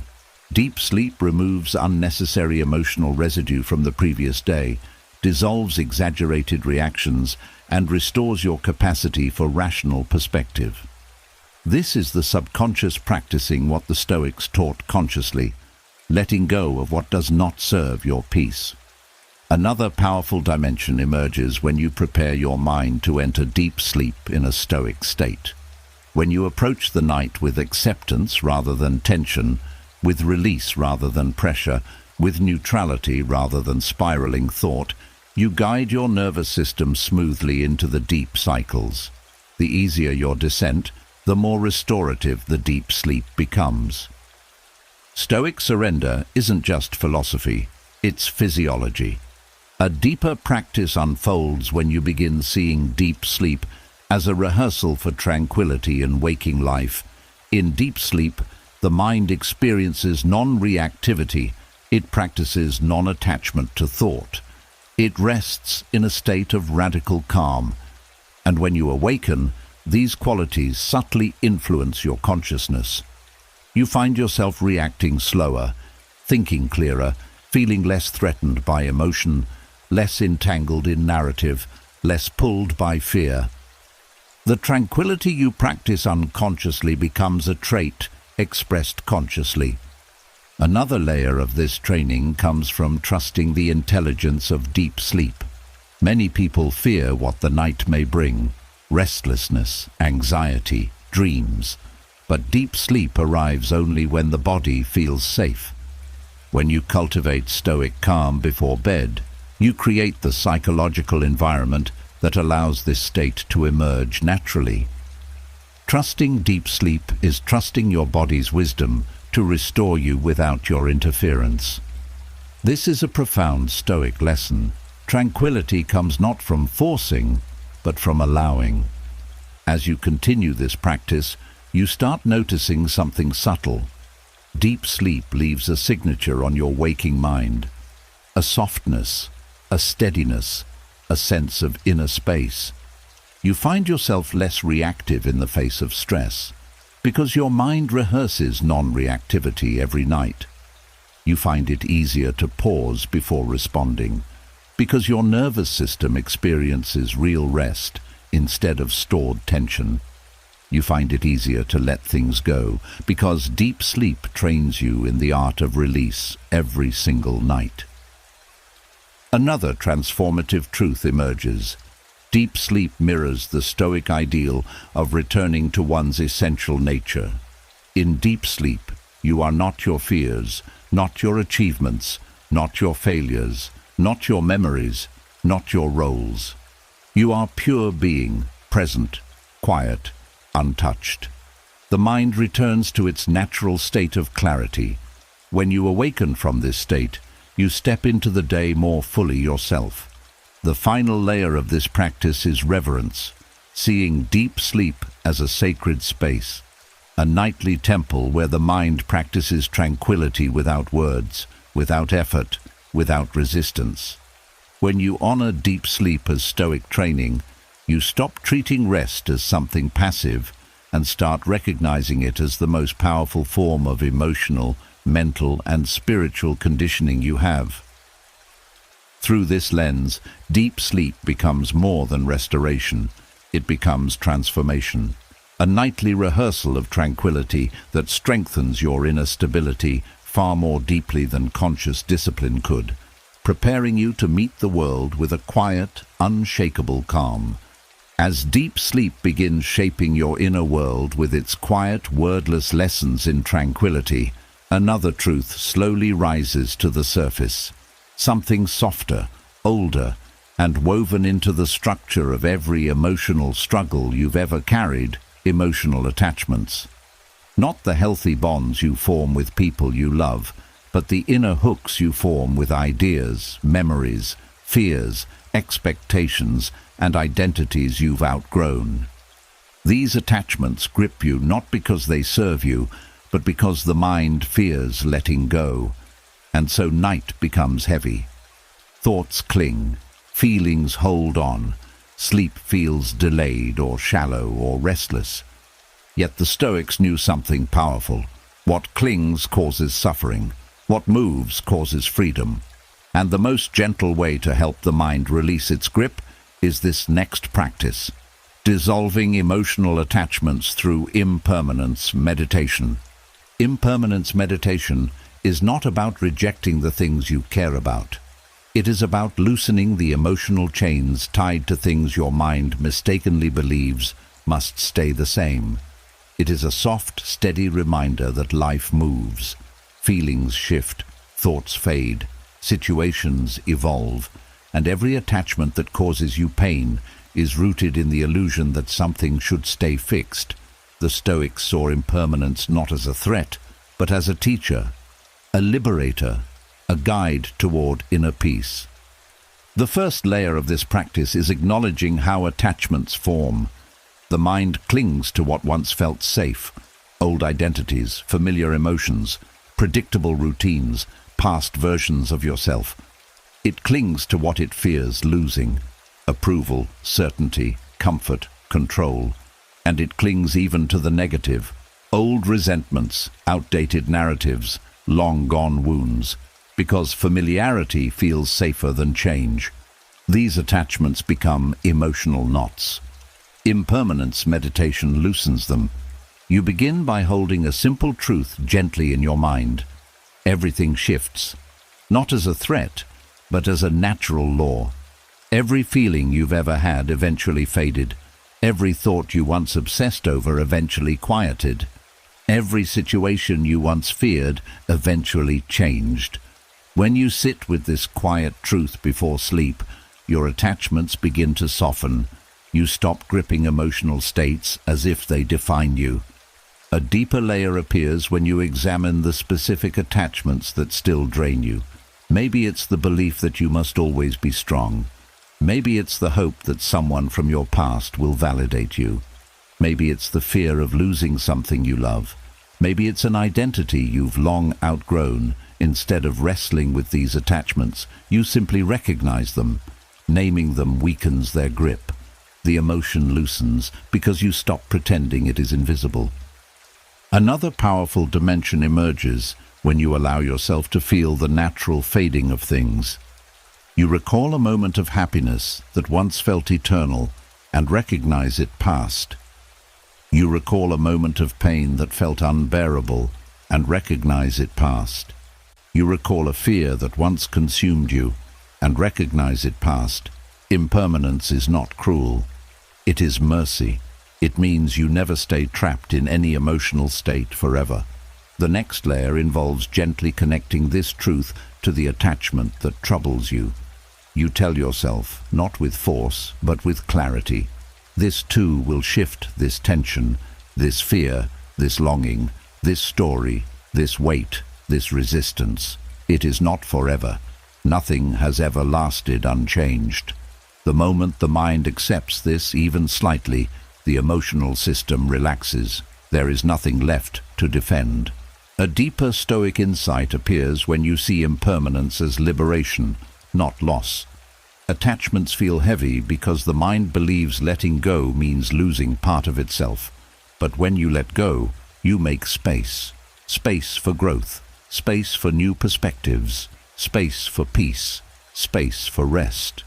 Impermanence meditation reminds you that change doesn't empty you, it frees you. Another layer of this practice involves releasing the illusion of ownership.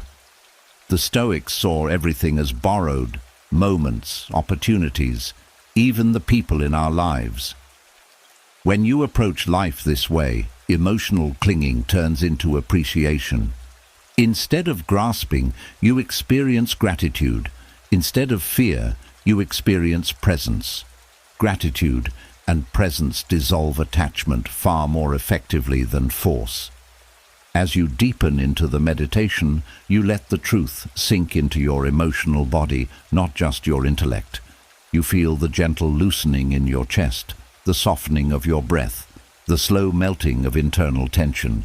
Attachment makes the body rigid, impermanence opens it. The final layer is letting your mind drift into sleep with the quiet understanding that nothing needs to be held tonight. You don't have to cling to who you were today. You don't have to protect old narratives. You don't have to guard your fears. You don't have to grip your emotions. You allow everything to soften, fade, dissolve in its own natural rhythm. Through impermanence meditation, the emotional chains loosen one by one. What once felt permanent becomes fluid. What once felt defining becomes temporary. What once felt heavy becomes movable. And sleep arrives not as an escape, but as a natural continuation of letting go, deep, unburdened, and free. As impermanence softens your emotional grip, and the attachments that once weighed you down begin dissolving into something lighter and more breathable, the inner landscape shifts again. What once felt rigid becomes fluid. What once felt permanent becomes temporary. And in this softened inner space, something unexpected begins to emerge. An opening not just for clarity or strength, but for compassion.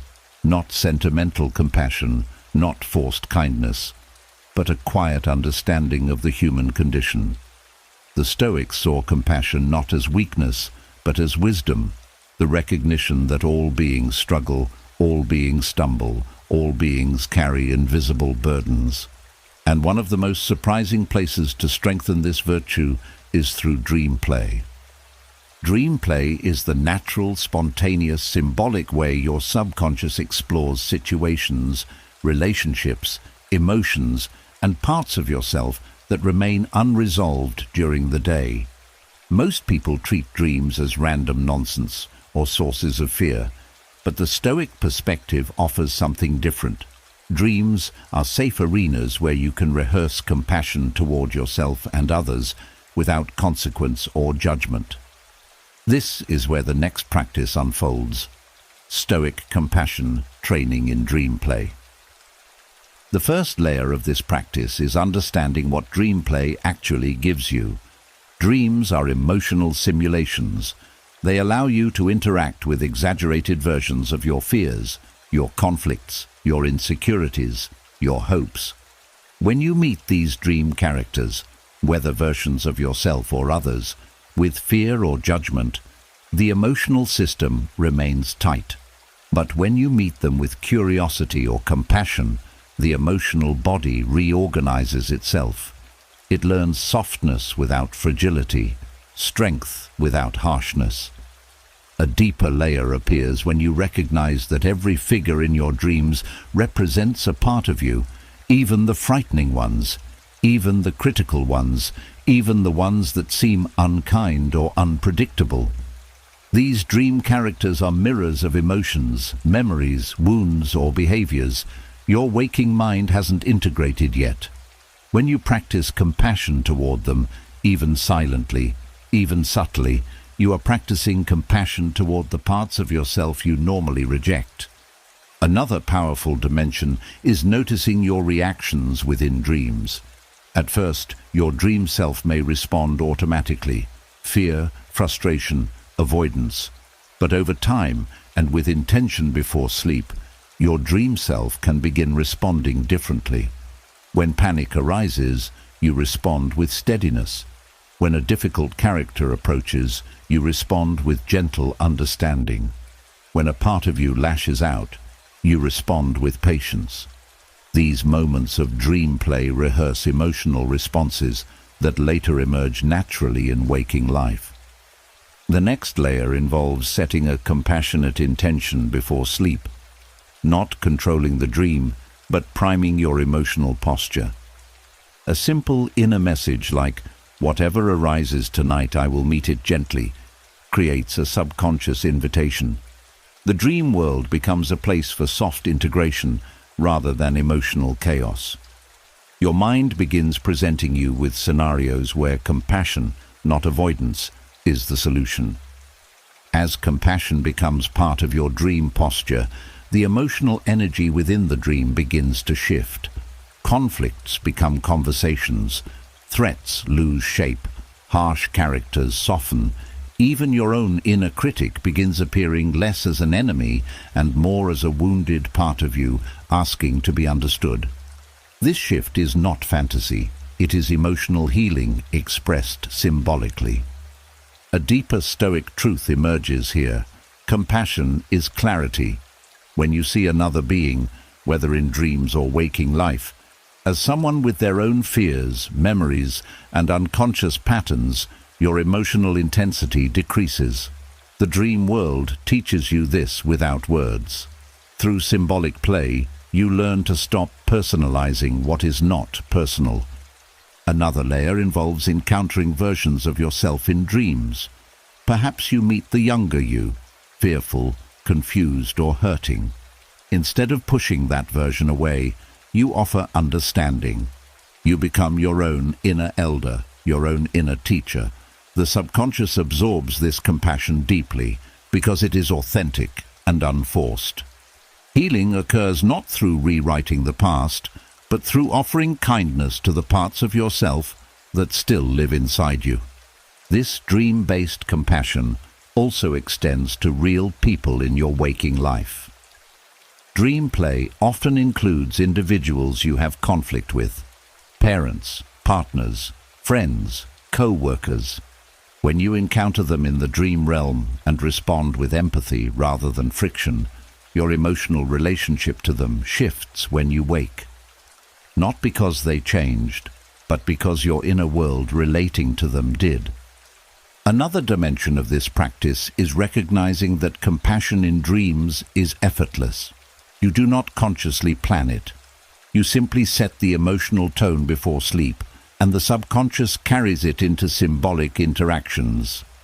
Over time, compassion becomes your default emotional baseline rather than a conscious effort. The nervous system adopts this gentler posture automatically. The final layer of Stoic compassion training in dream play is integration upon waking. You acknowledge the moments where compassion appeared. No matter how small, you allow the emotional wisdom of the dream to settle into your waking consciousness. You step into the day with a softer heart, not weakened but strengthened by understanding. Compassion becomes a form of tranquility, a form of inner spaciousness, a form of emotional intelligence that grows quietly each night. Through dream play, compassion stops being an ideal and becomes a lived inner reality, gently reshaping your emotional landscape and deepening your ability to meet yourself and others with steady, grounded humanity. As compassion begins taking root in your dreams, softening edges you once sharpened against yourself and others, another quiet shift begins to unfold, one that the Stoics considered essential for emotional freedom. Compassion doesn't stop with your personal wounds or the symbolic characters that rise from your subconscious. It widens, it expands, it reaches outward into something far larger, the understanding that you are part of a shared human experience, a thread in a vast tapestry of living, breathing souls, each carrying their own struggles, fears, hopes, and hidden battles.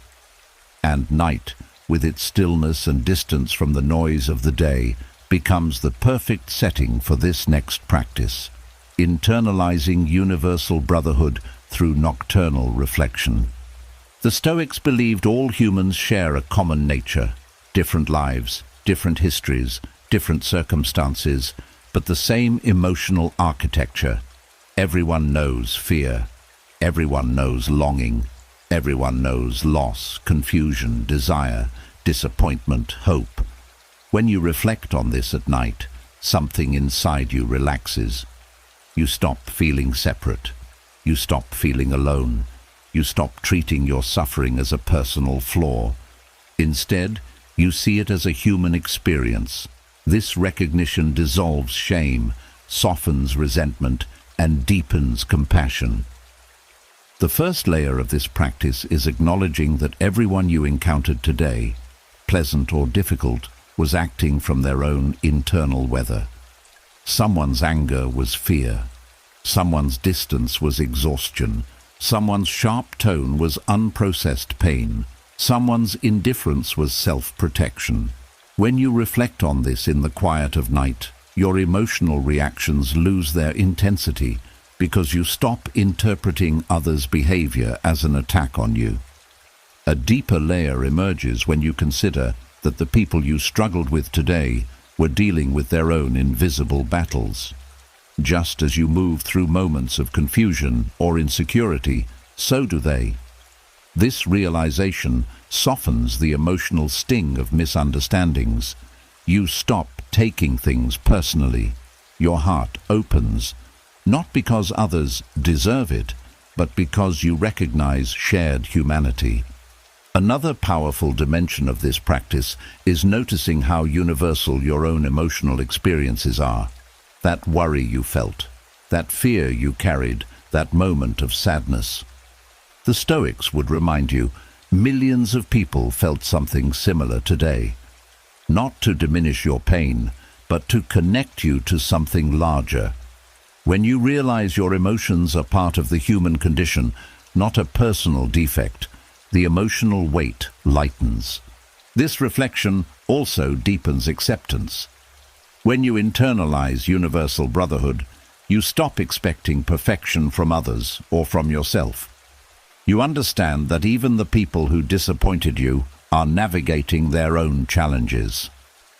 This doesn't excuse behavior, it explains it. And understanding dissolves unnecessary emotional suffering.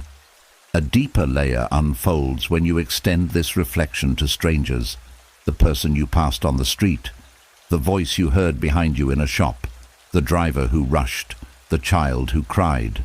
Every one of them is carrying a story you know nothing about. Nighttime is where you remember that your life intersects briefly with countless others, each living out their own inner dramas. This widens your sense of belonging. Another dimension of this practice involves recognizing that all humans, regardless of personality, belief, or background, want the same essential things: to feel safe, to be loved, to avoid pain, to find meaning. When you reflect on this at night, grudges soften.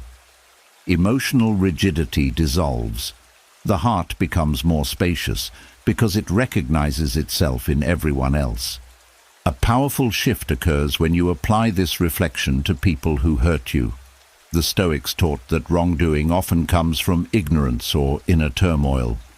When you reflect on someone's harmful behavior through the lens of universal brotherhood, you stop feeding emotional resentment. You don't justify the action, but you release the emotional burden. You make space inside yourself where pain once lived. This nocturnal reflection also fosters inner stability. When you understand the emotional universality of human experience, you stop seeing yourself as uniquely flawed or uniquely burdened. Shame weakens. Isolation fades. You feel less defensive, less reactive, less overwhelmed. The emotional system settles into a calmer baseline because belonging replaces separation. Another subtle benefit is gratitude. When you reflect on the shared humanity of people who supported you today, through kindness, patience, or simple presence, you feel more connected. Gratitude arises not from obligation, but from recognition. These small moments of connection become emotional nourishment. The final layer of this practice is integration. As you lie in the dark, breathing softly, you let the truth settle into your emotional body. You are part of something vast and interconnected. You are not alone in your struggles, nor isolated in your hopes. Everyone you meet is walking through their own internal landscapes, just as you are. This truth dissolves emotional tension and creates a quiet, grounded openness that invites deep rest. Through nocturnal reflection on universal brotherhood, the heart softens, the mind widens, and emotional suffering loses its sharpness. You fall asleep not as a separate self-fighting private battles, but as a human among humans, held within the shared fabric of existence. And now, as this journey through the night gently comes to an end, let your mind settle into the quiet truth beneath everything you've learned. You are not meant to carry your days like a weight. You are meant to live them, release them, learn from them, and rest. The night is not your enemy. It is your reset, your doorway back into clarity, your silent teacher. Every breath you've taken here, every shift in awareness, every layer of release has been rebuilding you from the inside out, not through force, not through pressure, but through presence, softness, and the kind of wisdom that grows only in the dark. As you rise from this meditation, whether into sleep or into stillness, carry this with you. You are allowed to begin again. You are allowed to feel lighter. You are allowed to rest without earning it. You are allowed to step into tomorrow renewed, restored, and quietly stronger. Thank you for sharing this time, this stillness, this transformation. May your night be deep, may your sleep be peaceful, and may your heart wake tomorrow just a little freer than it was today. Rest well,